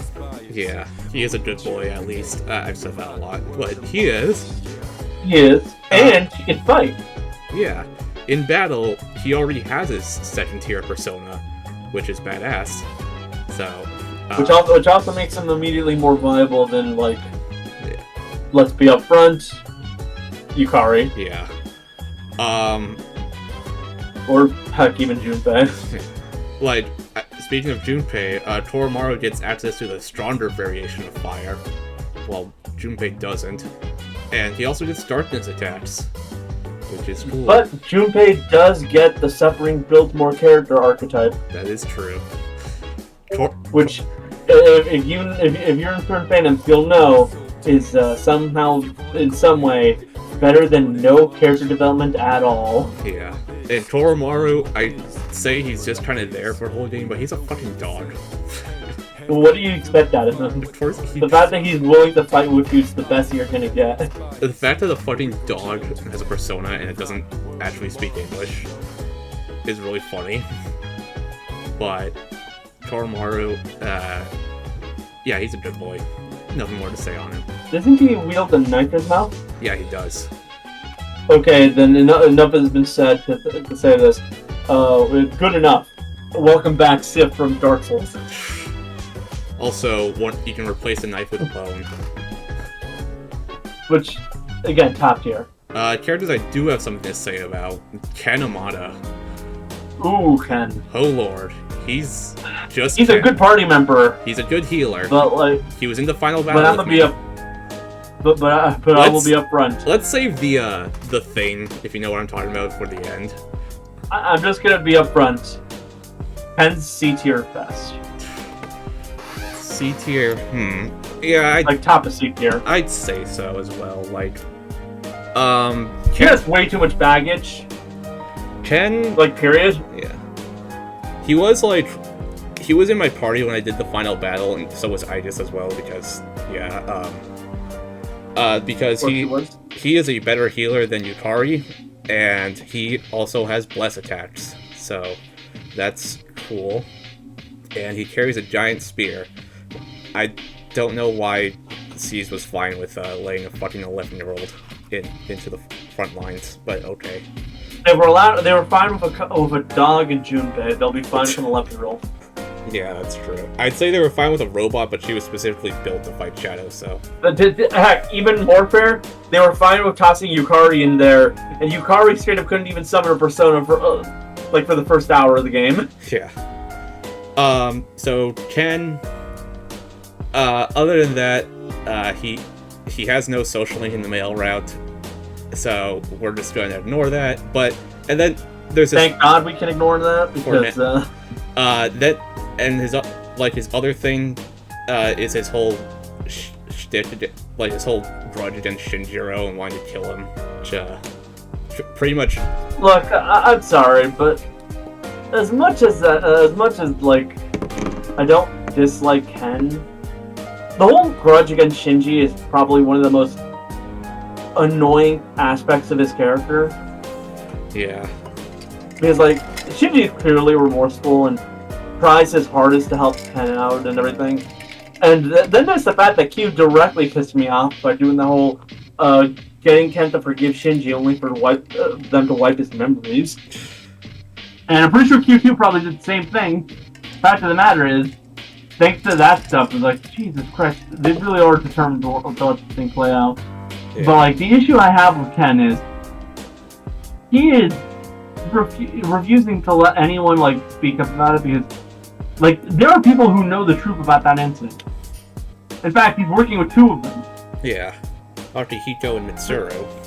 Yeah, like, at any point, they could tell him, and they probably have, and he probably still would say, I don't care, he killed my mom. Like, he's just a even though he is a kid. Shinji wasn't responsible for that. Yeah. His persona just went out of control. That's kind of like the major thing. Can you really hold it against someone when they have literally no culpability? He's also a kid that just wants to grow up too fast. And that's the annoying part, especially. Yeah. Because it means that I don't look at him like a kid. I look at him like one of those twerps who won't shut up about how much smarter they are than everybody. Yeah. He has a guinea pig named Hamburger.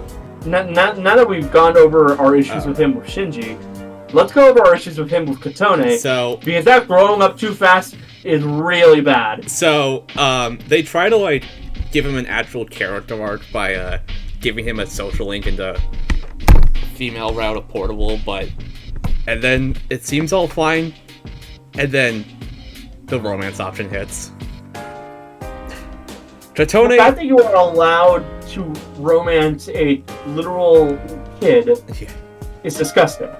Let's be upfront about that. Katone is like... The fact that they didn't even see an issue with saying that it'd be perfectly fine for you to do that is even worse.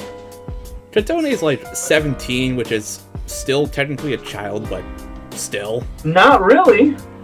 Barely a child. Let's be upfront. That whole like age thing is explicitly kind of one of those things where there is a certain age range where it's perfectly okay for people to date each other. Yeah. And I'm gonna be upfront. When you are below 18, the age range is at best 2 years. Like 3 is cutting it close, but like you have to be upfront with the fact that there's an actual power dynamic at 3. And unless like you two are like within the 2-year range, I don't think that it's a healthy relationship. I think someone's taking advantage of somebody else. Yeah. Like, the fact that I mean, like, you could see an argument for, like, romancing one of the adults in 5, but this... I mean...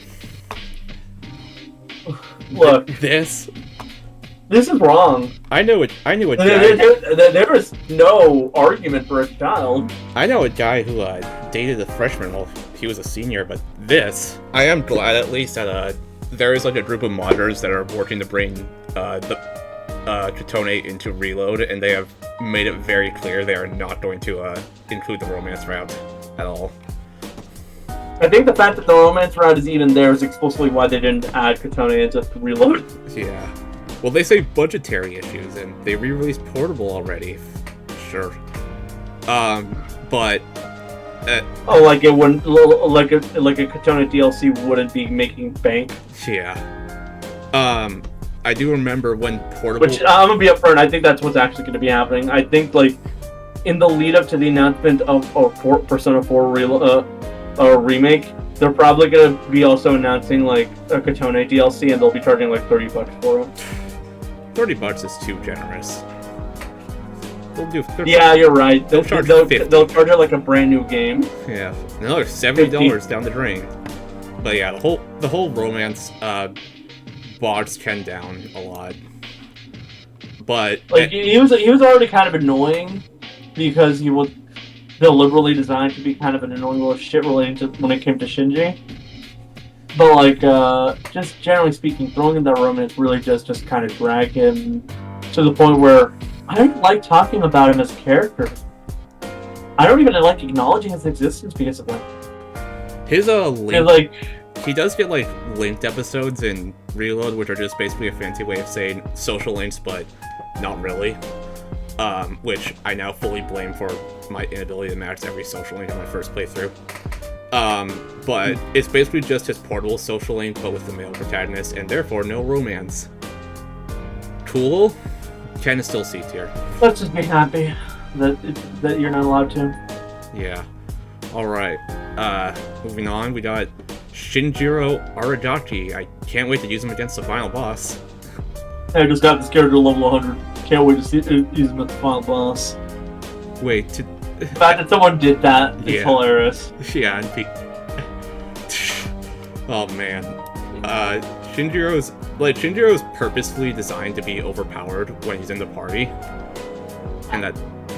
Which makes him fun to use. It's just a shame. Yeah, it's just a shame when, October 4th hits, which is also Nanako's birthday. Welcome back, Nanako. Sorry. Funny story, between the two characters, I actually, like...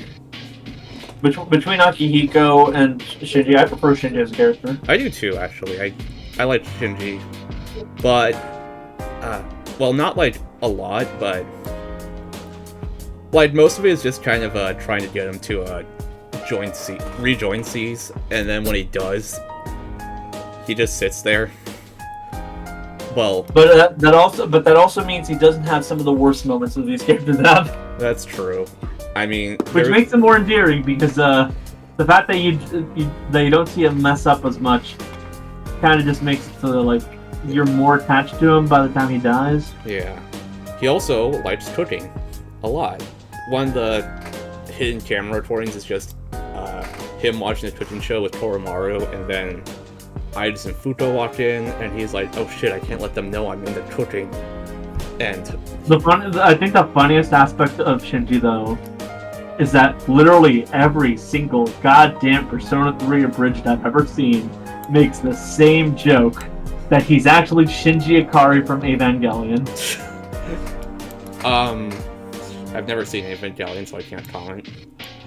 No, they don't even use his actual characterization from Evangelion. They basically make it as a way to throw in Eva jokes, like his dad wanting him to get into a robot and shit like that. It's just funny. It's just the fact that it's so consistent. It's hilarious. I'm really put. Like I mentioned, I say he's better than Akihiko, but you don't really get much of him, so I don't think he'd be that much higher than Akihiko. All right. So yeah, Shinji's a cool character. I think, if I'm gonna actually have to say any place, yeah, like either right there or right below Haru, one of those two. Because like he's a natural character, like Yusuke. Yeah, and he has like an actual like little arc before he dies, and then he dies, and then he becomes basically the main motivator. Yeah, like the scene where Akihiko's at Shinji's funeral is probably one of my favorite scenes in the game. And unfortunately, it's like literally the best scene Akihiko has. That is true. And after that, it's literally just downhill from there for him. I do know there is an option to like save his life if you max out as socially just a female protagonist. Yeah, but unfortunately, it feels wrong. The reason I say it feels wrong is because this game's all about accepting mortality and death. Yeah.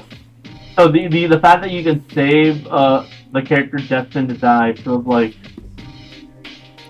And like, feels like it kind of takes away from it. And like his persona, especially because it takes away from Akihiko's moment.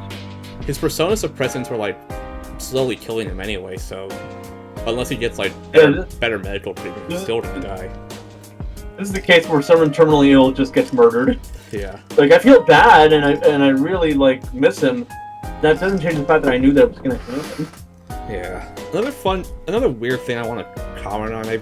I've seen a lot of people, well, not a lot, but I've seen some people ship him with Fuka, and I don't know whether that's a case of just. I think people are just looking for big guy, small girl. Well, I was gonna say either pairing the most random characters together or Shinji just wants to make sure Futa's not a terrible cook, which I think thing. does happen in Portable as well. So I don't know. I think this is a case of pair the spares. Yeah, that is true. Like everyone else, This fandom is actually kind of infamous for the fact that, like, if you look into any of these sub fandoms in the Persona franchise, you'll see, like, with the exception of the protagonist who could be shipped with just about anybody. Yeah. If whichever characters are available are going to immediately start being shipped together. Like, they even have go-tos. Naoto and Kanji, Chie and Yosuke, An and Ryuji. There are characters who are just going to be shipped together because the author doesn't want to use them for the protag romance. Yeah. Like, another good example is what Logan said earlier. Akihiko and Mitsuru. Yeah. I mean, if anything helps Futa be a better cook, then sure.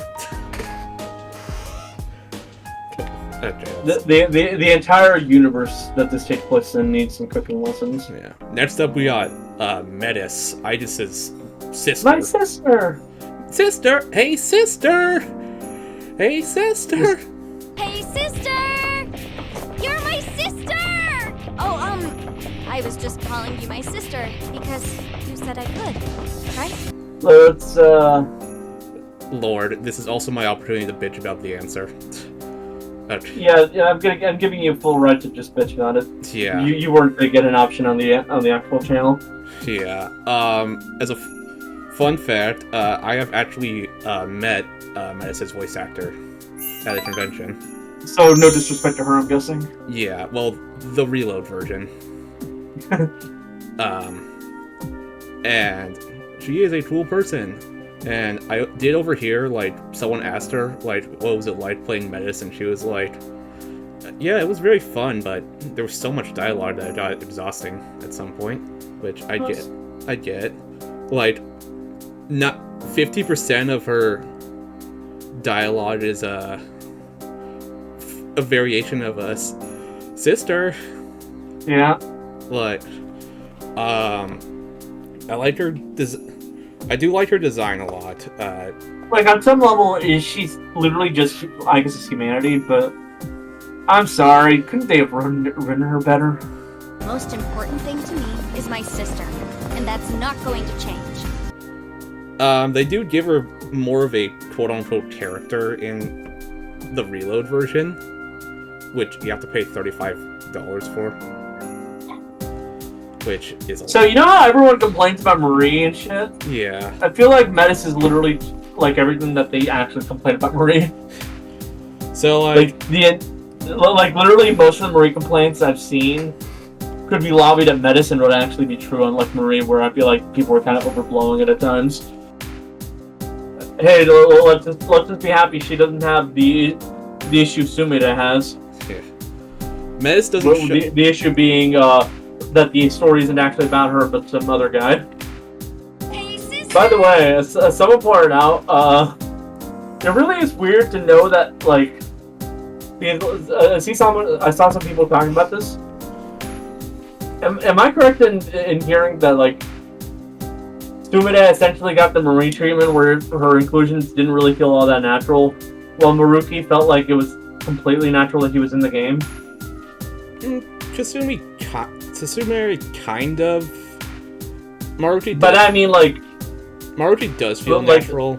Sumire, well, all the scenes with her are just, like, outside of the main, not involving any of the other party members. So, yeah. At least until she joins. That's kind of weird. But also, someone pointed out something I never even realized, but it's 100% accurate. The other part of the reason Maruki feels like he's more natural in the game, Maruki feels like he's part of. His art style is more akin to the original art style of Persona 5. Sumida does not, to the point where just the shading alone on, like, their lighting just kind of feels completely separate. I get that. But yeah, going back to Metis, half of her quotes is just sister, and like they add. Some people even said that the fact that her hair is bright red actually kind of just made it stand out even more that she wasn't originally in the game. Anyway, that brings up because I saw a bunch of people talking about how out of place the extra characters added in these re-releases felt. And I didn't see anyone talk about Metis, but that's probably because she got consigned to the answer. But trust me when I say this, just literally the voice clips alone are annoying. Reload adds like some sort of not social link hangout events where you can hang out with Metis, and that all it is just expressing how much she likes Igus. So, Igus is the biggest glazer. Yeah. She's the #1 Igus fan, and sometimes you can just come across as one-sided Yuri incest. Yeah.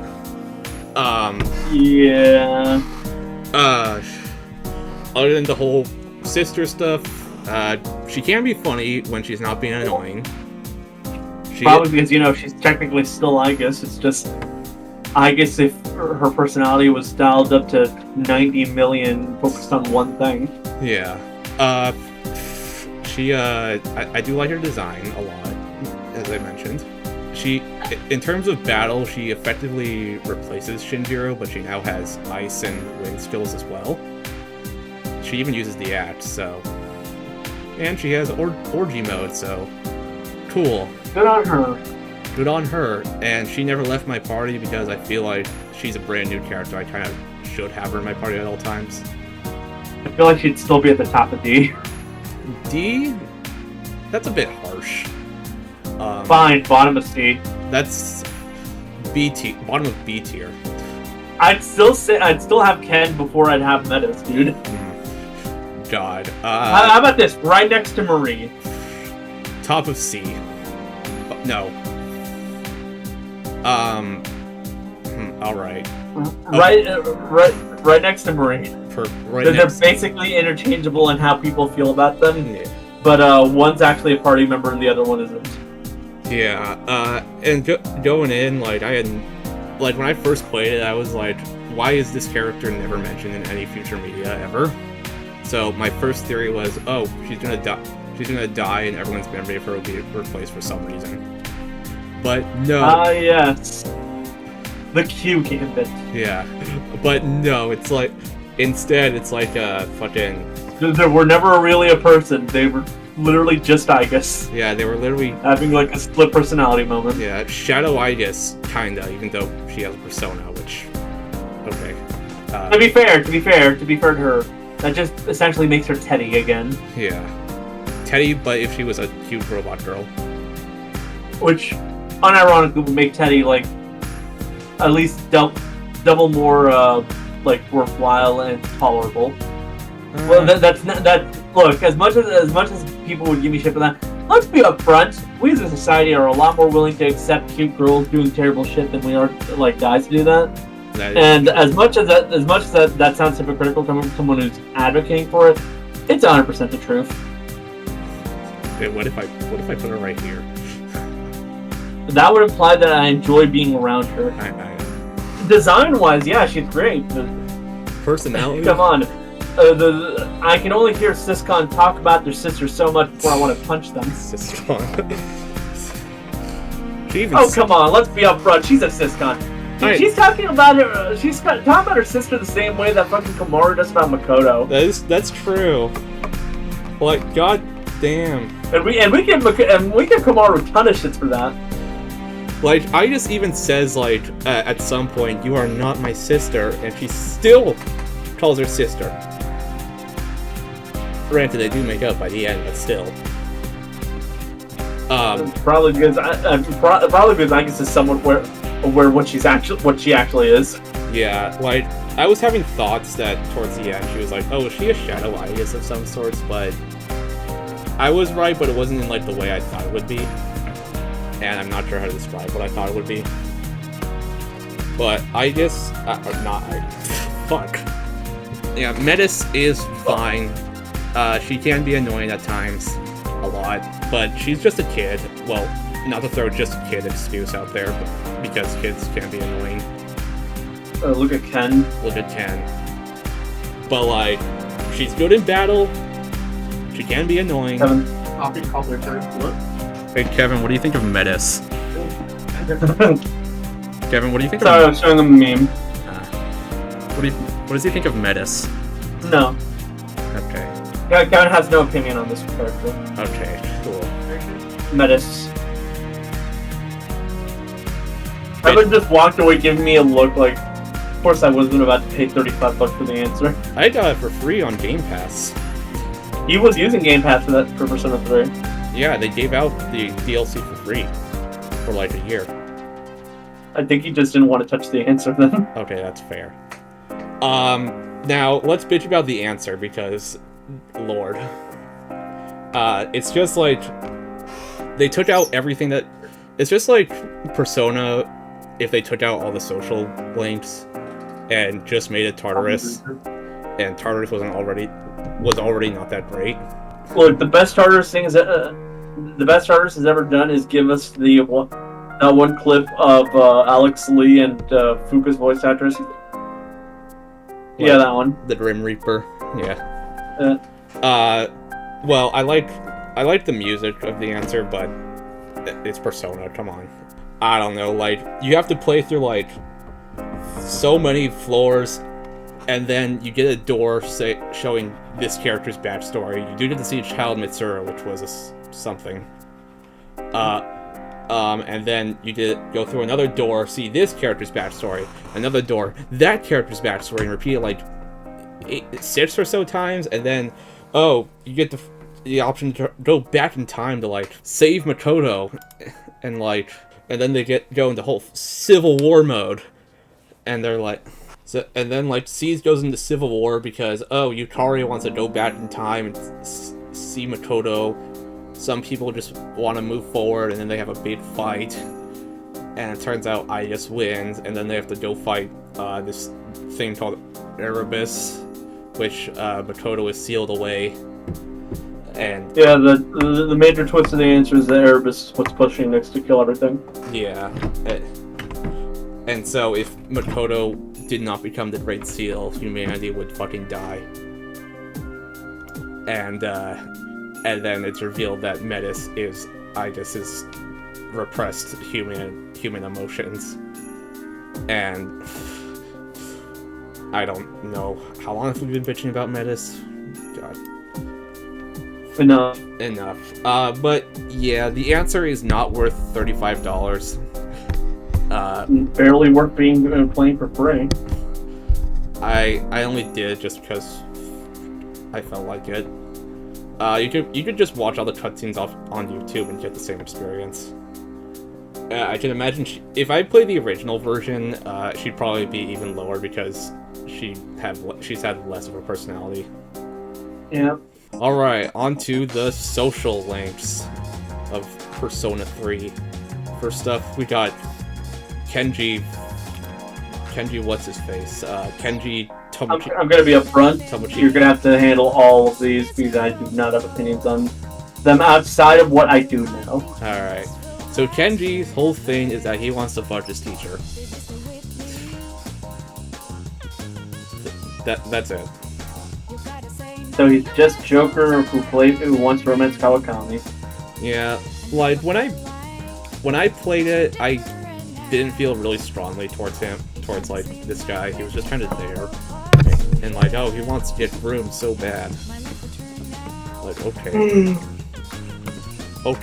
buddy. Okay, buddy. And I have nothing to say on Kenji.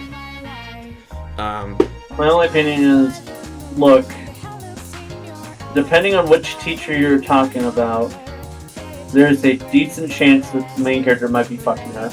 Yeah. Or might be attempting to anyways. He's lame. That's, what's this guy's name? Hidetoshi Odagiri.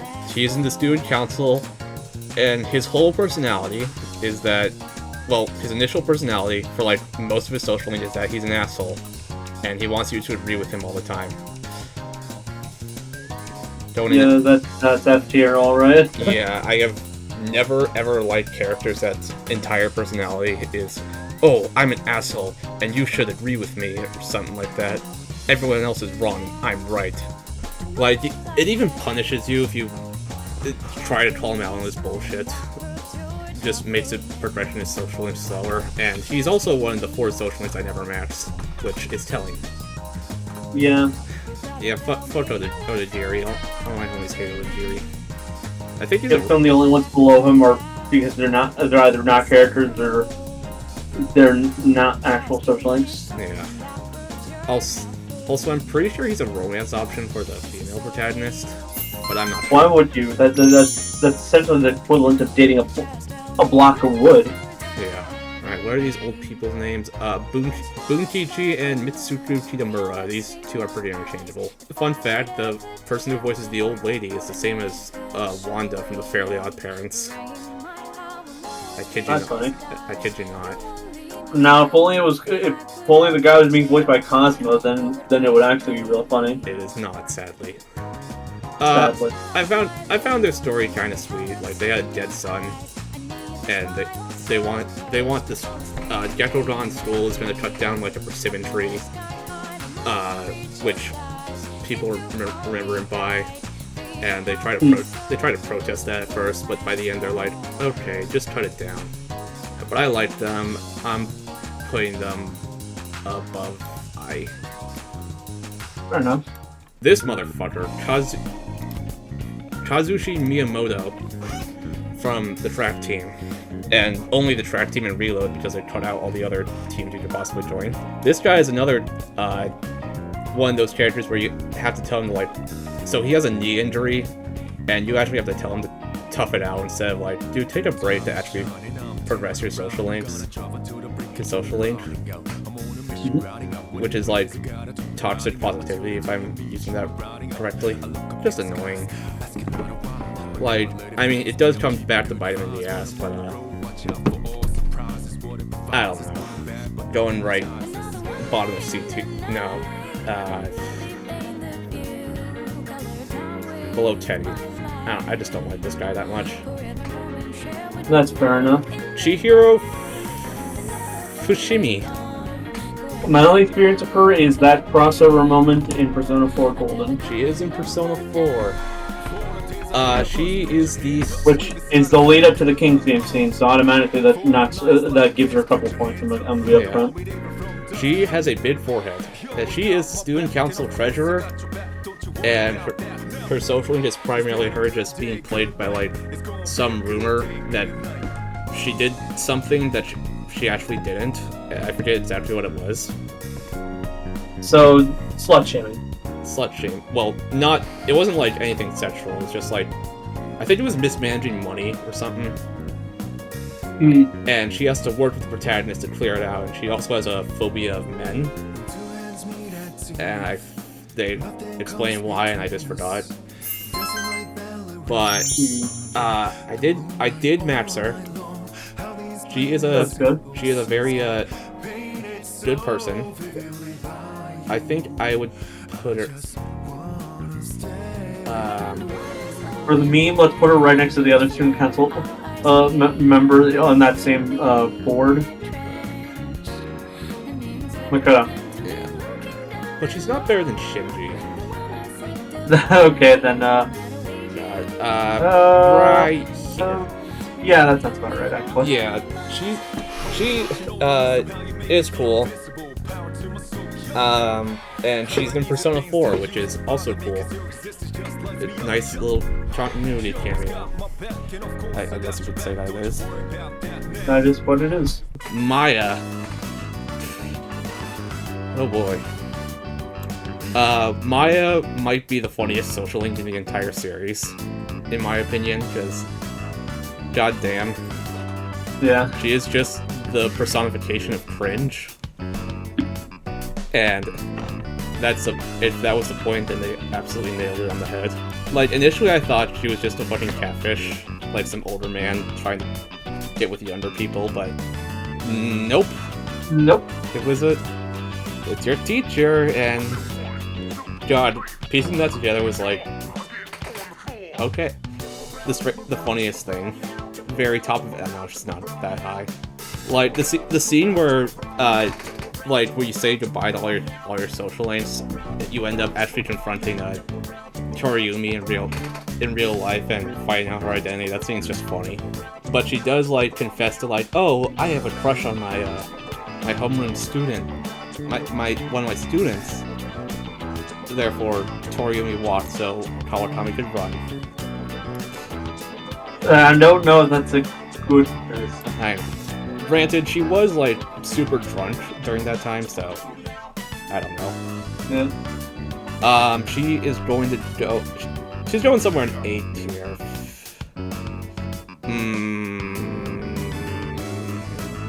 Right here. And Toriumi herself? She is different enough from Maya to wear a separate placing. Right in the middle of C tier. Fair enough. Because let's be upfront, her teacher self isn't as fun as Maya. Yeah, like, Maya's like, oh, ha ha ha, funny, drunk. Toriumi's just like a teacher. Alright, holy fuck, it's Scott the boss. Hey y'all! What's he doing in Persona? That's like the one joke associated with him. Yeah, that sounds about right. Yeah, just white boy, well, not really white, but brown hair, glasses.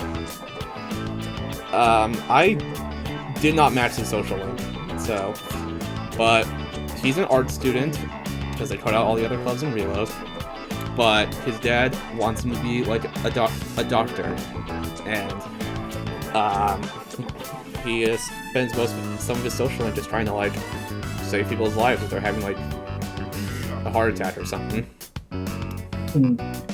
So, I know he does, like, decide to go through with it and take it over to the hospital or something. There's a scene where he asks Fuka if she feels funny and then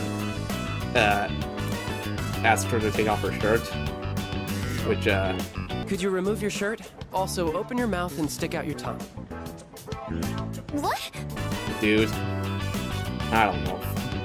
Bottom of C tier, because I can't really judge him. The most this guy has going for it is Scott the Wise. Also, his name is Keisuke Hirata. Alright, next up we got Yusho.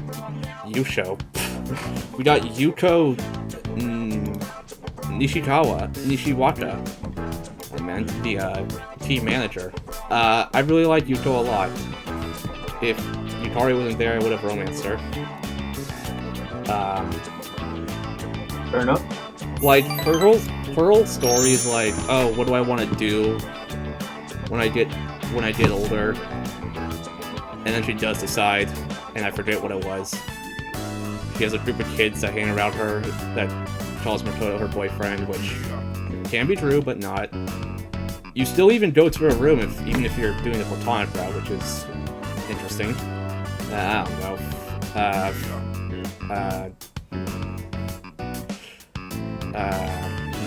You like her? Why not just put her like bottom of A? Bottom of A, yeah. That's what I was thinking. Alright. Because I kept seeing you hover around there, so I was like, why not? Now we got Maiko Ohashi. A little girl that ends up wanting to marry you. And die. What? She can die. Maiko? Yeah, Maiko can die, that's right. Like, she can fucking die if you don't choose the right options, man. Yeah. Making this one of the those social links with, like, the most amount of actual consequences. Yeah, she didn't actually end up in Tartarus in Reload, and she can fucking die if you don't save her. Maiko, is the example of, like, why are my parents getting a divorce? And you can say it's probably your fault. Pretty sure that's literally what gets her killed. Damn. It doesn't, but, like, her parents are getting divorced, and she doesn't want that. And then, she decides to, like, run away. Because therefore, if she runs away, her parents will work together to find her. But she comes to terms with her parents getting a divorce. And at a rank 10 social link, she, proposes to the protagonist and, kisses him. Even though she's in elementary school. Yeah, but at the very least, Protag is not capable of reciprocating. Yeah, and essentially making him more of a just this young kid has a precocious crush. Let's not actually go through with it. Yeah, and then instead of this young kid is capable of like romancing a teenage girl who's about to reach adulthood. And then, like, her dad gets super mad at you about it, which, understandable. But if you're playing as the female protagonist, then he just hits on you. I forgot about that part. Yeah, going right below Morgana. Pharaohs, this fucker. Fuck you. Is he even a character? He might as well be the fox. Might. He's just kind of. He's there. He's just there. Well, he's an automatic. Acting weird. He's an automatic social link. He's a little kid that shows up in your room unprompted. And then he just goes away. And I don't know. F for fuck off, I guess. Also F for French person. That's a joke. But yeah, we got. Didn't you literally complain nonstop about the guy too? This guy? Yeah. Oh, Frenchman, Bebe. I did not finish his social link, so I can't really say anything about him. But he is bottom C tier because well, one, French, and that's a sin. Two, I don't know. I just don't have a lot to say on him. Alright, now characters I do have something to say on. President Tanaka, the man himself, and the only good devil social link ever. That's fair. He comes back. He also has the Tanaka's amazing commodities. Yeah, and the song. And the song. I don't know. No, I can't sing it. Yeah, so he might be. Most of the other social links are about them growing as a person, but this one is just him trying to scam you the entire time. And he never fucking changes. He even comes back in the next two games. Persona 4, he still runs a home shopping channel, but by Persona... And he also runs the black market in Persona 5. Yeah, by Persona 5, he seems to have gone out of business and set up shady shops somewhere. And by Persona 6... literally running on the dark web. And by Persona 6, he will be the bad guy. He's going bottom of S tier because he's a joke. Mutatsu, the monk. Him and Tanaka are like the only social links that are available at night in the game. This guy's like someone who ran away from his wife and kids. And then by the end, he goes back to them. He's cool, I guess. I don't really have a lot to say on Mutatsu here. He is referenced in Persona 4, fun fact, because his brother runs a coffee shop. And I'm like, oh, that's the guy from Persona 3. Mamoru, what's this guy's name? Mamoru Hayase is another athlete, and he's a better athlete than this guy is, so I'm gonna put him right above these twins, because I don't have a lot to say on this guy, other than he was cool. Now we're following with the worst social link in the entire fucking series, and it's really not even close. This Noizumi, the gourmet king. Lord, why did I match this one? Is he worse than the fox? I'm asking the real questions here. He might be worse than the fucking principal. He might be. Because, like, you basically just have to, like, enable him. He's, like, on par with Mitsuo, realistically speaking. Yeah. Well, I'll put him above Mitsuo because at least he learns. Yeah, and he's socially, so that had to deal with him. I am pretty sure Hanako is a reskin Noizumi, which makes it even worse. What is there to say on this guy that hasn't already been said? He eats food a lot. He's unpleasant, annoying. I don't know why I matched him. This is just another case of Hanako where the joke is he's fat. Yeah, and he's in a cult that thinks the end of the world is gonna come. And he thinks the only way to be safe is to eat a lot of food. I think that's the gist of it. I don't remember. Now, on the very opposite, Achinari Kamiki. The guy who's gonna fucking die. I'd argue from what I know of his social link, might be like either high A tier or S tier. I'm gonna put him right above Yoshida. Because his social link is very sad. Like, he straight up dies at the end of it. Like, he knows his time is coming. If he wants to just make the best out of what little time he has left. Yeah. He writes that's always a sad story.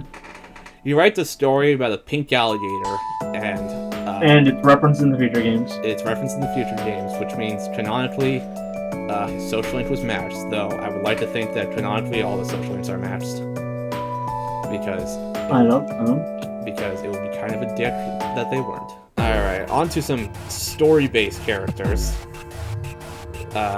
This Shuji Ikutsuki, I think his name is. When I first met him, I thought he was just a guy. And then it turns out he's one of the biggest main bad guys in the game. Yeah, but he's not only is he one of the biggest main bad guys, he has a very lame sense of humor. He really likes bad puns. And also, he kills several people over the course of this game. Yeah, he would have gotten away with it but he forgot to crucify the dog, so therefore that thwarted his entire plan. I'm gonna put him. Okay, he's going like near the bottom, but do you go high F or low D?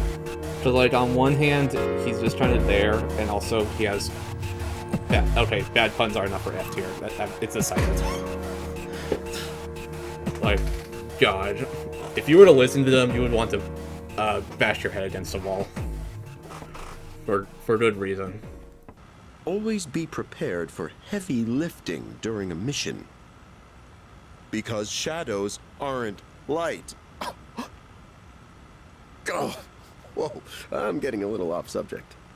Oh, but who cares? Chidori. Yoshino, I think it's their last name?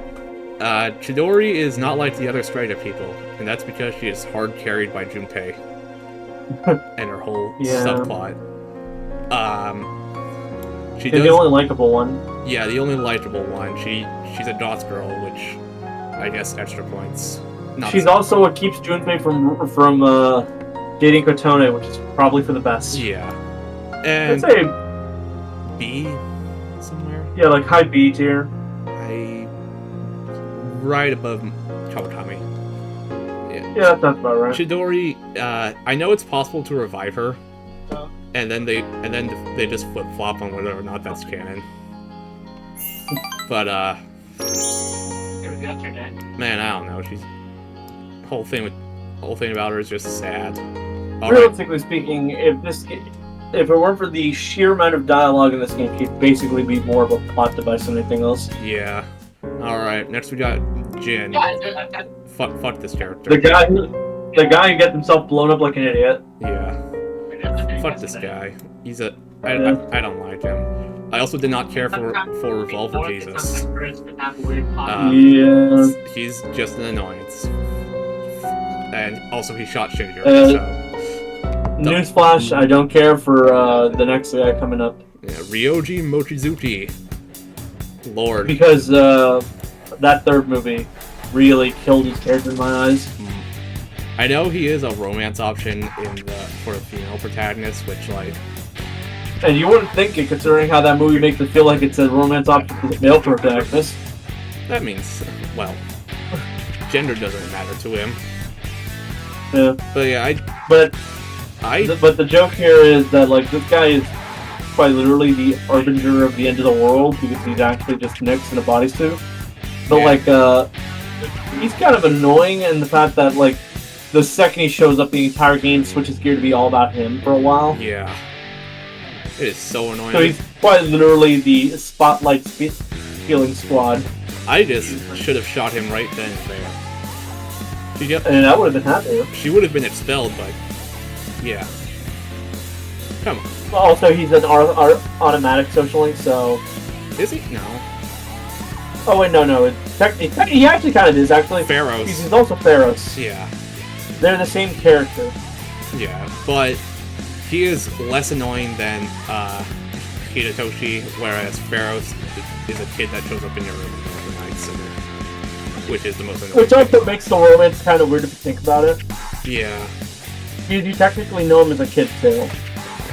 And also, you have to like hang out with.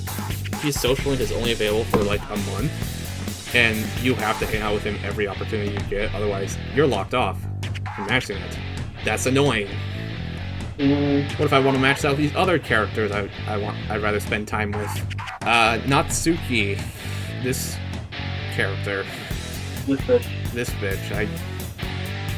She's there. She was mean to Fuka. She was mean to Fuka, and then Fuka goes missing, and then she becomes friends with Fuka. And then she moves away, and that's how Fuka evolves her persona. She's just a plot device. Going right. Yeah, right next to Sakutanishi looks about right.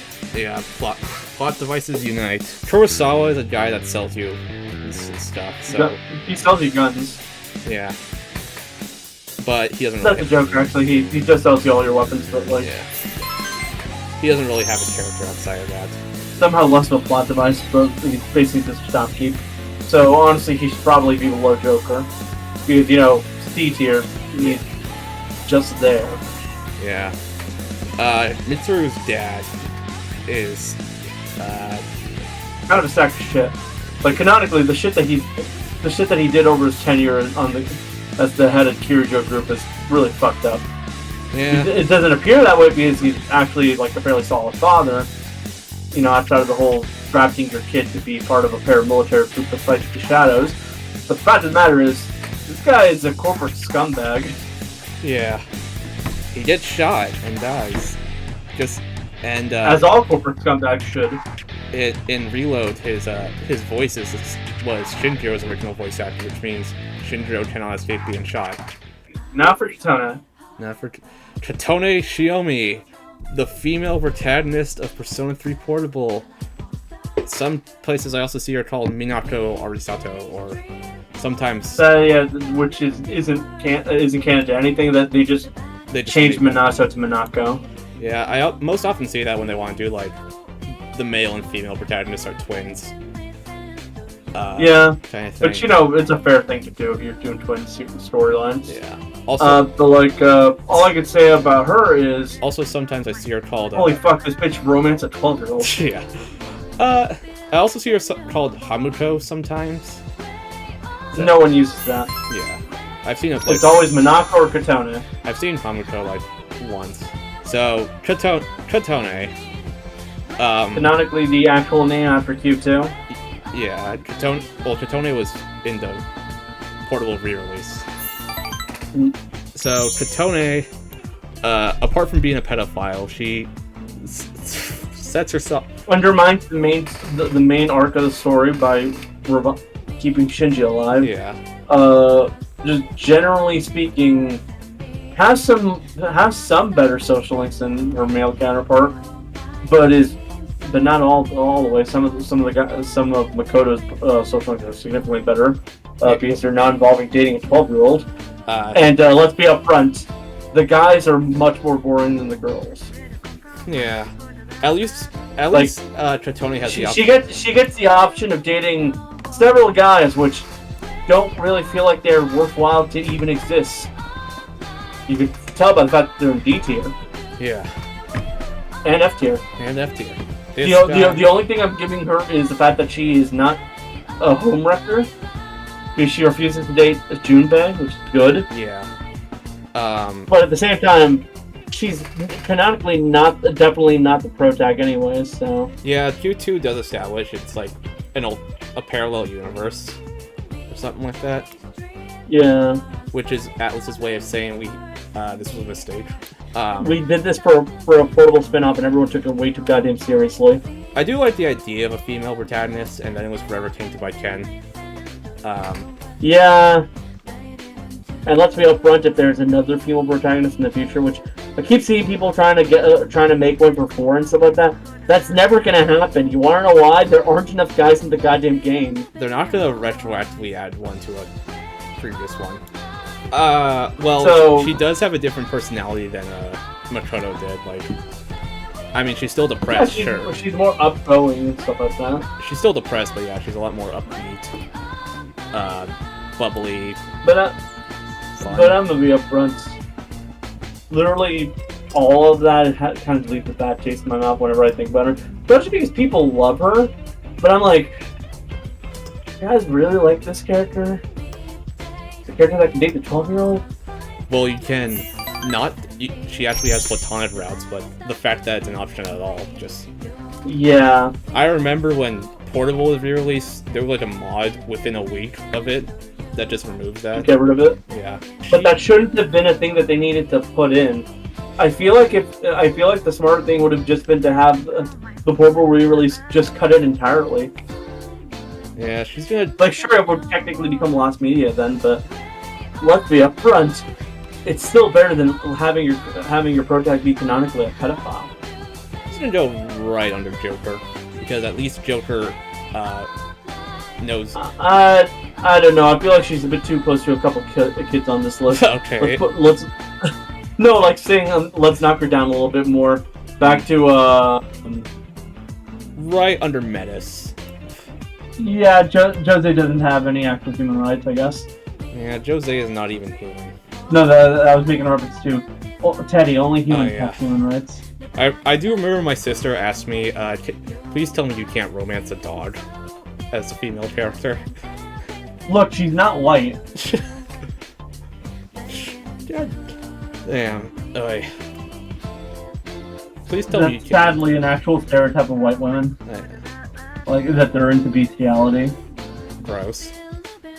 Yeah, I don't know how that's a stereotype that crops up, but apparently white women have done it enough that it's cropped up. And it's not just dogs, it's also horses.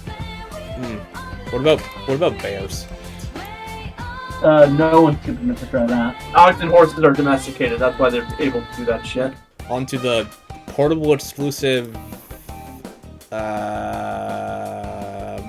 Ryo Iwasaki, the tennis and/or volleyball coach player.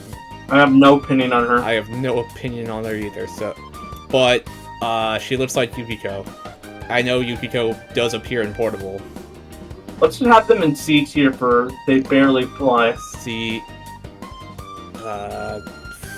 Gosh, right under Marie. Sayori Hasegawa. She's like all I know of her is from the Shape Girls video. Yeah, she says she's innocent, and then she says shit at the end. She's the one that gets slut-shamed.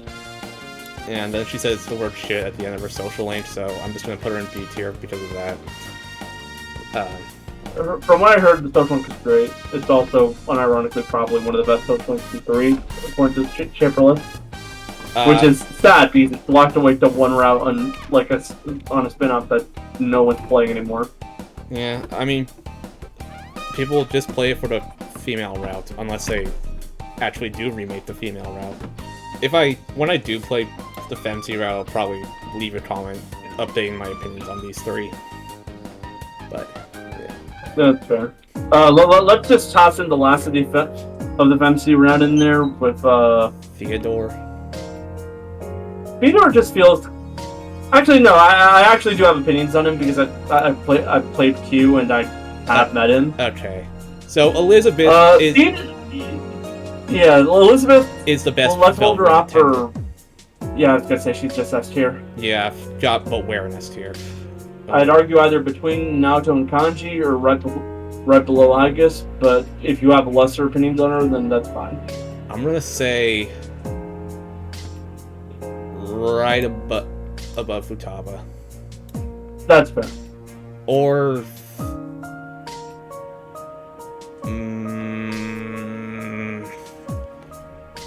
right below Yukiko. Okay. Yeah, Elizabeth is the best Velvet Room attendant, and it's all been downhill from there. Literally. Like, unironically, she's literally the only one that I would honestly view as a fully fleshed out character. Yeah. Like, I like Margaret, but she's more of a mechanic than anything else half the time. Yeah. And Caroline and Justine are children. And that's, like, trolled enough to see just how many people like them in a way that I don't like. Yeah. Ship Makoto with Elizabeth, that's fine. I mean, Elizabeth's probably... Canonically, it's probably what's actually happening. Probably... I think Elizabeth's meant to be around the same age as Makoto. Elizabeth is meant to be at least mentally around the same age as him. Shown by the fact that, like, she has legitimate feelings towards him, and the games don't treat it like it's weird. They fucked at the end of it. And literally her whole motivation post-3 is literally just finding a way to get him back. Yeah. If he comes back, I'm gonna do a bad flip. Well, I'll do a bad flip if he comes back. I'll do 2 bad flips if Chitone becomes canon. From what I know of her and her appearances in Arena and stuff like that, Elizabeth's just a fun character. She is. She's funny. She pours an endless... She's easily, like, the most brightest person in this game. She's like the only one who isn't depressed. Yeah. She pours an entire endless bag of money into a fountain, and that sold her on me immediately. Yeah. And I'm like, yeah, I'm gonna marry this bitch. Theodore, who's canonically meant to be, as of Q2, the Chitone. Oh, not just Q2. He's in Q. Yeah. Well, Q2, I think, is the one that establishes that he's supposed to be Chitone's Velvet Room assistant. No, it's established in Portable. Well, you can pick either... He is in Portable. I know, but you can pick Elizabeth or Theodore. But it's Theodore's a canon choice. Well, in FemC canon, at least. Yeah. Now, what do you... and my opinions on Theodore is... Man, I feel bad for this guy. He really is getting the short end of the stick on all fronts. All of his siblings treat him like shit. He's mentioned in Reload if you idle long enough on Elizabeth's request menu. All she does is just talk shit about him. Like, unironically, Elizabeth and Margaret both treat him like the baby of the group, and constantly just essentially dunk on him by not taking it seriously in any way, shape, or form. Caroline and Justine do the same thing in Persona 5 dancing, which means the abuse will never end. Like, imagine getting shit on from all 4 of your sisters. Technically 3, but... Technically 3, but one of them is split into 2, so now it's 4. Yeah. Now, will Persona 6 continue that tradition? I will say this, though. I feel especially about the Caroline and Justine thing, because let's be upfront here. There's a more than decent chance that Lavenza was the only one treating him right, because Lavenza does not have the personality of Caroline or Justine. Yeah. Her personality is significantly much more subdued and nicer.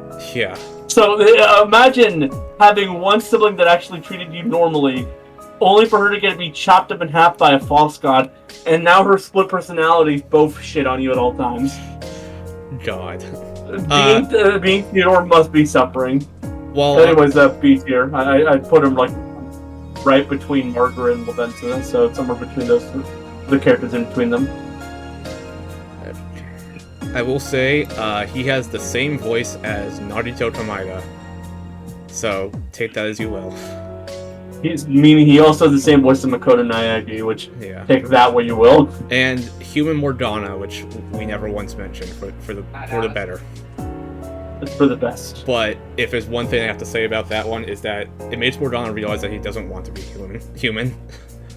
Probably because most people would rather be an animal than actually be a person at this point in life. Alright, and now for our final entry. Yeah.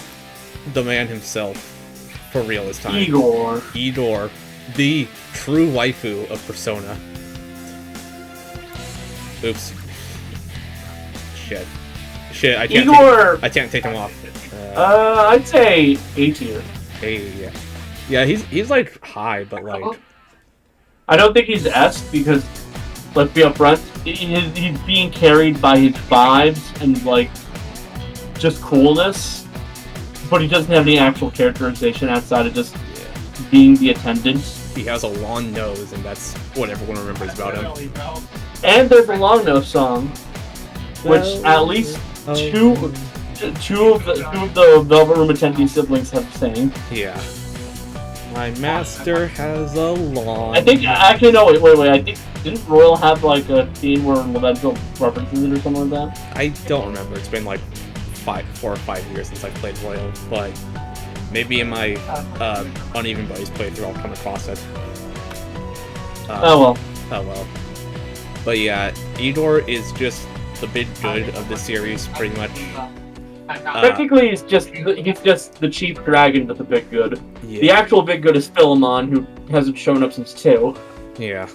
Technically, because Philemon actually is in each game, he's actually the saved butterfly. They're gonna get rid of that in the Persona 4 remake, because they did in 3. Sad. Because they're just gonna add the ability to save wherever you want. Rest in peace, Philemon. Yeah. But yeah, Eeyore is pretty cool. I like that Narutami can tell a scary story of a man with a long nose at the ski resort trip. I like how most of the Bridge series also basically disagree to keep his voice to actually be the same Igor voice that like the actual voice actor gave. Like they all try to do an actual imitation of his voice instead of like come up with another wacky voice for him. They actually, I know his Japanese voice actor died, and typically they do retire the characters if that happens, but they did end up recasting his Japanese voice for Reload. So. I think the idea is he's meant to be an endless immortal being, so why the fuck would he suddenly disappear? Yeah, that's true. Like he literally exists between like the realms of like mind and matter. He does not exist on any plane of reality that isn't just the literal like psychic plane, essentially. Yeah. This motherfucker cannot die. It's why Yaldabaoth had to steal him away. He couldn't kill him. I do remember a fun fact that in the original version of Persona 5, a beta version, when you start a new Confidant, Eeyore would have just manifested out of thin air and tell you the stuff about him. And that's something. Well, looks like we're done. Yeah. So, any final changes you'd like to do? Let's see. I'd say all the Persona 5 main bad guys should be knocked down to the very bottom of each respective lists. Because they're bad guys, they're not actually characters. Yeah, that's fair.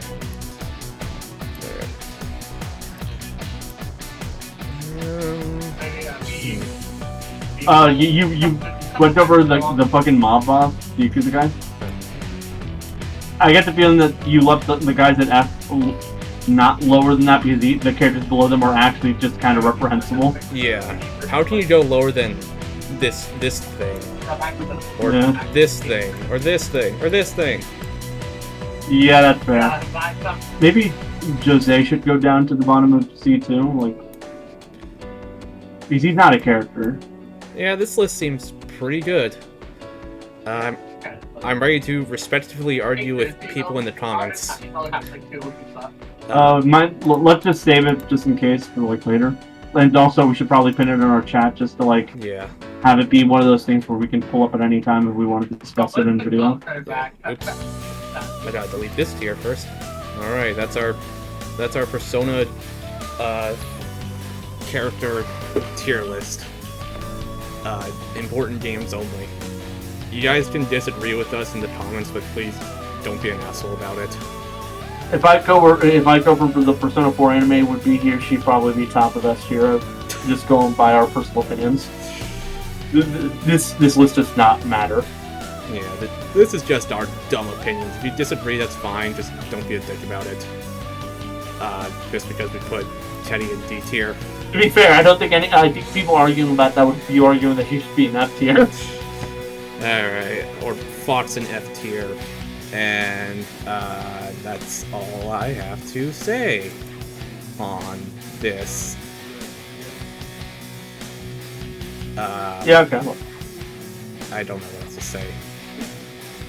Bye, I guess. Yeah, watch my Persona 5 Let's Play, and Persona 3 when it comes after we're done with that, and probably Persona 4 Remake if that's real. Watch Uneven Buddies, I guess. Watch Uneven. Like and subscribe or something like that. Like and subscribe. I don't know.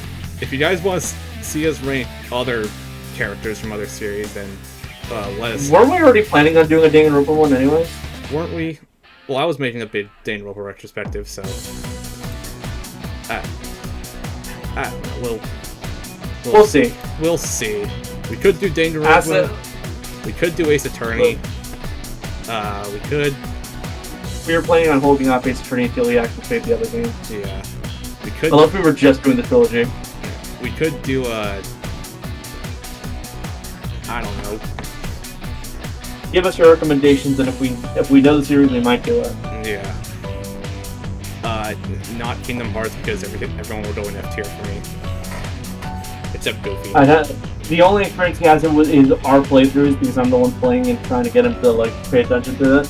He's not even attempting. I'm sure I do listen, and I played 2. Anyway, goodbye. Goodbye.